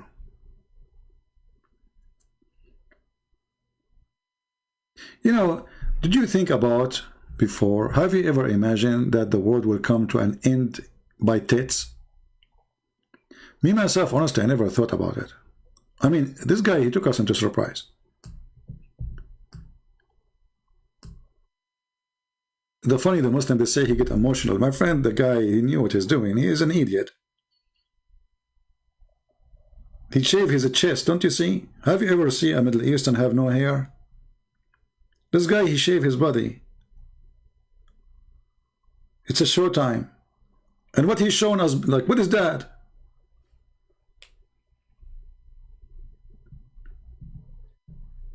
I feel sorry really for the Chinese government in England. I heard that the Chinese government, they decide to move their embassy because they feel they are not secure now in England. And I heard that they have a sign next to the embassy says, no tits allowed. You know? Like, you know, like there's bridge guards. When you approach the Chinese embassy, they put their hands over your tits, you know, to see if you have them with you or you left them at home. You know? So like, there's a checkpoint. Even if we want to enter the Chinese embassy now, they don't check their bags or no, they check your tits. If you have your tits with you, you're not welcome. They might shoot you right away because it's dangerous, you know? So, like, they are really worried about the nipples and the tits. And look what happened in China. Look at this guy. I mean, look how he's screaming he is. Look his mouth, man. This guy, they are terrified, those Chinese.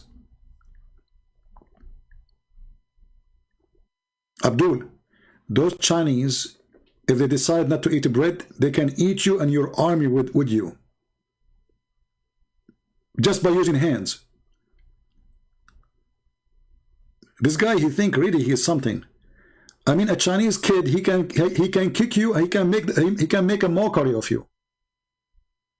Go right now and search in YouTube, Chinese kids karate.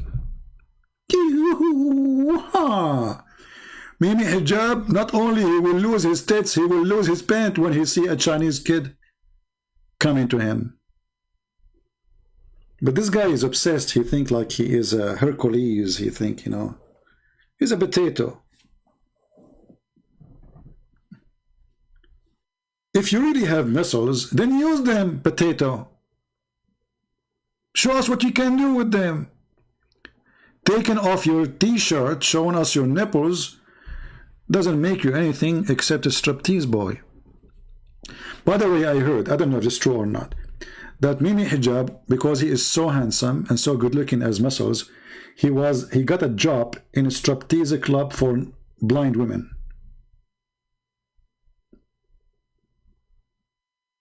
He was accepted right away. He went to a blind women club and he put his resume to do striptease, and he was accepted immediately with no questions. And those blind women, they are so grateful to have such a striptease boy on the stage.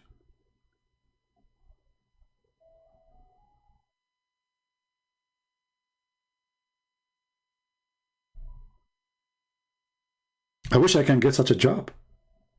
You go to the blind one. Yeah. And by the way, I will try to compete with the Mimi Hijab, and I will try to get like the most handsome guy in the night this club, the blind club, you know, because like I will describe myself.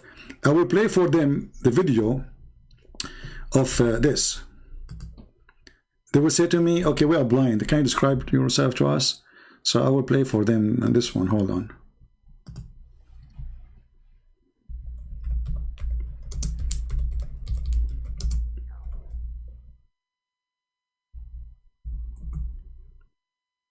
In order to make them see how amazing the situation is.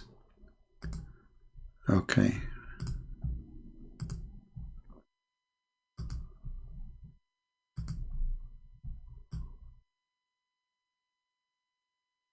Oh, my internet is going bad. I don't know why. On my side it says good. Okay, hold on. So they will ask me, describe yourself. I will say to them, well, I know I don't want to lie to you, but listen to this.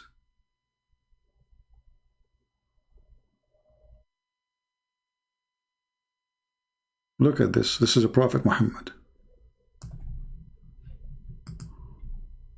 Ibn Malik says, he says, I came out one night, I came out one night, it was the full moon night.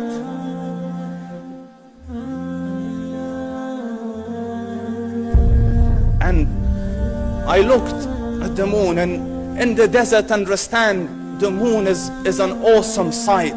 It is smooth, it is radiant, it is clear, it is gentle compared to the scorching sun at which they are used to.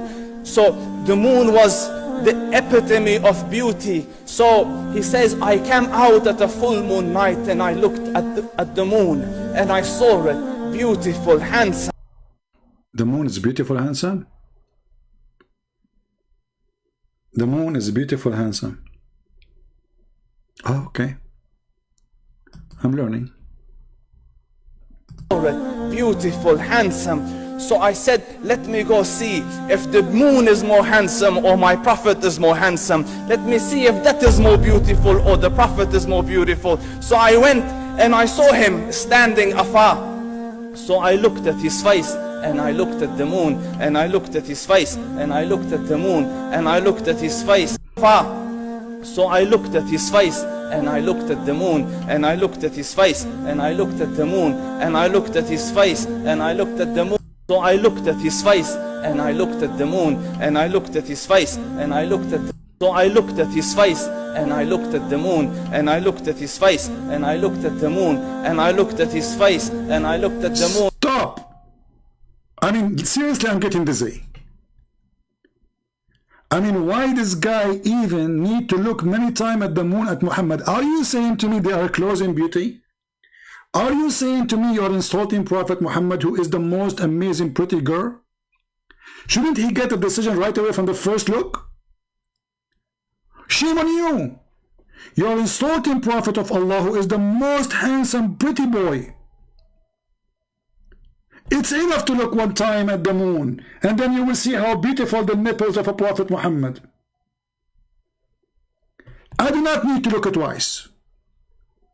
This is how a true believer he behave.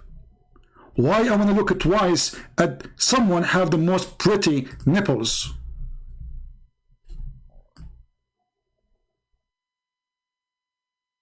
How in the world even I compare between stupid moon and the most pretty prophet? What's wrong with you? The guy, he look at the moon and then look at the prophet and then look at the moon and look at the prophet and then look at the moon and look at the prophet. Shouldn't you decide immediately that the prophet is the most pretty? What's wrong with those people insulting the prophet of Allah, who is the most pretty sexy boy ever? Notice with me, there's many religions in this earth, there's many cults, but the only one who worship a beauty boy, his name is Muhammad, is the Muslims.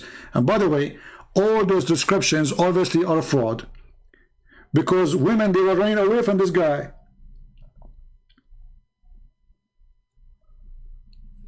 And here I need to ask the Muslims question. The Christian, they worship Jesus. We never saw one sentence in the Bible, the disciple ever describing how Jesus looked like. Why the Muslims speaking about the belly bump of Muhammad? I'm not exaggerating. Belly bump of Muhammad, the underarm of Muhammad, the thigh of Muhammad, the shin of Muhammad, the hand of Muhammad, the cheek of Muhammad, the eyebrows of Muhammad, the eyeliner of Muhammad, the voice of Muhammad. I mean, is he a prophet or a striptease boy in a nightclub? It was excessively white, وفي immensely dark. The white was excessively dark. The dark was immense. عينيه دعج. In his eyes there was a contrast. The dark was immensely dark. The white was excessively white. وفي أشفاره وطف. And his eyelashes were long. وفي صوته صهر. What the heck is that? Aren't you worrying that there is a lot of people these days, they like men? And you know what I'm talking about. Aren't you worried? This is your prophet? He have a long eyelashes, his eyes, brother, his face, his mouth. You should see his lips. Brother, his ass. What is this? The white boy Muhammad?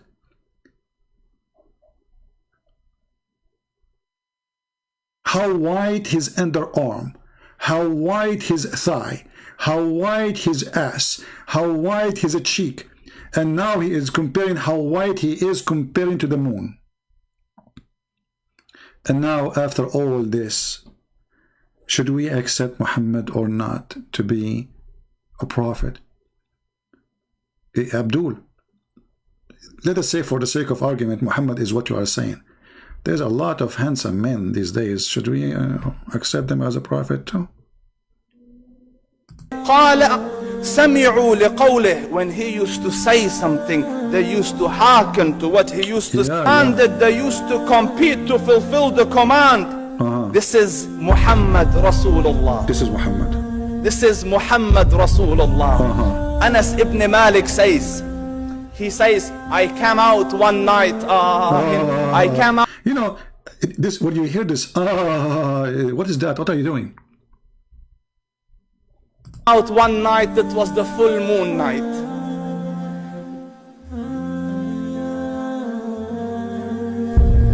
And I looked. Look at the emotion. The guy will cry when he describes how pretty Muhammad is, how white he is.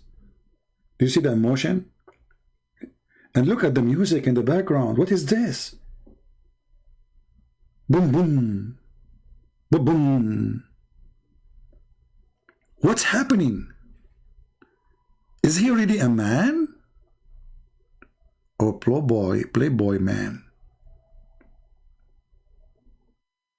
The moon, and in the desert, understand, the moon is an awesome sight. It is smooth. It is radiant. The moon is smooth in the desert. You know, how come the moon in our town is not smooth? We just learned something new today. That's if you go in the desert, if you like to have a smooth moon, go to the desert. So Muhammad is a smooth. Actually, his real name is a smoothie. It is clear, it is gentle compared to the scorching sun at which they are used to. So the moon was the epitome of beauty. So he says, I came out at a full moon night and I looked at the moon and I saw it beautiful, handsome. So I said, let me go see if the moon is more handsome or my prophet is more handsome. Look at the challenge, guys. I'm going to see if the moon is more handsome or my prophet is more. By the way, both of them, they have the same gender. Both of them, they are the same kind. I mean, Muhammad is a planet, and the moon is a planet. So we compare between them. The moon is round. According to the hadith, Muhammad was round. To the point, if you push him, he will keep rolling all over like a ball. There's a lot of similarity, we have to admit. Why in the world you are comparing the moon to Muhammad?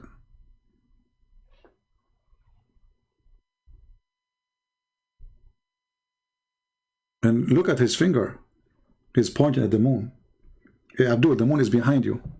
I think you are pointing your finger in the wrong direction. I don't know if you notice. According to the video there, the moon is not in that direction unless you have two moons. I forgot. The God of Islam believe that there is two west and two east and two west, because there is two suns. Muhammad, he could not understand why the sun in the winter set in different place and rise in different place from the summertime. So he said that Allah is the Lord of the two east and the two west.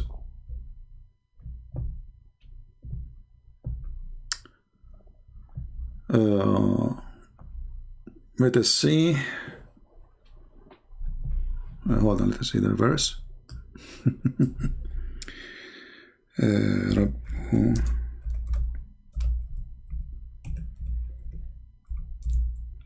Science. You know, this is pure science.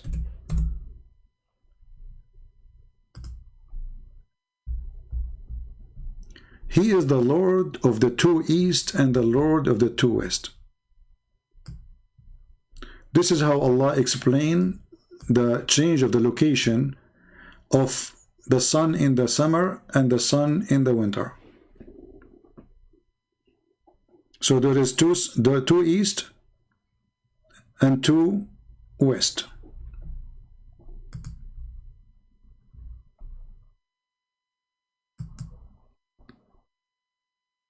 You know, what is the punishment if a guy, he says he is more pretty than Muhammad? What the Muslim would do to him? Just ask yourself. What if somebody, he decide, somebody, you know, I'm not going to name his name, you know, somebody, I'm not going to say, like, I will not even mention one letter of his name. Like, I will not say Trump. What if Trump, he say that I am more pretty than Muhammad?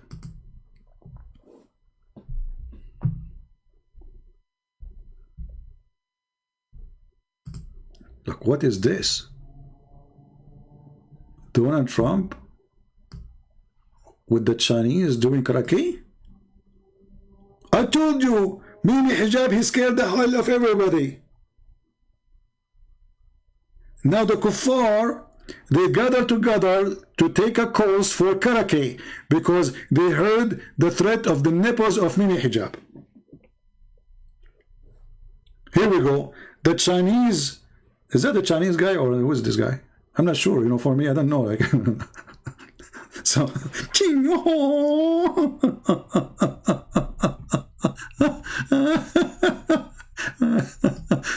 oh boy. Are you serious, Trump? You're taking a class for... Are you scared? Oh, come on. Really, seriously, are you scared from Mimi Hijab? I mean, the guy, he just show his nipples and you do this? What if he show his his ass?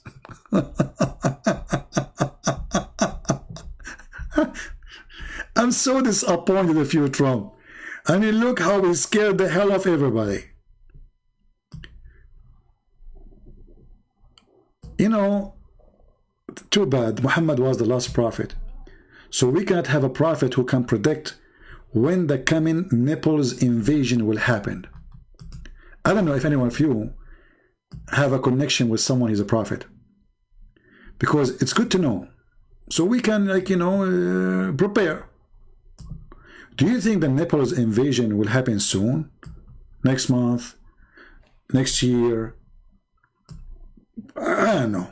We are just trying. But honestly, I am so disappointed of Trump. He is being so scared of the nipples of Islam.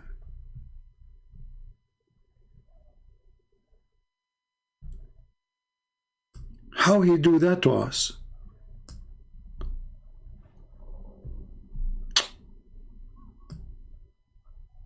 The guy, he just show his nipples, Trump, he start taking karate class.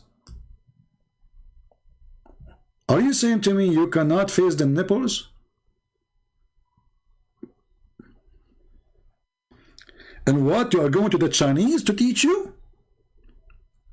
The enemy of Allah?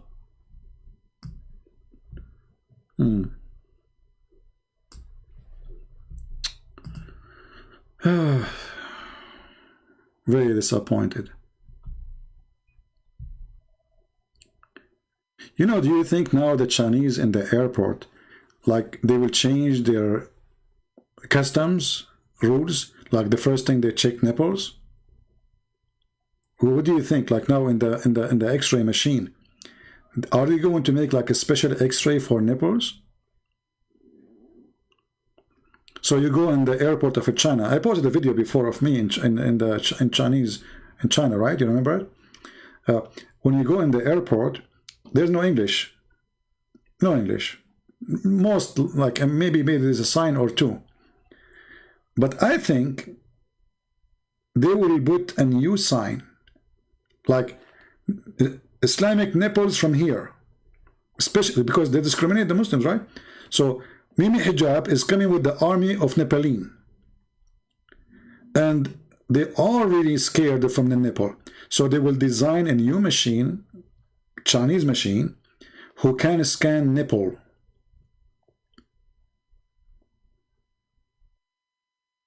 So I hope that will not delay our trip. I'm really worried about that. You know, when I go in the airport, this is before, now it's not working no more. Before, when I go in the airport, like once I remember I was late. So I'm going to lose my airplane. And there's a long line of people to check the security. I mean, for sure I will lose my airplane. So I did this. I took my phone and I started saying, okay, Alhamdulillah, Alhamdulillah, yes, brother, Alhamdulillah, MashaAllah, MashaAllah. The guy, the security guy, he came to me and he put a circle around my ticket and he says, go there. And right away they will pick up somebody, he is blonde, redhead, to make it like we are not picking up in Arab or something, you know. So I was finally, because I will wait like at least for 2 hours to pass this long line. So special check, I went behind the machine, they check me, love again, and okay, take off your shoes, okay, take the belt off, you know. They did not take everything because they did not ask me to show my nipples, to be honest with you. I was relieved for that, because this is where our strength as Middle Eastern, all our power is in the nipples. I'm telling you. Actually, I know a cousin of mine, his name is Mimi Hijab. He was able to melt 6-foot concrete just by pointing his nipple at them. There was like workers who work in a coal mine. So you know, they're under the ground, and then the whole cave collapse on them, and the concrete collapse on them. They cannot take them. It's going to take a long time. But my cousin Mimi Hijab, he took off his t-shirt.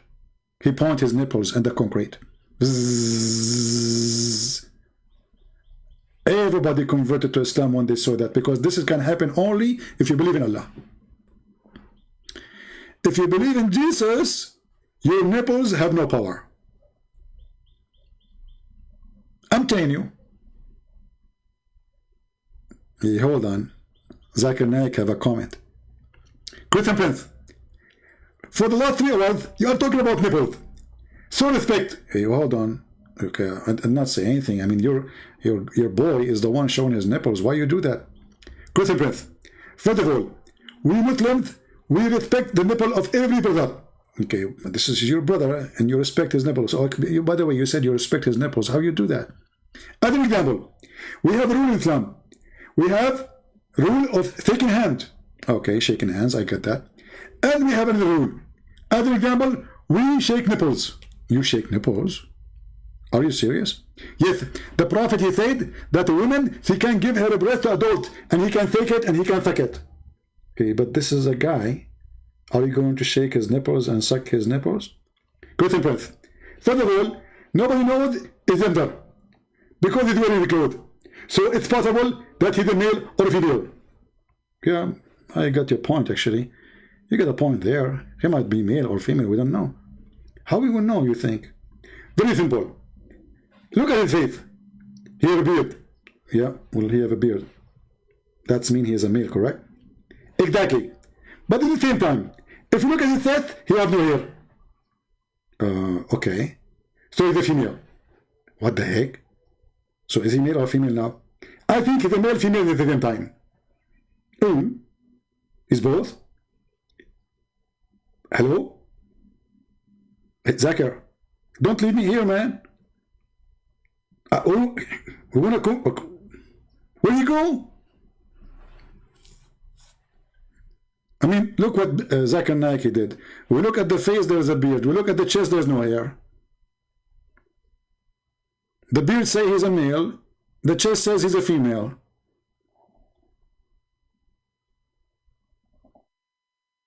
What do we do now? How in the world I'm going to keep this video online now? I think I should take it down. Especially when this Muslim, he's used the filthy word. So what do you think? Should I leave it or take it down? What do you think? I mean, we come here every day online. Hey, by the way, don't forget, if you go and click at the information in the info of this video, we have our books, the 2 new books, published in Chinese and Russian. And first time ever, a book of mine published in Chinese. And it's for free, as a gift from me. Same as the Russian one. So, even if you are not a Chinese or a Russian, download the video, post it again in G Drive, and post it everywhere. Don't depend on the link, because this link might disappear, right? So download the book and share it with everywhere, even if you have 0 Chinese friends or Russian friends. We want the books to be all over the internet, and this is why I'm giving them for free. I give my books for free, not because I'm rich. I'm not. But because the target is way more important from a person, let us say, trying to accomplish some material dream, like buying a new car or etc. Saving life of millions, changing life of millions is way more important. And I believe you agree with me. And this is why I say, please share the books with whoever you can, because people need to know about it. It's not enough for us to translate the book and post the link. If not everybody help, how people will know about it. All right? And it costs you nothing. I mean, we are the one who made the book. We are the one people who they help in the translation, etc. So all what we're asking you for, just post a link, share the book with your friends, all right? And even if you do not speak Chinese, this is not an excuse, because you never know. This is how we can make the book more popular. If you are a person who have a contact with the Chinese, send them the link. Let them post it in their Facebook pages, etc.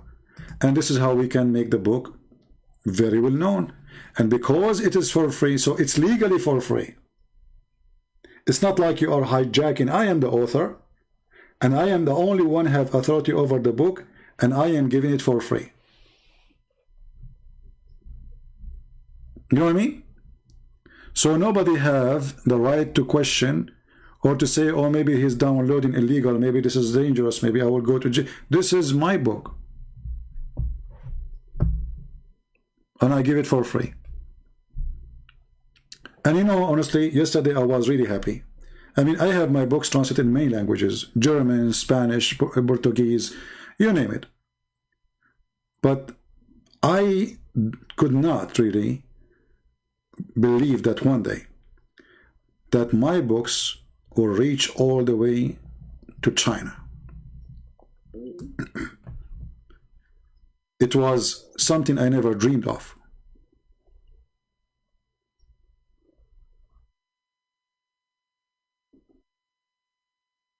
Honestly,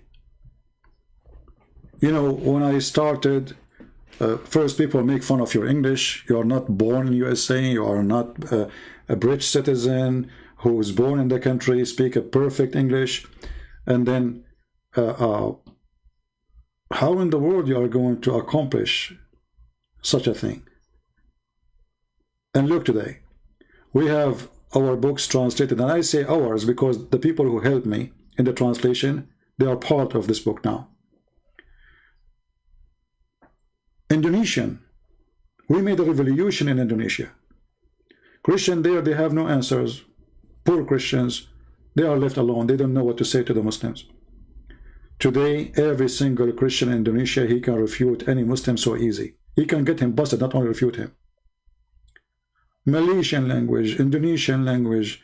I mean, so we gave a great animation, peaceful animation, to be used against the devil attack. And the more we translate, the more we will have people who can stand up against the cult of Muhammad and laugh at it.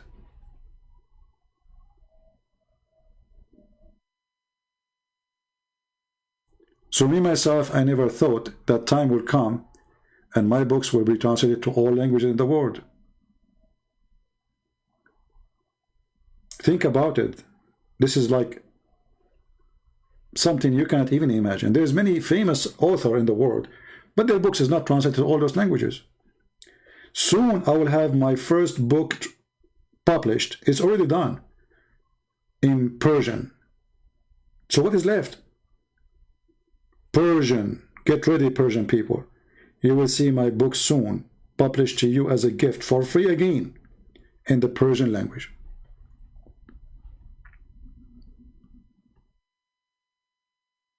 So I'm very grateful for the help of those who did the translation, and we will give it for free, and we will keep it for free. But trust me, nothing in this earth is for free. Somebody have to pay for something. So always we appreciate people who support us, even though we have a very little few people who really care to support. If you go to Patreon, you will see a big numbers of people there, but very, very, very few of them they really support. The rest are just names. With my respect to them, I mean, it's okay, maybe they don't have, they cannot have, you know, but still your support is needed. I don't talk about it because I should not, I believe, but this is the reality. People don't appreciate things for free. If you make it expensive, they will think it is valuable. You make it cheap, they will say it must be cheap then. You make it for free, they say it must be bad. They will say, why he's giving it for free? If you read my books, you will see it's a treasure of information. There's no book is written about Islam like my books. Not because I am the one who wrote it, you can go and read.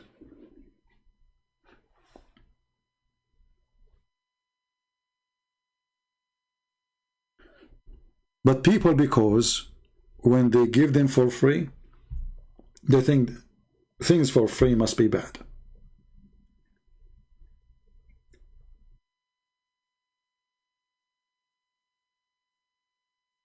But this is not the case. Because those books can cost me my life. It's not for free. It's very costly.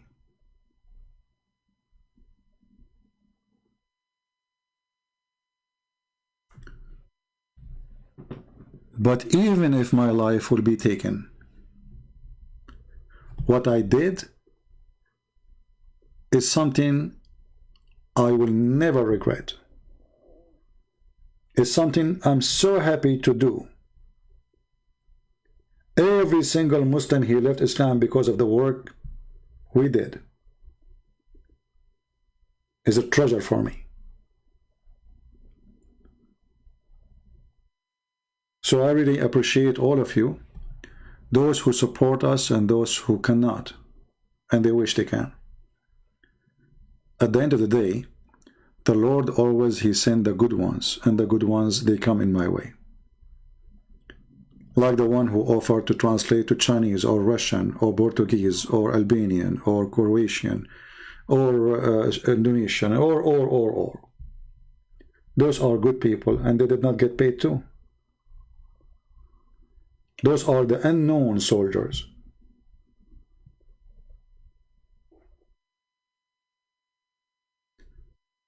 So I'm happy to have them. I'm happy to have a family like you, all of you. I'm happy to see Muslims leaving Islam. And remember one thing, we will not hate the Muslims. They hate me, I understand. The Lord, he says, time will come and people will think by killing you they are doing favor to God. We are sharing the truth with them, and the truth is priceless. Especially in a time where nobody dare to say the truth. Everybody is a hypocrite. You will not find a single TV station saying the truth about Islam, that Islam is nothing but terror and terrorist. They say to you, ISIS is not Islam, but Muhammad, he is the first ISIS. Was Muhammad is a Muslim or not? Isn't he say I was victorious by terror? Isn't him who says cut their hands, their fingers, tips to revenge? Isn't him who says kill their children, they are one of them? So why we blame ISIS? We don't blame the religion. Just this week, many countries announce big Islamic organization to be terrorist organization. Why they are not announcing a Hindu organization to be terrorist? What about Buddha's organization to be terrorist? Why all of them, they are Islamic organizations? What is the secret? What they share together? What Hamas and Hezbollah they share together? What the Muslim Brotherhood and Hamas and Hezbollah they share together? All of them, they share one thing: terrorism.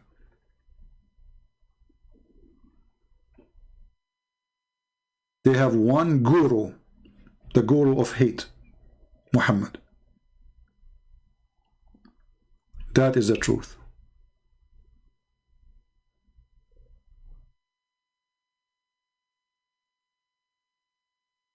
So download my videos, cut them pieces, shorten them, do whatever you want. We speak about many things. Every video can be a book by itself. And you will find always in the Muslims' answers, which we witness today, how silly Islam is. If Islam is strong, then you will find strong Muslims with strong answers. Muslim answers are strong when they speak to somebody who knows nothing about Islam.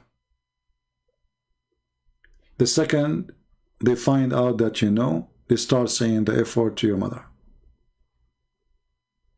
as we witness today. If we ask any Muslim, If there is something to be proud about as a Muslim, what they will say?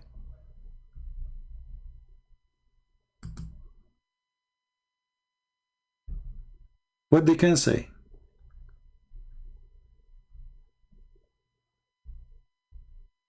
If there is any Muslim here is proud to be a Muslim, let me know. Text me in Skype. I will call you. And you will see in a second all the proud religion disappear.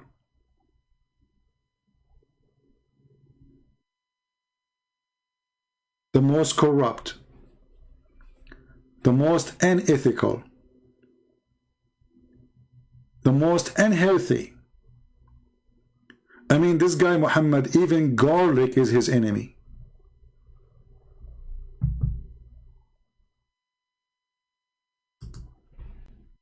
This madman, he told the Muslims that angels will not enter a house. People of this house eat garlic. And not only that, he add more list of food which make the angels irritated. Obviously, this person is mental. Garlic, as an example, is one of the most useful plants for health. It's a gift actually from God to have garlic.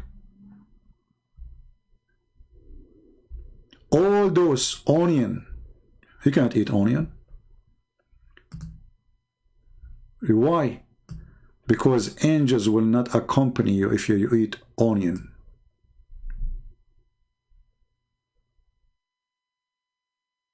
Who in the world can believe in such a silly, stupid man? Why angels will not accompany me if I eat garlic or onion? Or leak? Is he going to be leaking?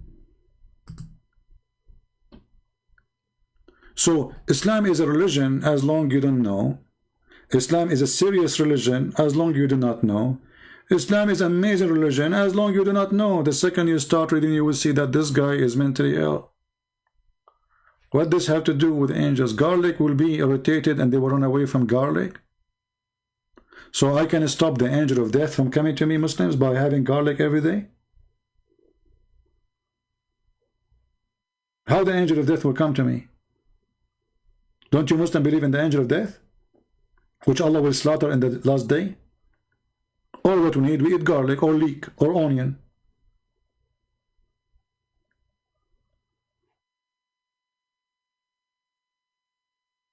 Muhammad, obviously, he's suffering from mental illness.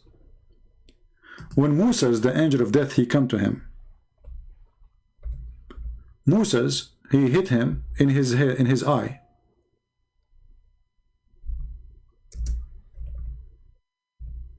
He did boxing. Who in the world don't believe in such a garbage?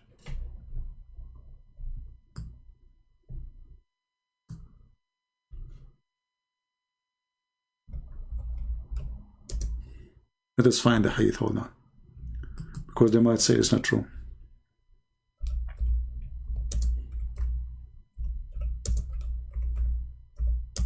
Have you ever heard that there is a prophet of God, Allah, he decide that it's time for you to die?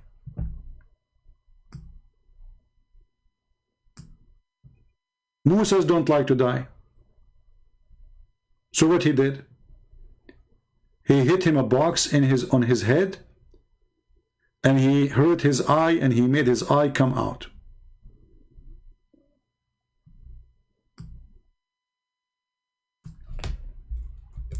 This is a prophet of God. Moses disobeyed God, and Moses can stop death. And how he do it? By beating the angel of death. Is that a serious story from a serious man or from a kid?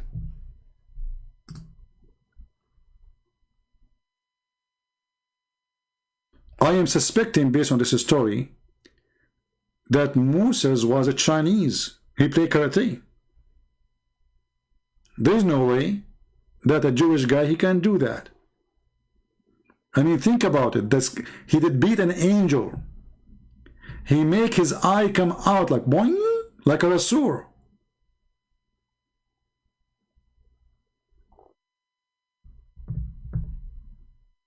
Is that a story coming from a true prophet?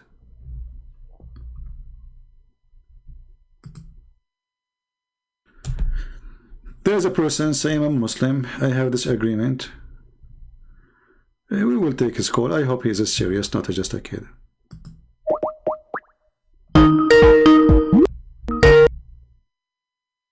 I will mute the sound until he answers. Oh. He did not answer. Call decline. So he don't agree with me and call decline. Oh, he said 2 minutes. So we will call him in 2 minutes, no problem. So when you read this story, and if you are a Muslim watching, ask yourself, is it really can be true? The angel of death was sent to Moses, and when he went to him, Moses slapped him severely.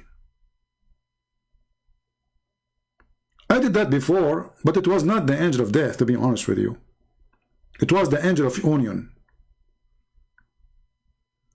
So God, he decided to end the life of Moses. He called his angel, the angel of death. He said, hey, go and take the life of this Abdul. The angel of death, he go to Moses. He knock at the door. Moses opened the door. Hey, Habibi Moses, I am the angel of death. I'm going to take your life. Moses, he don't take that to friendly.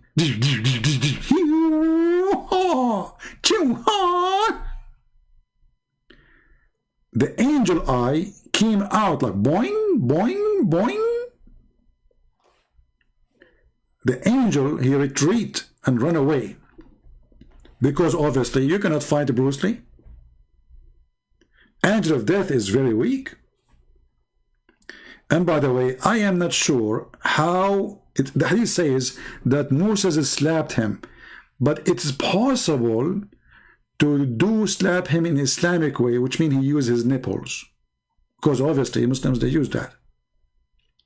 So Moses slapped him severely. Look how rude this Moses is. I mean, just slap the guy, come on, he's doing his job. Why in the world you slap him severely? What if the guy, he don't have insurance? What if he called the cops for you?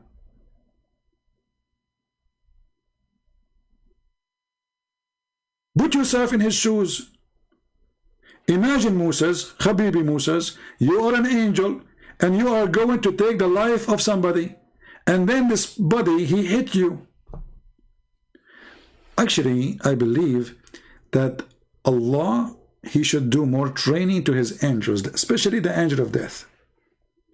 Because obviously, we can refuse to die. Very simple, it's very easy. Angel of death come to you, we beat the heck of him, he run away. And then, it says here, he hit him severely, spoiling one of his eyes. Man, the guy, he spoiled his eye. The eyes, not only the eye came out, the eye became bingo. The angel went back to his Lord, which means to Allah, and said, you send me to a slave, he does not want to die. Have you ever heard of a human being he want to die? Oh, there's Abdul, they want to commit suicide, ISIS. Obviously, Moses is not ISIS. Allah restored his eye, and look at this, brother. Look at the power of Allah. So he beat you, no problem. He took your eye off, who cares? I will put it back. Come to me. Sit in my lap. Open your, not your mouth. Yeah. Let me grab your, it's hurt. Okay, hold on. Don't move. The angel of death, he went to the mirror and he looked. It turned to be, he have a cross eyes now. So he went back to Allah. He says, fix it. Fix it, please. Hello? Hello. Yes, my friend. What do you want to say to us? Go ahead. Yeah, can you hear me well? Yes, I hear you well. Okay. Well, I have a couple of, how do I say this? I have a disagreement with you. About what? I think, for example, there are a couple of things in Christianity that also doesn't make sense, and I agree.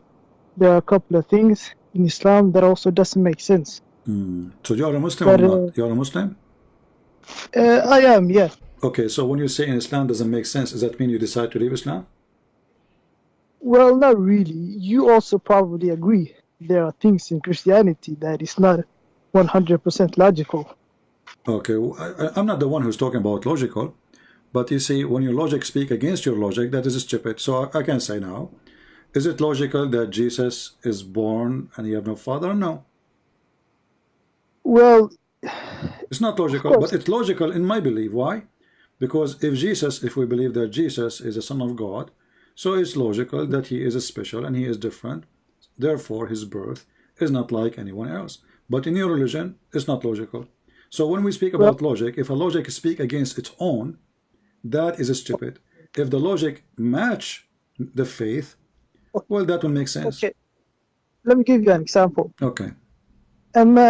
There are verses in Christianity where that are very, let's say, immoral, and I can tell you there are also Quranic verses.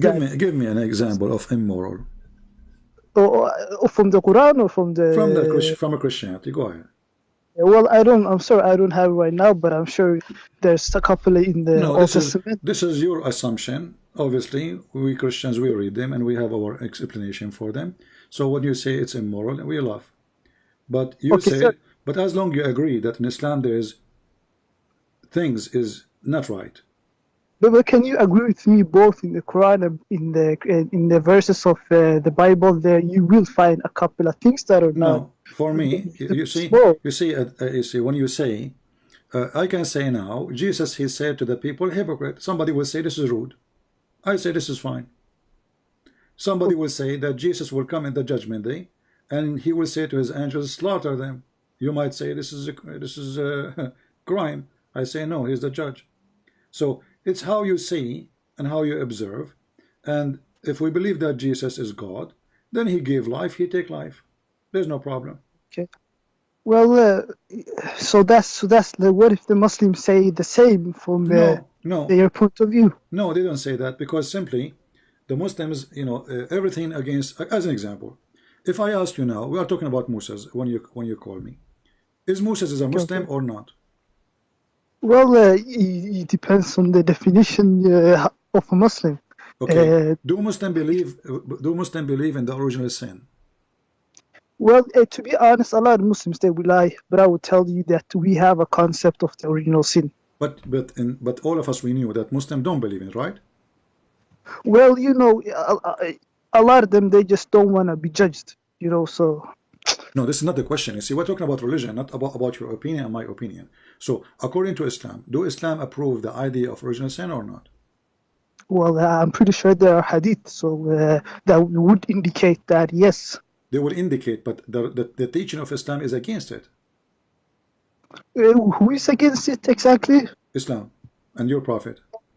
Like Muhammad, but I don't know. Maybe I've heard a hadith that say that Muhammad he says that Adam or was it Hawa that ate the fruit, and because of that we are here, and therefore maybe you mean something else by the original. Do you remember when I said to you, if your logic is against your logic, that means your religion is stupid? That's what you just said to me. Here's the thing. You just said to me that your prophet said, if not Muhammad, if not Adam did that, we will not be here, correct? Yeah, well, that's the same in Christianity too. No. In Christianity, we believe in that. If not Adam, we are not here. We believe in that. We don't say we don't. But look what happened. Muhammad, he says in one hadith that if not Adam, we will not be here. In different hadith, he said the opposite. He say, we can't blame Adam for being out of heaven because Allah, he wrote our destiny to be there.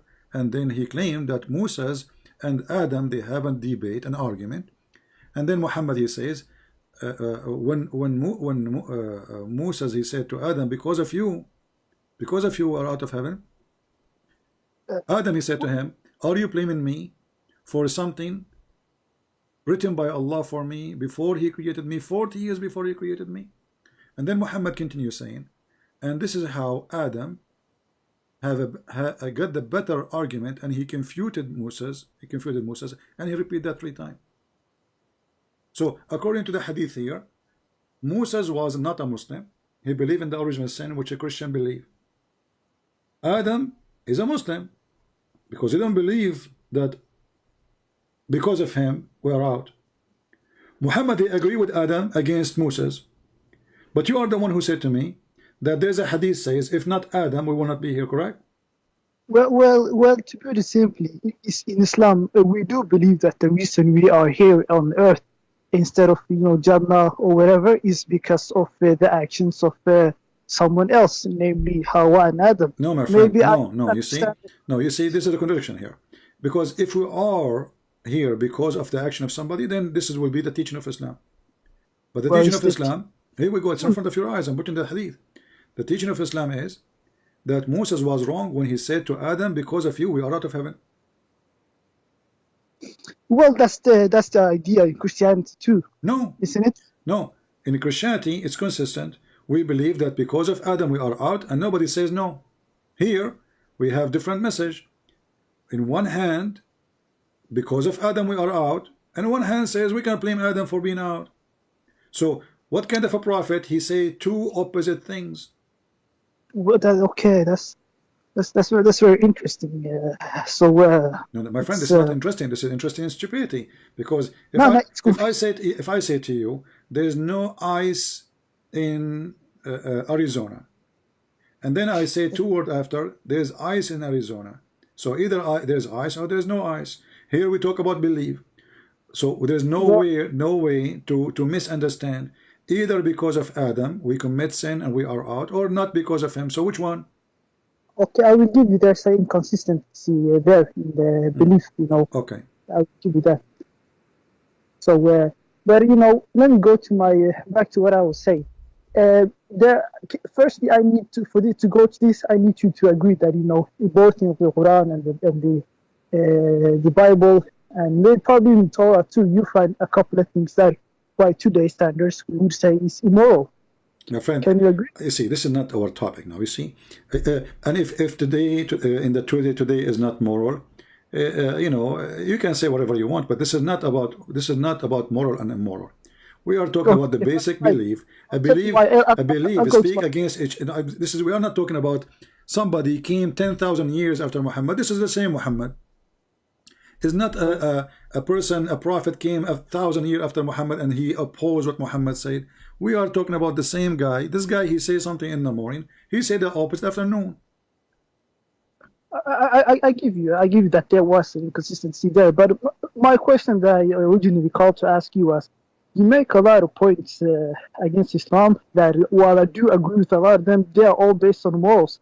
By the standards of Christianity, who are you to say that when why shoot when you live in a glass house, if you know what I mean, when the Old Testament isn't known for being the most peaceful book itself. So how can you criticize the Quran for that? What is that? You said the New Testament is not the most peaceful book. Why? The Old Testament. The Old Testament? Yes, the Old Testament. If you go and read, you will see, because they did to them, we do to them. So those people are trying to survive. Your prophet, he attacked just for the sake of women. When your prophet, he says, attack the Roman so you can get the blondie. Attack the Roman so you can get the blondie. So did the God of the Jews, he said to them, attack the Roman to get the blondie? Is that the reason? So here we notice, my friend, you sound like a nice guy, and you are welcome. But we have to be honest. If my reason for war is serious, have nothing to do with me just raping women, taking things that don't belong to me, and there's no reason for it. So when they attack me and they enslave me and they take my wives and they take my children and they take the whole nation of Israel, they've been taken as slaves twice. Well, that's The not Assyrian, nice. the Assyrian and the Egyptian. So they took the whole nation. They did not even leave a chicken behind. They took everything. They put them in cargo and make them move. So Are you talking about maybe the tribe of Haibar or something? no. I'm talking about the Israeli before Islam. So if we want to judge, we have to judge the reason to understand the history. So those are history event happened. Let us reason to understand them. So if when God he come and then he say, we'll attack them so you can get the blondie girls. It's not to spread Islam. Muhammad he claimed that he's a prophet. He want to spread Islam, right? Is that like a hadith? Do that to women. Something about what again with the blondie thing? Can you what do you mean exactly?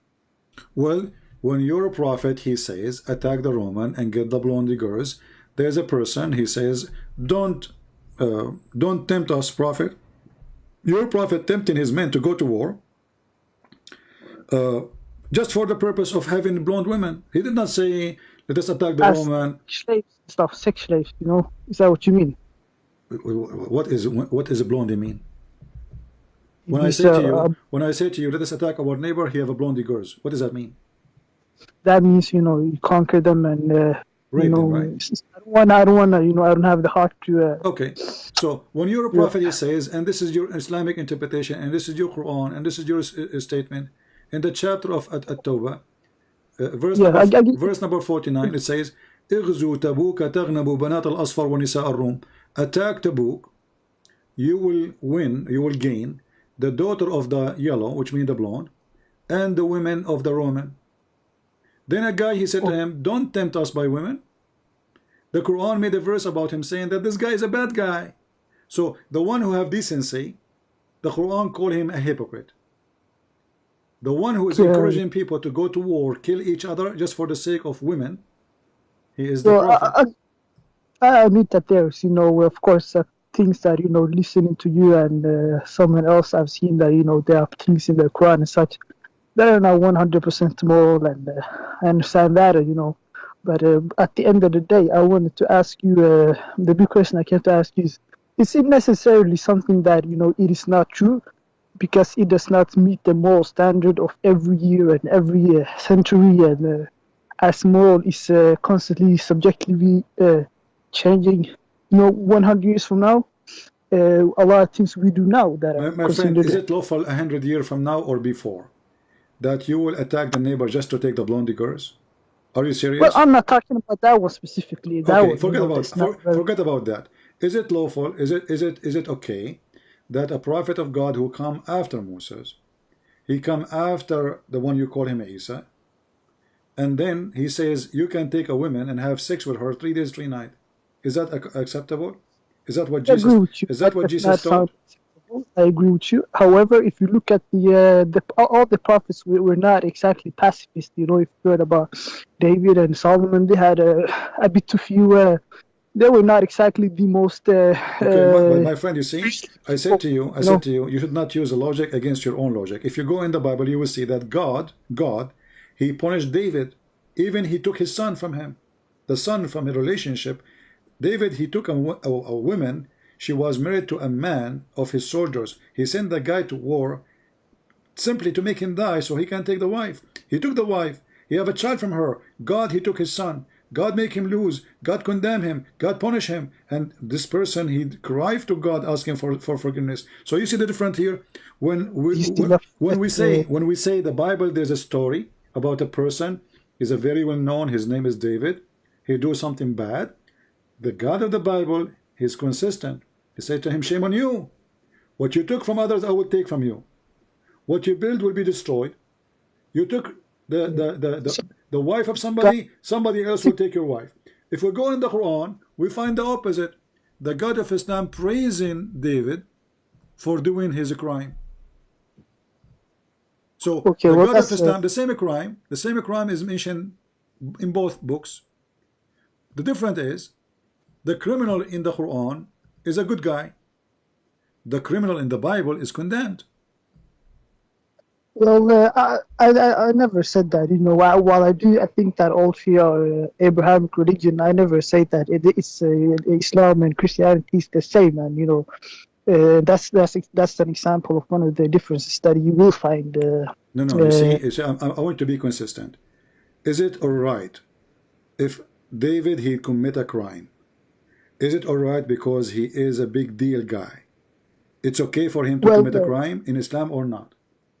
If a prophet did something bad, I'm not gonna tell you, and even God condemned him. I'm not gonna tell you that what he did was not wrong at all. Well, my book says that David he was a very bad person.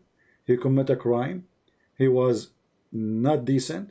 He was not following God. He is not obeying God, and we have no shame to say it because he is who did that. So what if he's David?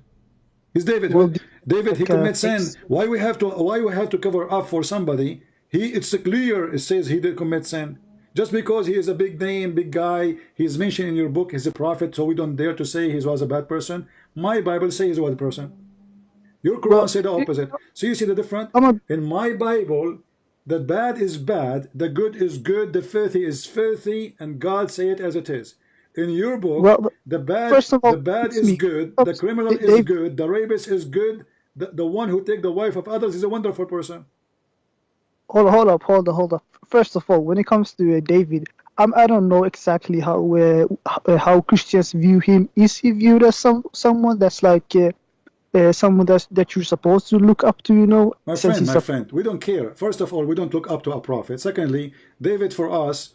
I mean, people, they call him a prophet. You can call him a prophet if you want, but I don't see the prophecies of David. However, David was a king. Even if he was a prophet, that will not make him the best example for me. When he do wrong, he's wrong. When he do good, I will follow the good of him. So the Bible teaching us that there's nobody is good. My friend, hold on. There's no one is good save God. There's no one is good save God. This is what the Bible teach. So we don't follow a prophet as an example. We follow the good of God as an example. So this is why we have one master, one Lord. His name is Jesus. He is our best example. The rest is not. Because I am sin. I commit sin. You commit sin. Peter commits sin. John commits sin. Luke commits sin. Everybody commits sin.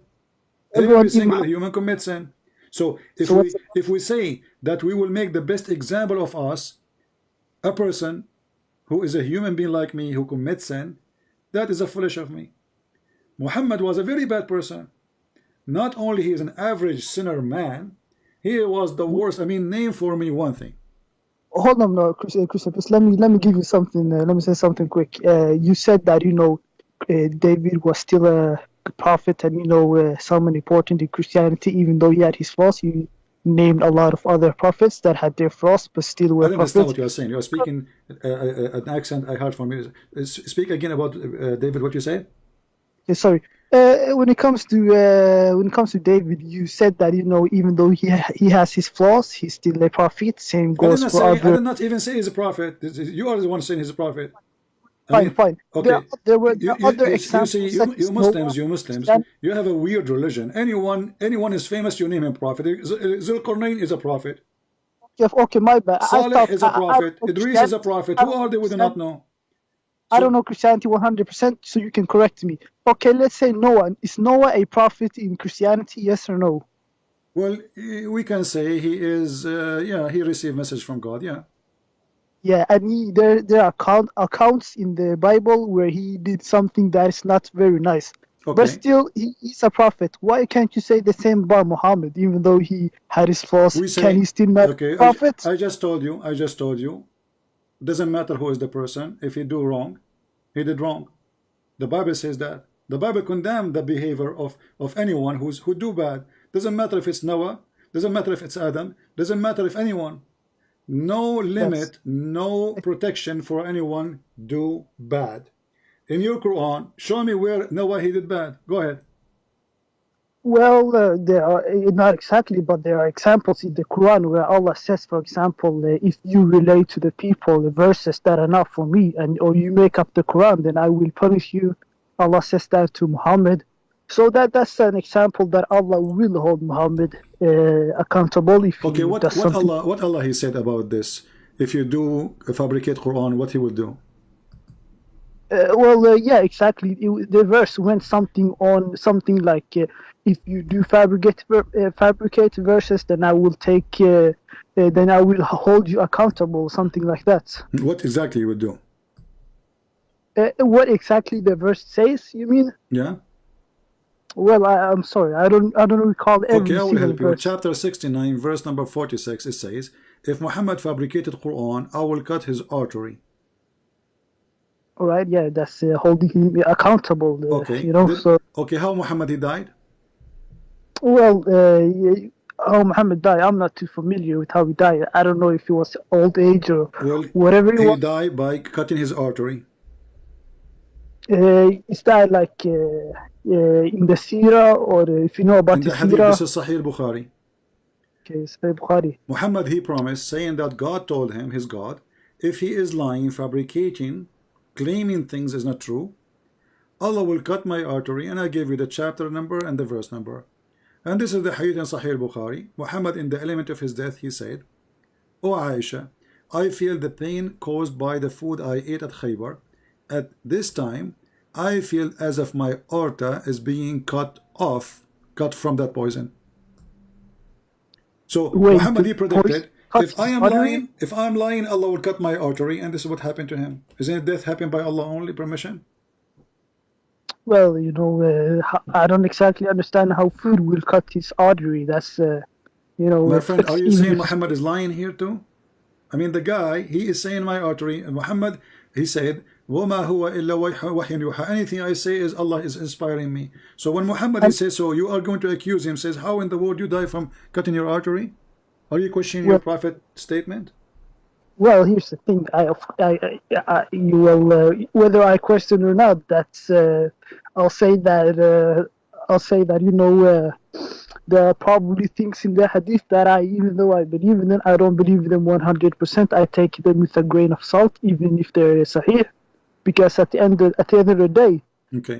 So what you just said, that I am a Muslim, when the logic of Islam is against the logic I like, I will put that logic under my shoes. This is your prophet statement. The Muslim scholars, they say this is Sahih, and this is Sahih al-Bukhari. This is the most authentic book.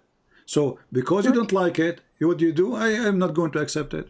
Very simple. If this is the case, my friend, if this is the case, anything I don't like, I will say I don't accept it. You can attack me now. You can say anything you want about Christianity. No, that's not what I'm doing. That's not what I'm doing. So do you accept the hadith or not? Do you accept that Muhammad saying I feel it's cutting my artery or not? Well, what I'm saying is that it's not a problem if I say that I disagree with these certain things that are very controversial that is written in the hadith, because at the end of the day, even though they might say sahih, they were written very long after the death of Muhammad. Well, the Quran written long after Muhammad too. You don't have a Quran. You don't have until now a single page of the Quran. I have heard the criticism that the Quran... No, not criticism. Even you, if you open your Quran now, I'm assuming you speak Arabic. You open your Quran, there's a page, it's called page A. Go there, it says this Quran is written according to Hafs, according to Ibn Asim, Ibn Jude, etc., according to Uthman, according to Muaz, according to Prophet Muhammad. So you have tons of according to what? According to recitation. Recitation, yeah, exactly. So why it says recitation? Because you don't have a book. Well, that's true. It was passed on orally.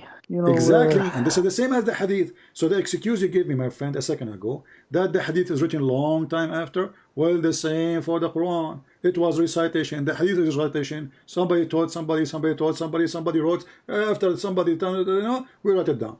The Quran is and therefore I can take it with a grain of salt when there are things in the hadith that shocks me and I cannot explain. It's not up to you, my friend. It's not up to you and not up to me. See, how come it's not up to me? It's not up to you because you see, you are the one saying you will not accept something written long after, then you should not accept the Quran too. Well, here's the thing. I'll take it with a grain of salt. That doesn't mean I refute everything. That doesn't mean I take everything.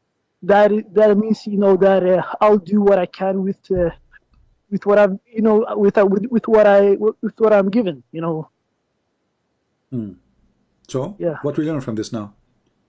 What we learn? What we learn simply that, you know, with my respect to you, you answer with no answer. You are giving me like answers in the wind. Are you believer, or you are so believer? Here's the thing. I'll admit that a lot of things that I believe is very controversial for even a Muslim. But you know, a lot of things that I believe is very controversial from even a Muslim point of view. But you know, I'm like you know, I call myself a modern Muslim. You know, somewhat a moderate Muslim. How you have a modern? Do you have a modern Quran? Well, a modern interpretation, you could say. Because, how you can have a modern interpretation if the guy he said that 1400 years ago? You know, me and you, we agreed that we have to go back in history in order to understand what happened, right? Well, yeah, why not? Okay, so Allah, he gave Muhammad a Quran, and Muhammad, he gave interpretation for his Quran in his time by the hadith, explain what he said, mostly, not all of them. However, so today, what we will do, we are not going to take what Muhammad said, we are going to give our own moderate interpretation. But how you can have moderate, as an example, when the Quran says, when the Quran says that there is women in heaven and they have big boobs, how give me the modern interpretation of this? The modern interpretation is that, you know, sex is not banned in the heaven, I guess. Oh, I'm not talking about sex. Who said sex is bad? I'm not saying about, because God, he gave Adam and Eve the right to have sex, right? Nobody says sex is bad. But when you make a promise about boobs, is that lawful? Is that right? So if I go to your house, my friend, and I knock at your door, and I give you a card, says believe in my God, and there's a picture of two big breasts, is that logical? Is that acceptable? Is that ethical? Is that smart? Well, that's not the same thing over here. You know, you trying to make the point that, you know, Islam is trying to use sex to advertise to horny men. That's I'm guessing that's what you're trying to say. Well, you know, you got what you got, and you tell me the answer now. I'm waiting for the answer. Why God presenting himself that if I believe in him, he will give me big boobs? He did not even say the word women. There's no women there.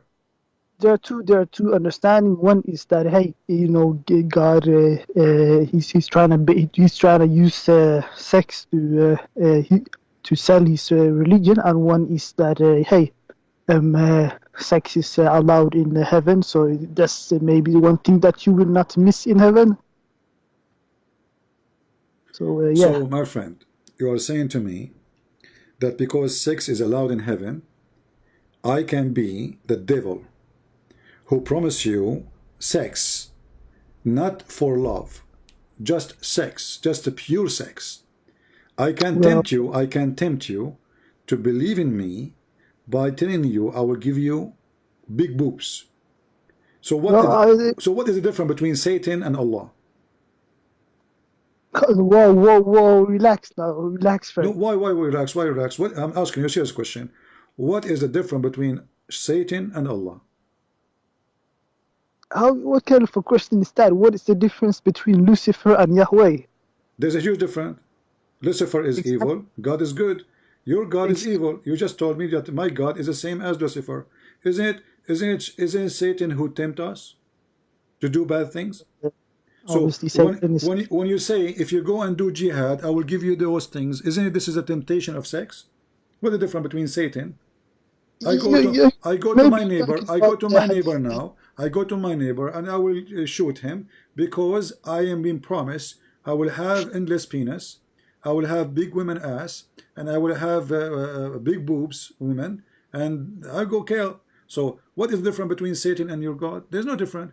And let me ask you, to make it more simple, who is the one, what is the most ugly thing Satan he do in this earth? One more time, please.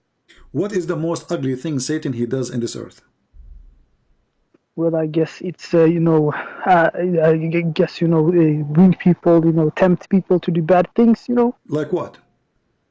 You know, like murder, rape, whatever. Okay, right? So if somebody taught people to do murder, he's Satan. if someone, well, by that logic, both Allah and Yahweh are Satan, because looking at the Old Testament and the Quran, you know. So, but I guess you don't agree with that. You see, So, you run away to speak about Yahweh. Okay, you see, we said murder. We said murder. So murder is mean that you kill somebody, he did nothing. He's not even your enemy. Do you agree with me? Do we agree with me? There is difference in the murder and if killing. I kill somebody to take his his wife, is that a murder or not? Of course, it's murder. Okay. What kind of a question? What is the punishment? What is the punishment if a man he killed a slave, a white man, a white Arab, he killed a black slave? In the Islam or Yes, Christianity? in Islam. Well, Islam, obviously, if you kill someone, the punishment is that you get the same. What the same? What does that mean? Speak to me in English, please. I'm not like Jewish, what would you call it, like a faqih person that studies fiqh, Islamic laws, jurisprudence, but I would assume that the punishment would be qisas, something like eye for an eye. Okay, eye for an eye. Just to show you how stupid Islam is. Eye for an eye is in the book of Moses, which means if you kill me, if you kill somebody, we will kill you. This eye for an eye, correct? Yeah, that would be eye for an eye, Yeah, okay. So in the Quran, Muhammad, because he's a fraud, he said we will practice eye for an eye. But look what he did. Chapter 2, verse 178 said, "O who you believe in retaliation for the murder, it's ordained upon you, free for the free, slave for the slave, female for the female." So if I am a free man, and I kill a free man, I will be killed for killing a free man. If I am a free man and I killed a black man, he's a slave, my black slave will be killed. If I am a man and kill the women, the other man, he will kill my women. What kind of justice is? I don't think the other people are responsible for your actions. So I don't think killing a slave, like if someone kills someone else's slave, first of all, I don't know slavery. That don't mean you should kill the other person's slave. Take that on the person that did that. The slave didn't do anything but sit there and be enslaved. So how come that doesn't sit well with me, to be honest? Okay, but this is what the Quran is saying. This is chapter 2, verse 178. So you kill my wife, I kill your wife. I don't kill you, I kill your wife. What kind of justice is? So now we have two victims. Your wife and my wife, they are dead. Wait, is that in the Quran? Yeah, this is Quran, chapter 2, verse 178. That's Surah Al-Baqarah 178. Right. Can you read it in Arabic if you have that? Sure, here we go. يا أيها الذين آمنوا. Let me move that so people can see. يا أيها الذين آمنوا كتب عليكم القصاص في القتلى الحر بالحر العبد بالعبد والأنثى بالأنثى. Oh yeah, I know that. Oh, okay. Yeah. What kind of God is God? This is Satan. So because now we have more victims. Relax with the Satan equivalation, but damn, yeah, again. I was talking earlier about a couple of things in the Quran and in the Hadith that it doesn't sit well with me, and as I said, I take it all with a grain of salt. And if I can't believe this is something from God, then I will not say that, hey, this is from God. But and I do recognize that it's even a lot of Muslims would would disagree with me for saying that I can't take this from God.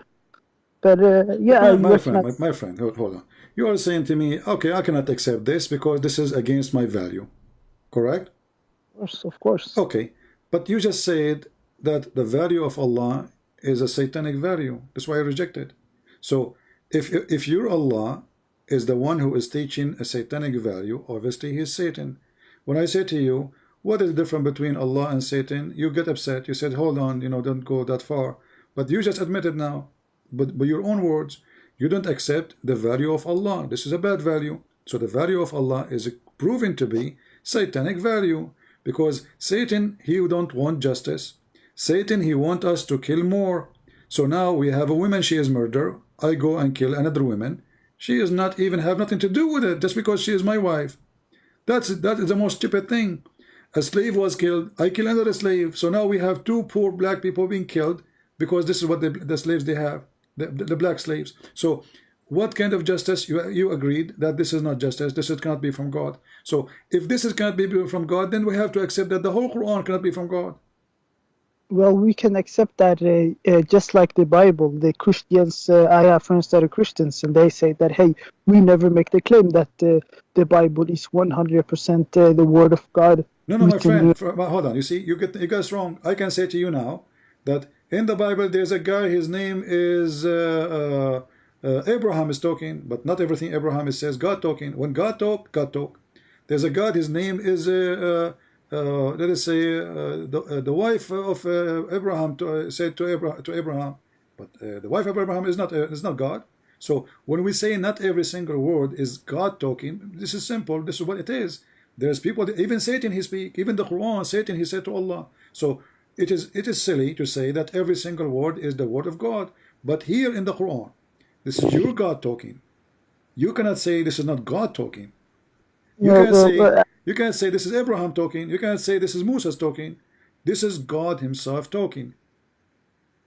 Well, here's the thing. I agree with you, but here's the thing. I personally would say that there are probably other Muslims too, maybe not many, that recognize that, you know, there are holes with the idea that, you know, the Quran is what do you say, perfectly reserved, and I believe that, you know, what you said, the Hafs version, right? Is the one that we have today. I'm feeling that I have to at some point accept the fact that, you know, the Quran is not 100% preserved, but that doesn't mean that, you know, you don't need to chop off the whole tree. Look what we would do. Any verse from now on, according to your logic, I don't like, I would say is not from the Quran. Well, said it's only the verses that I don't. What if there's tons of verses, they are good and they are added to the Quran? Because you see, Satan, when Satan he want to deceive, he will not say to you, I'm Satan deceiving you. He will add the poison between the good food. So if there is something good, doesn't mean it is really not from Satan. So again, your logic is wrong.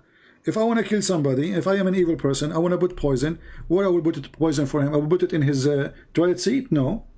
In his shoe? No. I will put it in the good food he eat, in the best food he eat. So poison is what, just one drop.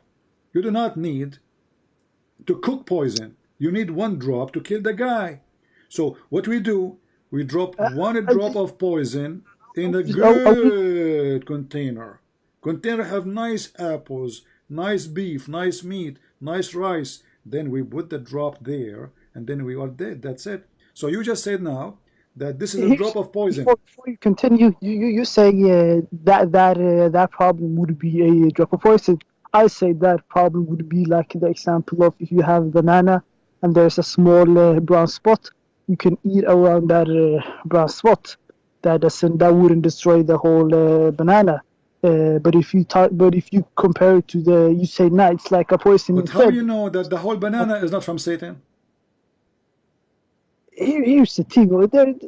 There is, first of all, how I know is, you know, there are a couple of things, you know, Okay, I will do this with you, my friend. I want you to show me one thing in the Quran is not, for sure, is not from Satan.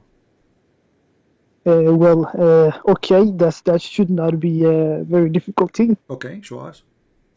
Right. Let me, for example, say that, you know, let's take Suratul Ahad. Qul huwa Allahu Ahad. Okay. Allahu Samad. All right.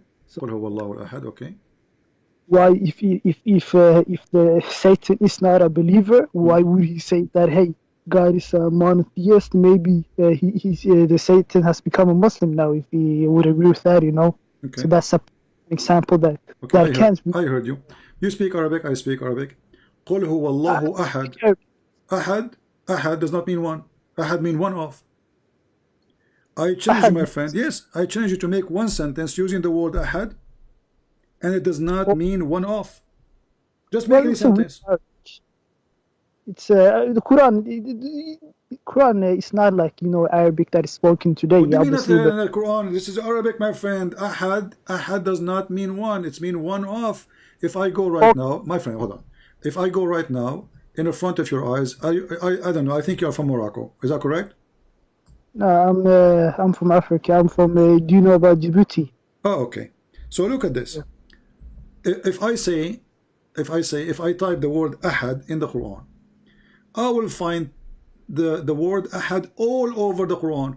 وَمَا يُعَلِّمَانِ مِنْ أَحَدٍ. So you did not teach anyone off. I agree with you. Okay. It does not. So this is what Ahad mean. Ahad mean one off. So قُلْ هُوَ اللَّهُ أَحَدٍ. He is one off of what?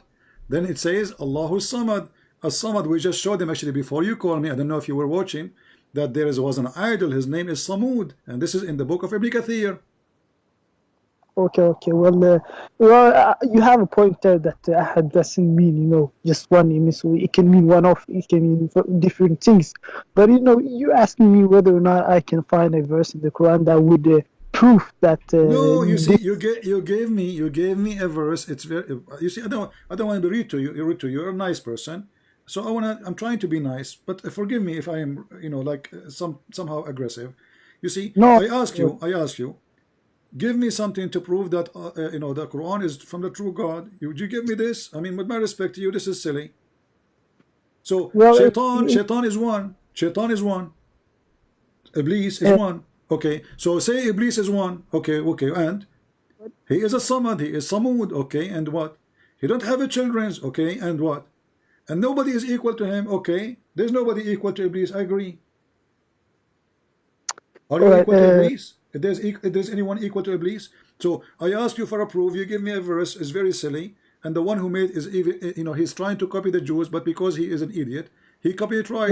He copied it wrong. So the Jews, they say, "Oh Israel, your God is Echad," but Echad is not one as a number. Echad is a unity.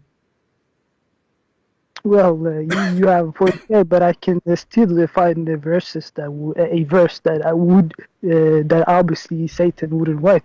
But like what? Here we go. I gave you a chance. You gave me something silly. I mean, Satan will not write what? I mean, name for me one chapter, my friend. Name me for one chapter. Yeah, it's not silly. It's not stupid. There are verses that you condemn. So you are saying to me, there's verses are not stupid. The whole Quran is stupid, but there's some verses are not. I am saying that because did you hear what I said? I said, name for me a chapter. It's not stupid. What your answer was? No, there's some verses are not. That's what you said. Here's the thing. What I'm saying is that obviously by today's more standards, there are certain, but that I also hold those standards. There are certain things in the Quran, but mostly Hadith, to be honest, that would be considered immoral, and obviously I can take that with a salt. My friend, forget about immoral now. We got it, the immoral thing. But when you say, Jesus said, "From their fruits you shall know them." What do you think about the sentence? From their fruits you shall know them, correct? I'm thinking it means action speaks louder than words, probably. Yeah. Exactly, because people, they can talk is cheap. I can speak to you about how good I am, how wonderful, feed the poor, but I never fed one. About taking care of somebody's homeless, but I never did to anyone. About being decent, not to cheat, not to lie, but I do all those things. So talk is cheap. The fruit is what decide where we belong. The fruit of Allah and the fruit of Muhammad is ugly. As an example, is it cheating is haram in Islam? Well, cheating could mean anything. Cheating when it comes to cheating in your wife. You mean that cheating in a relationship? All right. Well, obviously, cheating is wrong. Okay. So if a guy, I'm not trying to insult you. Please forgive me. If a person come to your house and he is your father, and he flirt with your wife. Well, that's a little bit. That's a little bit far-fetched of a question to ask. Why you're asking something that specific? You will see why I'm asking. Just say, tell me, what do you think? If a person claim to be your God, and he go to your house when you are not there, and then he flirt with your wife, says to her, "I like you." Is that a cheating? Is that a decency? Is that awful? Is that good? What do you think? You mean prophet? If someone is prophet, doesn't matter. Who doesn't matter, my friend. So are you saying if he's a prophet that he can do it? It's okay? No. But what I mean is, like, of course, even if he's a prophet, why would you say that? That's messed up. So let us focus on the question. If a person, he is supposed to your father, and he come to your house and he flirt with your wife, how you describe such a behavior? Is that a decency? Is that a good fruit? Is that a bad fruit? Is that satanic? Is that from God? How you describe it? Obviously, I would think maybe he's drunk. He drank some alcohol. Let us take that option. He's not a drunk. He don't drink. He don't drink. He don't smoke. He don't take hashish. Well, I'd be surprised about his behavior. What kind of behavior is that? So what does that mean? Tell me. Is he bad or good? It's obviously messed up. Okay, messed up. This is what your prophet did. Your prophet, he went to his own son's wife when she was alone, Zainab, and then he said to her, praise be to Allah, the one who made my heart move and flip for you. He said that to her in front of her face, not only in his heart, no. He said that in his lips, and the woman, she is married, and he was allowed to enter the house because simply this is the house of his own son. Where is this like you talking about a lot of people they mention this about Zainab? Are we talking about Zainab? Yes. Specifically? Okay. Well, that's of course that's a controversial one. Zainab Hassan Muhammad. Obviously, maybe Hassan he didn't like Zainab anymore, and Muhammad she was single. Muhammad he didn't want her to be single and lonely. My friend, the story is saying that the guy was happily married, and then Muhammad he went to visit his son. Let us say, for the sake of argument, you and your wife you have a fight every day. Is it lawful for me to go to your house when you are not at home and she is still your wife and you flirt with your wife? Even if it's not a happy relationship, that's kind of uncalled for thing to do. I wouldn't know that's not good to do even if they're fighting. But you said that they were happily married. Does it say that in the hadith? My friend, let us say they are not happily married. They hate each other. Is it right to go to the house of a married man and you flirt with the wife? Is the value will change in Islam if the guy is happily married or not? I mean, what kind of logic is this? So you are saying to me now, oh, okay, so if the guy is not happily married, I can go flirt with his wife? I mean, that's a very that's a sticky one, because obviously there are people that that are unhappy in relationships and they start new relationships even today. My friend, but this is a cheating. Well. Because you are okay. If you are still married, you are still married. She live in the house of the husband, for God's sake. I mean, she did not even leave the house. She live in his house. The guy, he never mentioned he would divorce her. Then after he came home, the wife, she told him, your father was here and he flirted with me. Then the hadith says, فَفَطِنَ زَيْد. So he remember, I got it. So he went to his father and he said, oh, Zainab, she is hurting me with her tongue. Please give me permission to divorce her. The guy never mentioned that before. But now he knew for sure that his father and his wife, they have a relationship. Otherwise, why he didn't divorce her before? Why he decided to divorce her after she told him that your father was here and he flirted with me? And look, just to show you how filthy this woman Zainab is, she said that after the Prophet he flirted with me, each time Zayd wanna have sex with me, Allah make his penis swell. Let me show it to you on the screen, and you speak Arabic, you have no excuse. إن زيدا تورم ذلك منه حين أراد أن يقربها. Is that hadith graded Sahih? Where do you find it? My friend, anything is not. Why is going to be in Al-Qurtubi if it's not a graded Sahih? Why Al-Qurtubi will use it if it's bad? It says here we go. It says which book? They are like putting bunch of hadith. Here it says قلت هذا القدر هو الذي أخرجه مسلم في صحيحه وهو الذي صححه الترمذي في جامعه والبخاري عن أنس بن مالك blah blah blah blah blah, and they continue. So they are giving you, I mean, those are the scholars, not my business. So the scholars, they are giving you a list of hadith. Sahih on there is like my friend, when you say is it Sahih, are you saying to me that the Muslim scholars, they lie about your prophet honor, and the Muslims, they allow them to do that, and then they print their books and then they publish it, and they teach it in university, and nobody complain. Well, that just because that just because one scholar he writes something does not. Who said that this one scholar he is copying from other scholars? My friend, isn't it you who said that those are reported from one to one to one to one? Al-Qurtubi did not live in the time of Muhammad, so obviously he is copying others and others from others and others from others until we reach to the main source. So this is not an excuse again. And let us say, for the sake of argument, this story is a lie. Still, the Quran says, Allah said to Muhammad, why you are hiding what Allah revealed to you? Okay, what Allah revealed to you? That you will take this woman. So based on this verse alone, Muhammad was a liar, telling the guy, keep your wife for you, when Allah told him, take her, she's yours. Even the verse proving that Muhammad is a fraud. Because it's a very controversial topic. You see, my friend, this is what you do. Anything is disgusting, you say controversial. Anything is stupid, you say I have a problem with it. But the question is that a prophet we can trust to follow? Is he the best example?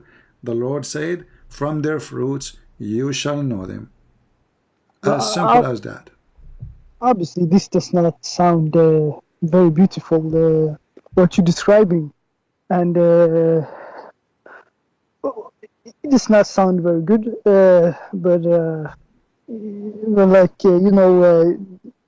and of course I agree it doesn't sound good, but again, you have, just like you take the Bible with a grain of salt, I take the Quran. I don't, my friend. You are making things up. I said to you, I accept what the Bible teach. I didn't say I don't accept anything in the Bible. I never said that. It's you who keep saying things I did not say. So it is you now trying to run away from what is written in your books. It says each time the man he tried to have sex with her, Allah make his penis swell.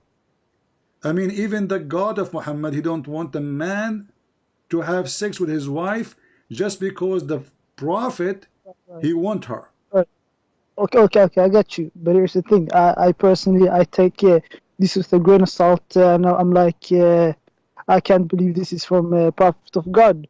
So, and you didn't give me any, to be honest with you, you didn't exactly give me very accurate sources for that hadith. I gave you, this is Al-Qurtubi, go check it out.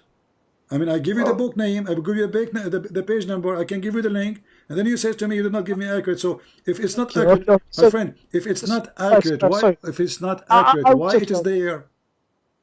I'm going to check it out. I'm going to do research later. Okay, so don't tell me I did not give you accurate, because if it is not accurate, do you think the scholars, they will put it there, something not accurate?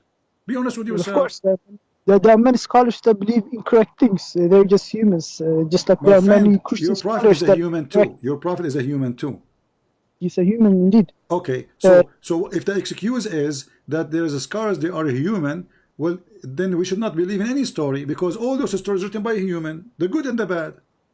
Well, here's the thing. Just because if it goes from one human's mouth to another human's mouth, of course, a little bit would have changed. But that doesn't mean you have to throw the entire trash away. No, or you have to throw the entire thing in the trash, because then we will have no stories to tell today. So, my friend, what you are doing now, wherever we go, you will find an escape for it, and you will say, well, this story is controversial.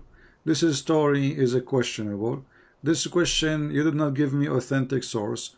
All what I'm reading is your Islamic books.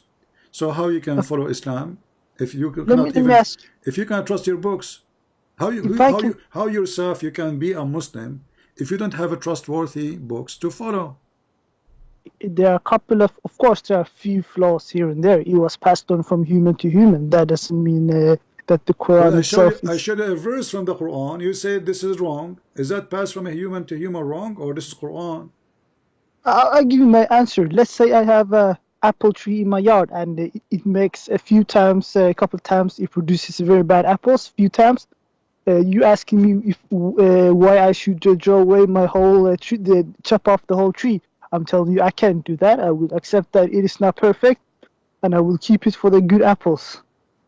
So you are saying that Allah have a bad apples. and there's a tree. There's some apples are good, there's some apples are bad. So in this case, that would mean that in the Quran there are verses that have not been perfectly preserved.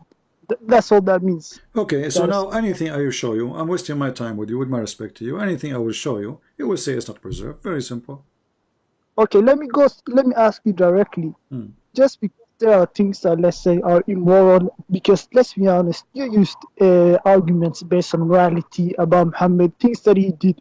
Not disagreeing with you that a couple of those there are immoral, but just because there are a couple of immoral things here, does that specifically mean that the whole thing, God does not exist and Muhammad is not a prophet? Okay, or in your, okay. When a man, when a man, listen to me. When a man, he go flirt with married women, and let us say, okay, all of us, we are sinners. Okay, I commit sin too, and you commit sin too. Correct? Do you agree? That's true. Okay, so do God, he is going to rebuke me, or he is going to encourage me to do more sin? Is he going to make verses saying, do it, good for you? Why? No, this is the Quran. You see, I just quote for you, my friend. You are not listening. So when Allah, okay, fine. So here's the thing. Like a lot of the arguments you say, like they can be interpreted in many ways, but regardless my friend, of you that, can give interpretation as you wish. You cannot escape it, my friend. Good try. Good try. No, good try. Here we go. The verse in front of you. It says, why you are hiding what Allah revealed to you, telling the guy not to divorce your wife.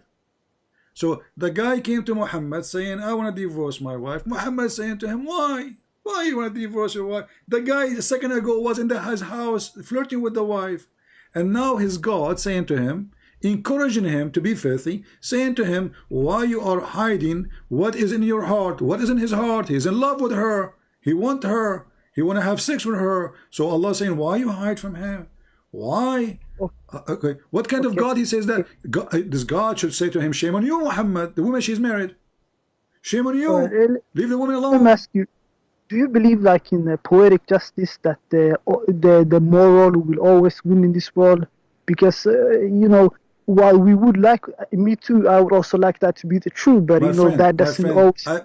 Just because it's moral does not mean it's true. I believe that evil is more strong than the good in this world. I believe in that. So morality does not always. But I believe in the same time that the Lord will do justice for those who do bad. So you can be a terrorist, you can kill me, and you win. You win. You take my house. You can do. You know, you are a terrorist. Okay, and then, but God will do justice. So evil can win, but this is temporarily win. But look at this. Now we have God. He is not screwing his prophet, saying to him, shame on you to do so. He is saying to him, why? He's saying the opposite. Why? Why you don't tell the guy you want her? Why you are telling him keep her? If you and you like her, are you fearing the people? So do you fear what people will say? So obviously what he will do is bad. You see, when we fear what people will say, obviously what we are doing is not right. Okay, everything we do in secret, everything we cannot do in public, obviously it is not right to do in private. Well, not exactly. I don't agree. No, I agree. I don't. No, if I'm married now, if I'm married and I have my wife, I always say to her in public, "I love you," but I will not say. But I cannot say. But I cannot say to a married woman, "I love you." Do you agree in the public? Can I say that to someone else's wife? Yeah. Well, obviously that's wrong. That's bad to do. I don't disagree. So your prophet, he did that in private, but he did not dare to say it in public. This is what the verse is saying. The verse saying to him, why you are hiding? What is in your heart? Are you afraid from the people to tell them? I'm not going to make any excuse. I admit that is messed up, and but at the end of the day, it makes it easy. At the end of the day, I take the Quran with a grain of salt, and I agree that it's messed up. I do not follow that specific. How do you say it? I don't think that's right to do. I don't follow that. But I take the Quran with a grain of salt. But let me ask you, did you used to be a Muslim before? We are talking about, no, thank God, I'm too smart to be a Muslim for a second. I will insult you, but this is... So Islam because of moral cases, or because of... Islam, the reason I refuse Islam, because Islam is the most stupid religion ever. It's just stupid. It's just so stupid. As an example, I will give you an example. you know, we are talking about good and bad, right? When the Quran says that bad women, they will marry bad men, and good women, they will marry good men. Do you agree with that? Obviously, that's a symbolic verse. How can you not use that it's symbolic? You know, symbolic you have ayat and what do you say? Symbolic for what? How bad women? How Allah destiny that bad it's women? Basically talking about like a karma almost, you know. But this is about destiny. This is about destiny. Read the interpretation. So Allah He made a destiny that bad women for bad men, you know, bad and good women for good men. Well, that could mean that could mean that doesn't mean that, you know. Well, that could mean that could be karma. It means like you reap what you sow. My friend, you Muslims are Hindu now. Karma, and what is that? It says bad women for bad men. Al-khabithatu lil-khabithin, at-tayyibatu lit-tayyibin. You speak Arabic, so you have no excuse. So if it's destiny by Allah, the plan of Allah, He will marry bad women to bad men. Then no prophet will marry a bad woman, correct? Well, there are definitely based on the Islam prophets that have married significant others that are not exactly a perfect example. But then again, it's I take that verse symbolic as to be symbolic and not exactly literal. See, my friend, look what happened to you. The second now you are trying to use a new duct tape to close the leak of Muhammad. So now this is symbolic, guys. Symbolic, my friend. It's symbolic. We agree. It says symbolic for what? That bad women, they will marry bad men only, and good men, they will marry good women only. It's a destiny. So symbolic. I get it, but symbolic for what? Symbolic for a foolish logic. Because you just said there's many good men, they marry from bad women, and vice versa. So what kind of God He says? I made it. I decide that I made a destiny that bad women only will marry bad men, and good women only will marry good men, and good men will marry only good women. Look how He repeat Himself like a kid. I mean, how many times I need to repeat? Okay, women who they are bad will marry a bad man, and men who they are bad, they will marry a bad woman, and then a man who is good, he will marry a good woman, and women who is good will marry a good man. Read it one more time and look at it, and you will come to understand. There are good possibilities that it is. Give me the possibility you accept. Well, okay, the possibility is that it symbolically means you reap what you sow. And Islam, we believe this, you probably believe that in Christianity too, or not, you wouldn't believe in the concept of hell and concept of heaven. But that doesn't mean that Allah What does it have to do with heaven? What's wrong with you, my friend? Are we going to talk about electricity soon and the price of the oil? Don't you understand? Focus with me. This is not about oil price, and this is not about taxes, and this is... Listen, I asked you symbolic for what? I said to you symbolic for what? It says bad men will marry bad women. Bad women will marry bad men. Good men, they will marry good women. Good women will marry good men. Very simple. And suddenly you start talking about things that have nothing to do with the topic. Explain to me what this verse means.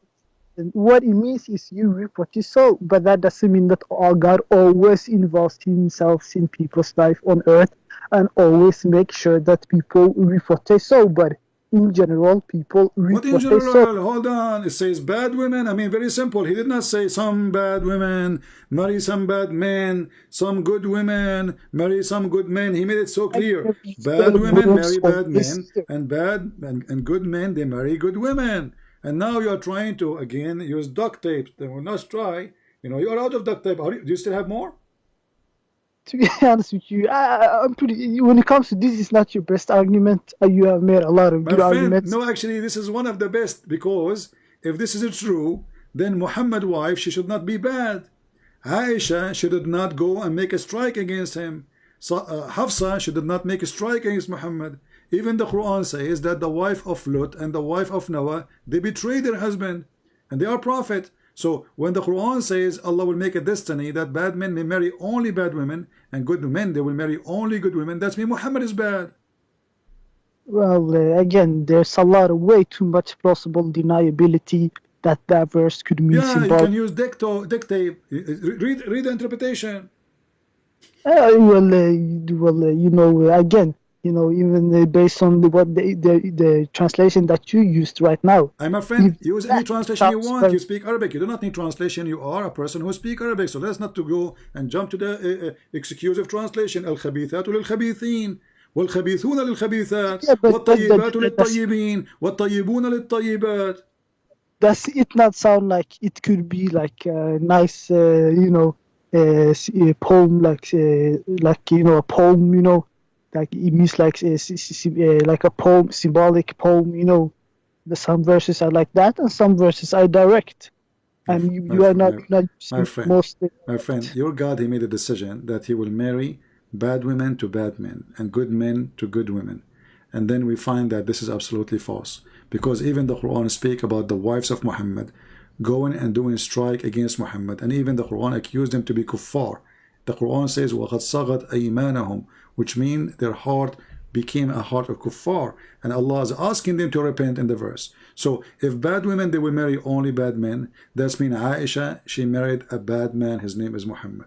And you agree with me that the fruit of Muhammad, obviously, it's bad. But what you do, each time I show you something showing that Muhammad is a very bad man, you use a duct tape. Either you say, oh, this is controversial, and this is maybe it's a corruption, or maybe this is not authentic source. Even if it's Quran, you said that maybe this is not true from the true Quran. This is additional. So speaking to you, my friend, speaking to you, I have to say that you are a person, you like to sit with me in a round room, so I cannot corner you. Well, you have a lot of points. I admitted to you before, and that there's a lot of things that I think the Muslim community they need to look at. But then again, this is maybe the first time in history where people that are not Muslim they take a good look at Islam's sources, and so we have to take a second look at because when it comes to Sahih Bukhari and Sahih Muslim, we just call the whole book Sahih. We don't. Yeah, even the names. Actually, the books of Sahih are 6, not only Bukhari and Muslim. And by the way, just to give you information, maybe you do not know it. Do you know that you don't have the book of Al-Bukhari and Muslim? How come? What do you mean exactly? You don't? No Muslim have it. I have it. Sahih Bukhari and Sahih Muslim. Nobody have it. Nobody have it. They have what they have today. They claim that from the students of the student of Al-Bukhari, some of them they memorize what Al-Bukhari said. Who in the world can believe such a thing? You don't have a book of Al-Bukhari. Same as the Quran. You don't have the book of the Quran. So what happened here, that we have a madness of lying, saying that Islam preserved. When we check out, we find that the Quran is not preserved, the Hadith is not preserved, and nothing is, Islam does not exist actually. What we have is a collection of his stories, and the story is embarrassment to our Muslim. He would deny it, the same what you did. Okay, have you heard about Yasir Qadhi? Yeah, I know him. He was my cousin. But my family, they decide not to accept him to be my cousin no more, because he said there's holes in the narrative. Okay, funny. Okay. But by the way, hold on, my friend, I want you to call Yasir Qadhi and tell him about the duct tape you are using, because he can close the holes in the narrative by using duct tape. Okay, but you get one. Why not? I mean, it might work, because both of you use duct tape. So give him some duct tape. Don't be cheap. Come on. I mean, be nice guy.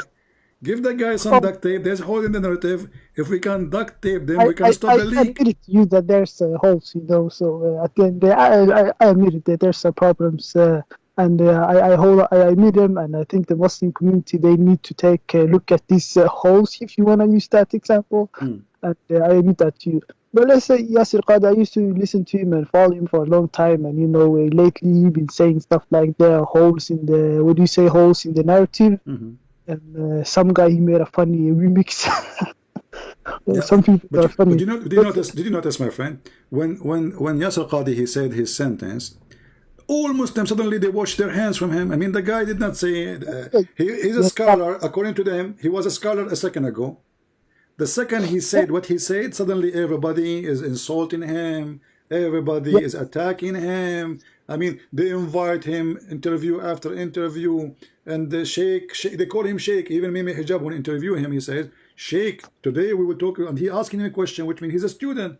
The second Everyone he said changed something, their 360, they changed their opinion on him that day, and he got a lot of threats, and it's not very good. I don't agree. I think it's sad. I became shocked myself when I saw this reaction. The guy is an honest guy. He's just admitting that there's a problem, but I think the holes maybe are scary to the Muslim. They're scary big that they would rather hide than, to look at our flaws and, in our narrative, and maybe try to look at them. Maybe like the Christians did, what do you say, like forming the religion. Can I say the name you are using in Skype, or you don't want to use it? I like to be anonymous, please. Okay, I will just call you Muhammad, okay?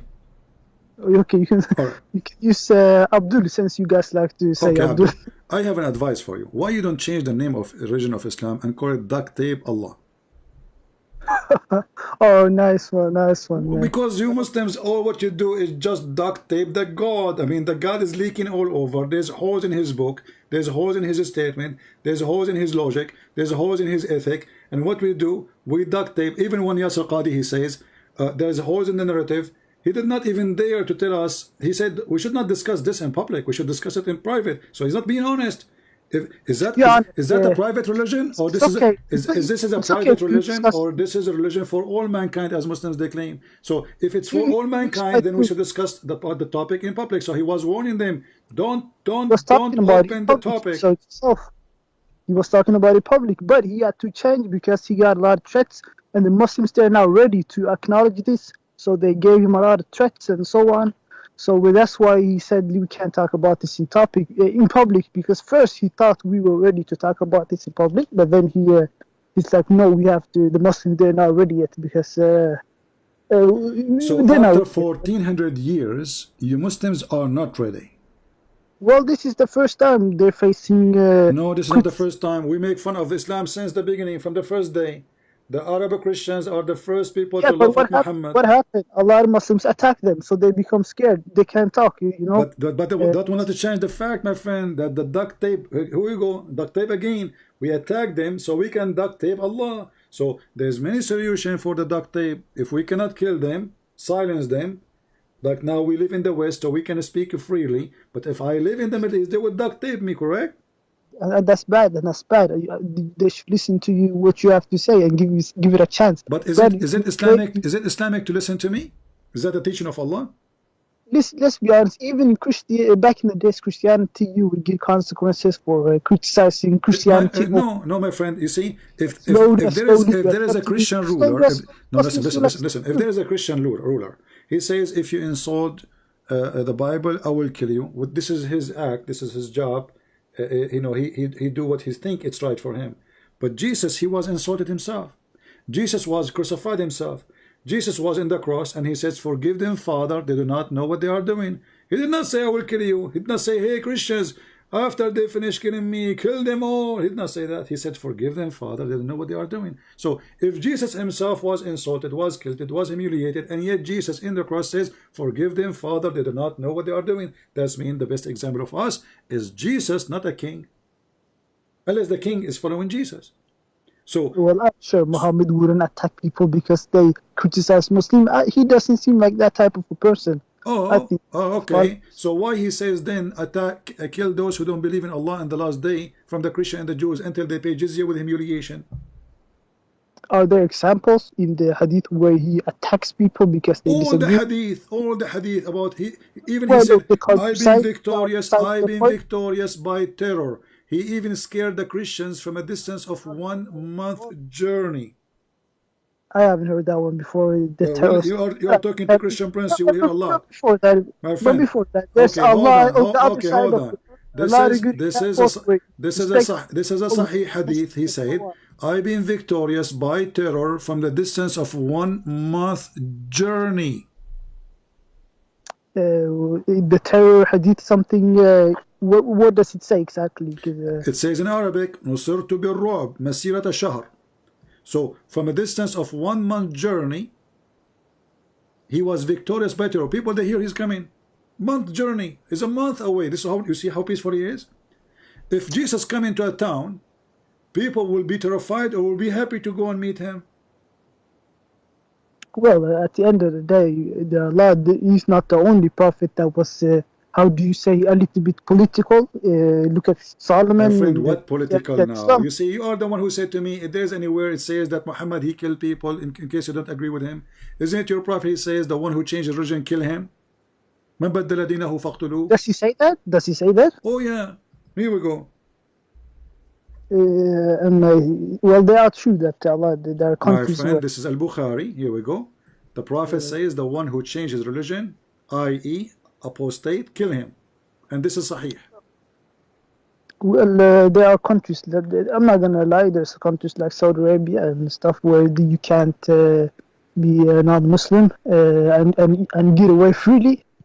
But here's the thing you don't understand. It's that it was like that in many Christian countries before, but they became more and more, let's say, civilized and my friend, more, you keep saying Christian countries.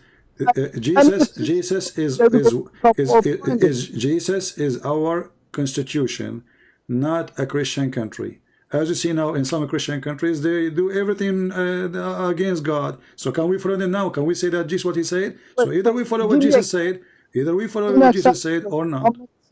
The punishment for people who are not Muslims is being killed. Just to show you the stupidity, the stupidity of Muslims. A guy he posted for us in the chat saying there is violent verses in the Bible. Read for me Luke chapter 2 verse number 49 and 51, and he said that Jesus says, I did not come to bring peace, but I brought division. My friend, but Jesus, did he kill anybody? And why you don't continue reading the verses? He said, you see what people they do? Muslims, I'm not trying to insult you, the one is with me, Mr. Muhammad, but Muslims are a bunch of hypocrites. Did Jesus kill anybody? Did he take a sword to kill somebody? Jesus said that they will kill you. They will kill you. So the cowardly behavior of the Muhammadan is they take a verse from the Bible and they don't read what is before it. They don't read what after. It's us who will be killed. It is us. There's a sword on us, not on you. So instead of saying Jesus says you Christian will be killed because of my name, he says I did not bring peace. So Muslims, they always promote hypocrisy. They copy paste verses, but they don't want to show the rest of it because they knew that the same chapters we are reading will condemn what they are saying, will expose their lies. There are people that kill the others in the name of Jesus and in the name of Muhammad and in the name of Allah and in the name of Yahweh. Muhammad himself, he killed people for no reason, just to steal their sheep. Muhammad, he killed people for no reason, just to take their women. Muhammad, he will only fight in self-defense and when you think it's necessary. As an example, Bani al-Mustaliq, here we go. Let's give you an example. Hold on. You probably made a lot of wrong things too. Hold on, my friend. Hold on. Obviously, you know nothing about your religion. Here we go. Those are nice people. They never attack Muhammad. They never do anything to him. He waited for them until they were feeding their animals. The men are busy. The women in their houses. And then he attacked them and he took all the women, he killed all the men who can defend, and he took the children too. This is the story of Juriya. Read it. He did this to other people, innocent people that are not Muslims. So is that what you're saying? Yeah, they are not in war. They are feeding their animals. He's doing nothing to him. He took their animals, he took their women, and he raped them. Muhammad, we're speaking about the same person. Muhammad, the same person. Muhammad sallallahu alayhi wa sallam. Yeah, sallallahu alayhi wa sallam, yeah. And where is exactly these sources? Are we talking about hadith? Al-Bukhari, in front of you. I'm showing it on the screen. Sahih. Yeah, people, they are just feeding their animals, drinking water. They are headless. Even the hadith says in translation, he attacked Bani al-Mustaliq without warning, while they were headless, and their cattle were being watered at the places of the water. Their fighting men, which means the one who can defend, were killed, and their women and children were taken as a captive. And then in that day, Muhammad, he raped Juriya.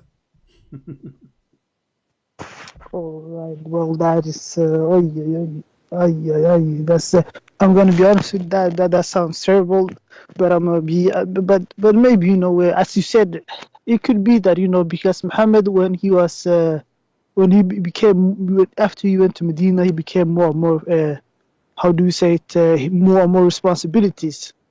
So because now I have more responsibility, I go rape the neighbors? No, that's not what I'm saying. All I'm saying is that he had a lot of stress, and maybe he lost his. So if I have a stress, I go and rape your wife. No. He lost himself in the power, maybe. Okay, I will make it simple for you. Muhammad, he lost his. And he have a stress. Okay, hold on. This is a new duct tape, guys. This our friend here. He got a new duct tape now. It's called. He have a stress. So now we will use the stress duct tape. No. Come on. I mean, what is that? The guys attacking people, feeding water in their animals. They did not attack him. They have nothing to do with him. And then you said to me, he have a stress. Okay, I have a stress too. He lost himself in the power. My friend, all this power. Honestly, Muhammad, I have to go because I have a stress. I'm going to attack my neighbor, take his wife. Honestly, I can't take it no more. I have a stress. Okay. Let me tell you what. Let me tell you what happened. Let me tell you what might happen. My phone is not working.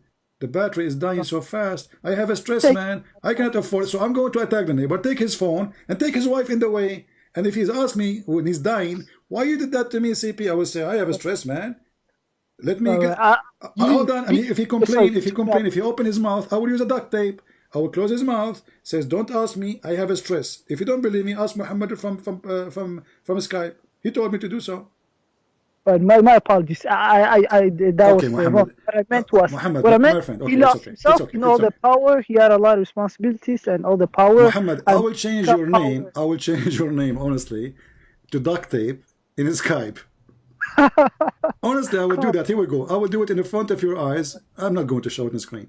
I will use next to him, next to his name, duct tape. I'm serious. I did that, Here we go. Actually, I'm typing in Arabic. Let me fix it.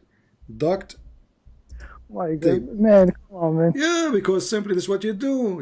This is what you do best, duct tape. I will show just part of your... I'm not going to show your name. Here we go. There we go. People will see. Duct tape. That's you. Well, nice talking to you, my friend. You can call me next time we go live on air. I have to go now. I apologize. But I have now a lot of duct tape because of your help. It will be enough for the coming years to do electric wiring, to do stop leaking, I mean, you're welcome. If you need any more. You have unlimited supply of duct tape, my friend. I mean, you're wonderful. Thank you. All right. Take care. Take care. Bye-bye. He's a nice guy, but I mean, what we can say.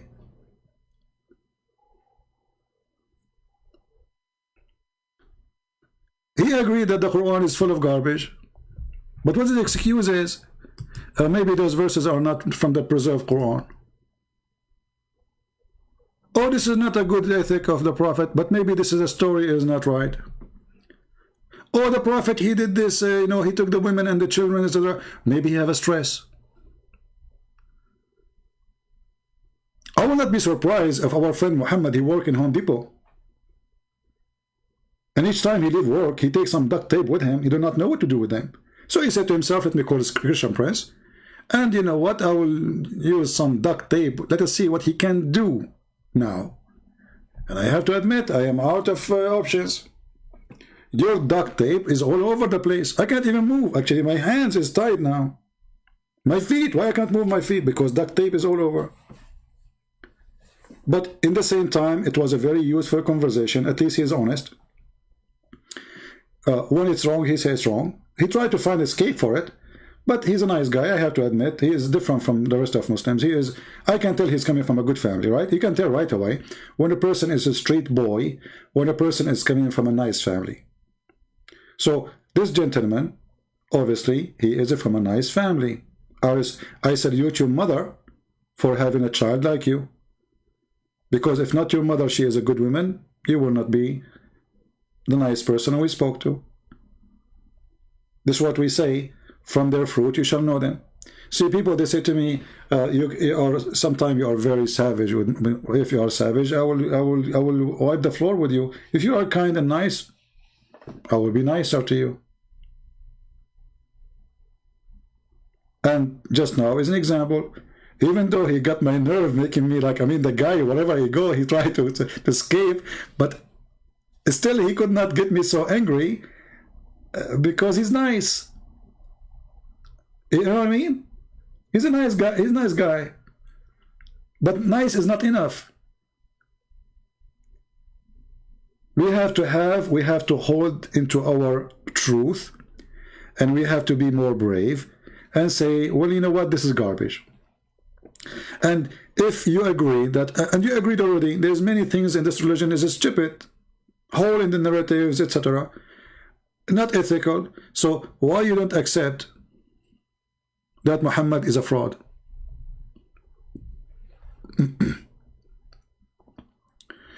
Somebody saying, if you want to talk to me, my friend, change your name so I can respond to you. Don't use respond Christian Prince. You cannot respond to me. So he said that Jesus changing water into wine is not scientific. That's stupid of you. This is a miracle. I mean, even look at this logic. Jesus changing water into wine is not scientific. Who told you that when the Quran says that Jesus, he made the blind see, is that scientific?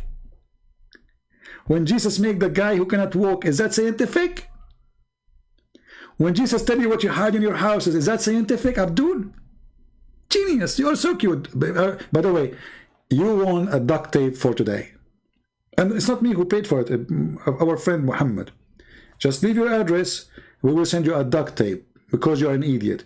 So this is the error in the Bible. It's not scientific, Jesus making the wine from water. The rest in the Quran is okay. Jesus, you know, Jesus sent 7 sandwiches. Every sandwich have a whale. This is scientific. You have a chapter in the Quran. It's called the chapter of Al-Ma'idah. Why it's called Al-Ma'idah? Because Jesus, Isa, he asked Allah to send him 7 sandwiches, brother. And then when they open the sandwich, brother, they have inside them 7 wheels, brother. Now, based in your scientific, this is very scientific. Actually, me, myself, I always do that. It is science. You look at the sky, you say, oh Allah, open your microwave and send me 7 sandwiches. And boom, boom, boom. And then 7 big sandwiches fell in my yard. Each one of them is full with big wheel. And the Abdul is talking about this is changing water into oil is not scientific, okay? It's error. What an idiot. I mean, this is where I say to women, be careful when you get married. If you marry to a guy like this, you will hate yourself for the rest of your life. You see, I advise women, if you want to marry, no problem if the guy is not good looking. Don't ever fool yourself with even good looking. The person who have no brain is the last one to marry. He will make you hate yourself. Each time he opens his mouth is going to be like a fart. You can live with a person he don't look good because he will do good to you. He's smart. You will love him. But a person who is stupid, he will make you live in misery. Stupidity. There's no solution for it. You cannot fix it.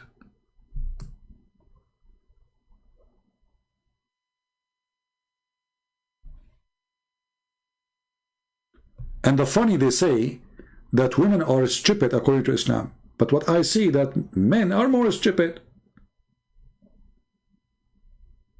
I mean, I see comments is beyond stupidity made by men. I feel sorry for women, honestly.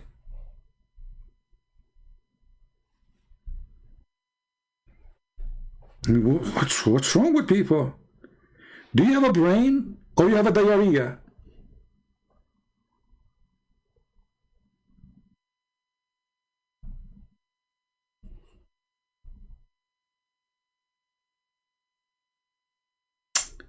Oh boy. Sorry, this guy here. I hope men are not upset from me. Hello. But honestly, I mean, you know, the problem is really big. You know, we all exist in a society where everybody around us make that the man, he is the smart, and the women, they are not really smart. But if you go and check in reality, you will find there's a lot of men, they are the most dummy idiot ever you can imagine, and they claim to be smart. Same time, there's women, they have no just in their life, they are smart, they deserve way better.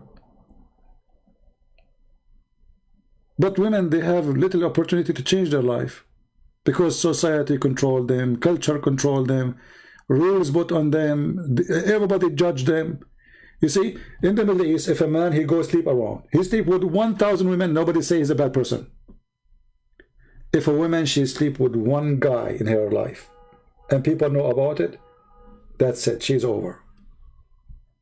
The most hypocrite culture ever in the world.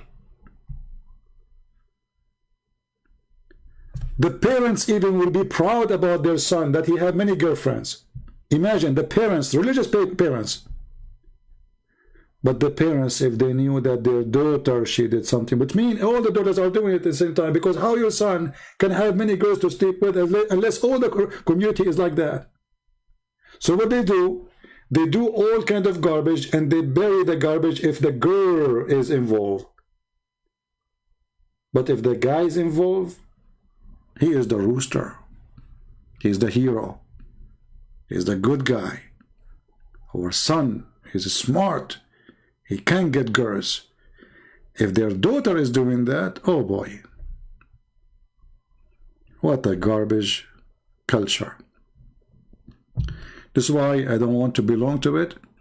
I don't really associate with people who practice it, because this culture is ugly. There's no justice, there's no honesty, there's no truth, there's hypocrisy. However, with the Lord, my friend, we can fight all bad cultures. We can fight all bad teaching, for He is the best to follow. With Him, we can be victorious against our sin. All of us, we commit sin. Anyone says to you that he is a good person, he don't commit sin, he is a liar. The Bible says, for all commit sin. For all. Prophet, not a prophet, who care? All. But there is only one person. His name is the Messiah. So never make an example, a best example of you, for you, except the Messiah. For no man deserves to be the best example. For all of us, we commit sin. And if you can find me better name than the name of Christ, let me know. You will never. When those foolish ones, they go in the Bible, they say, look, Jesus says here, Jesus said there's a sword. Foolish statement. Coming from a fool. And the foolish will never win. Because the first thing a foolish person do, he hurt himself.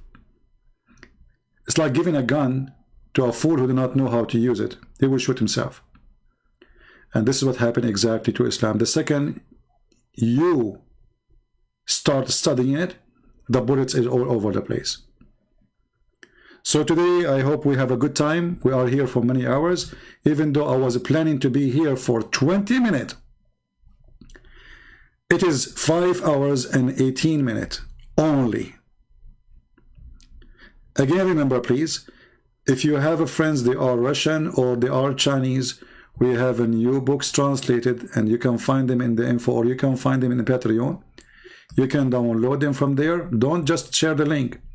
Download the books and put them in your own drive, in your own Google. It's for free, Google Drive.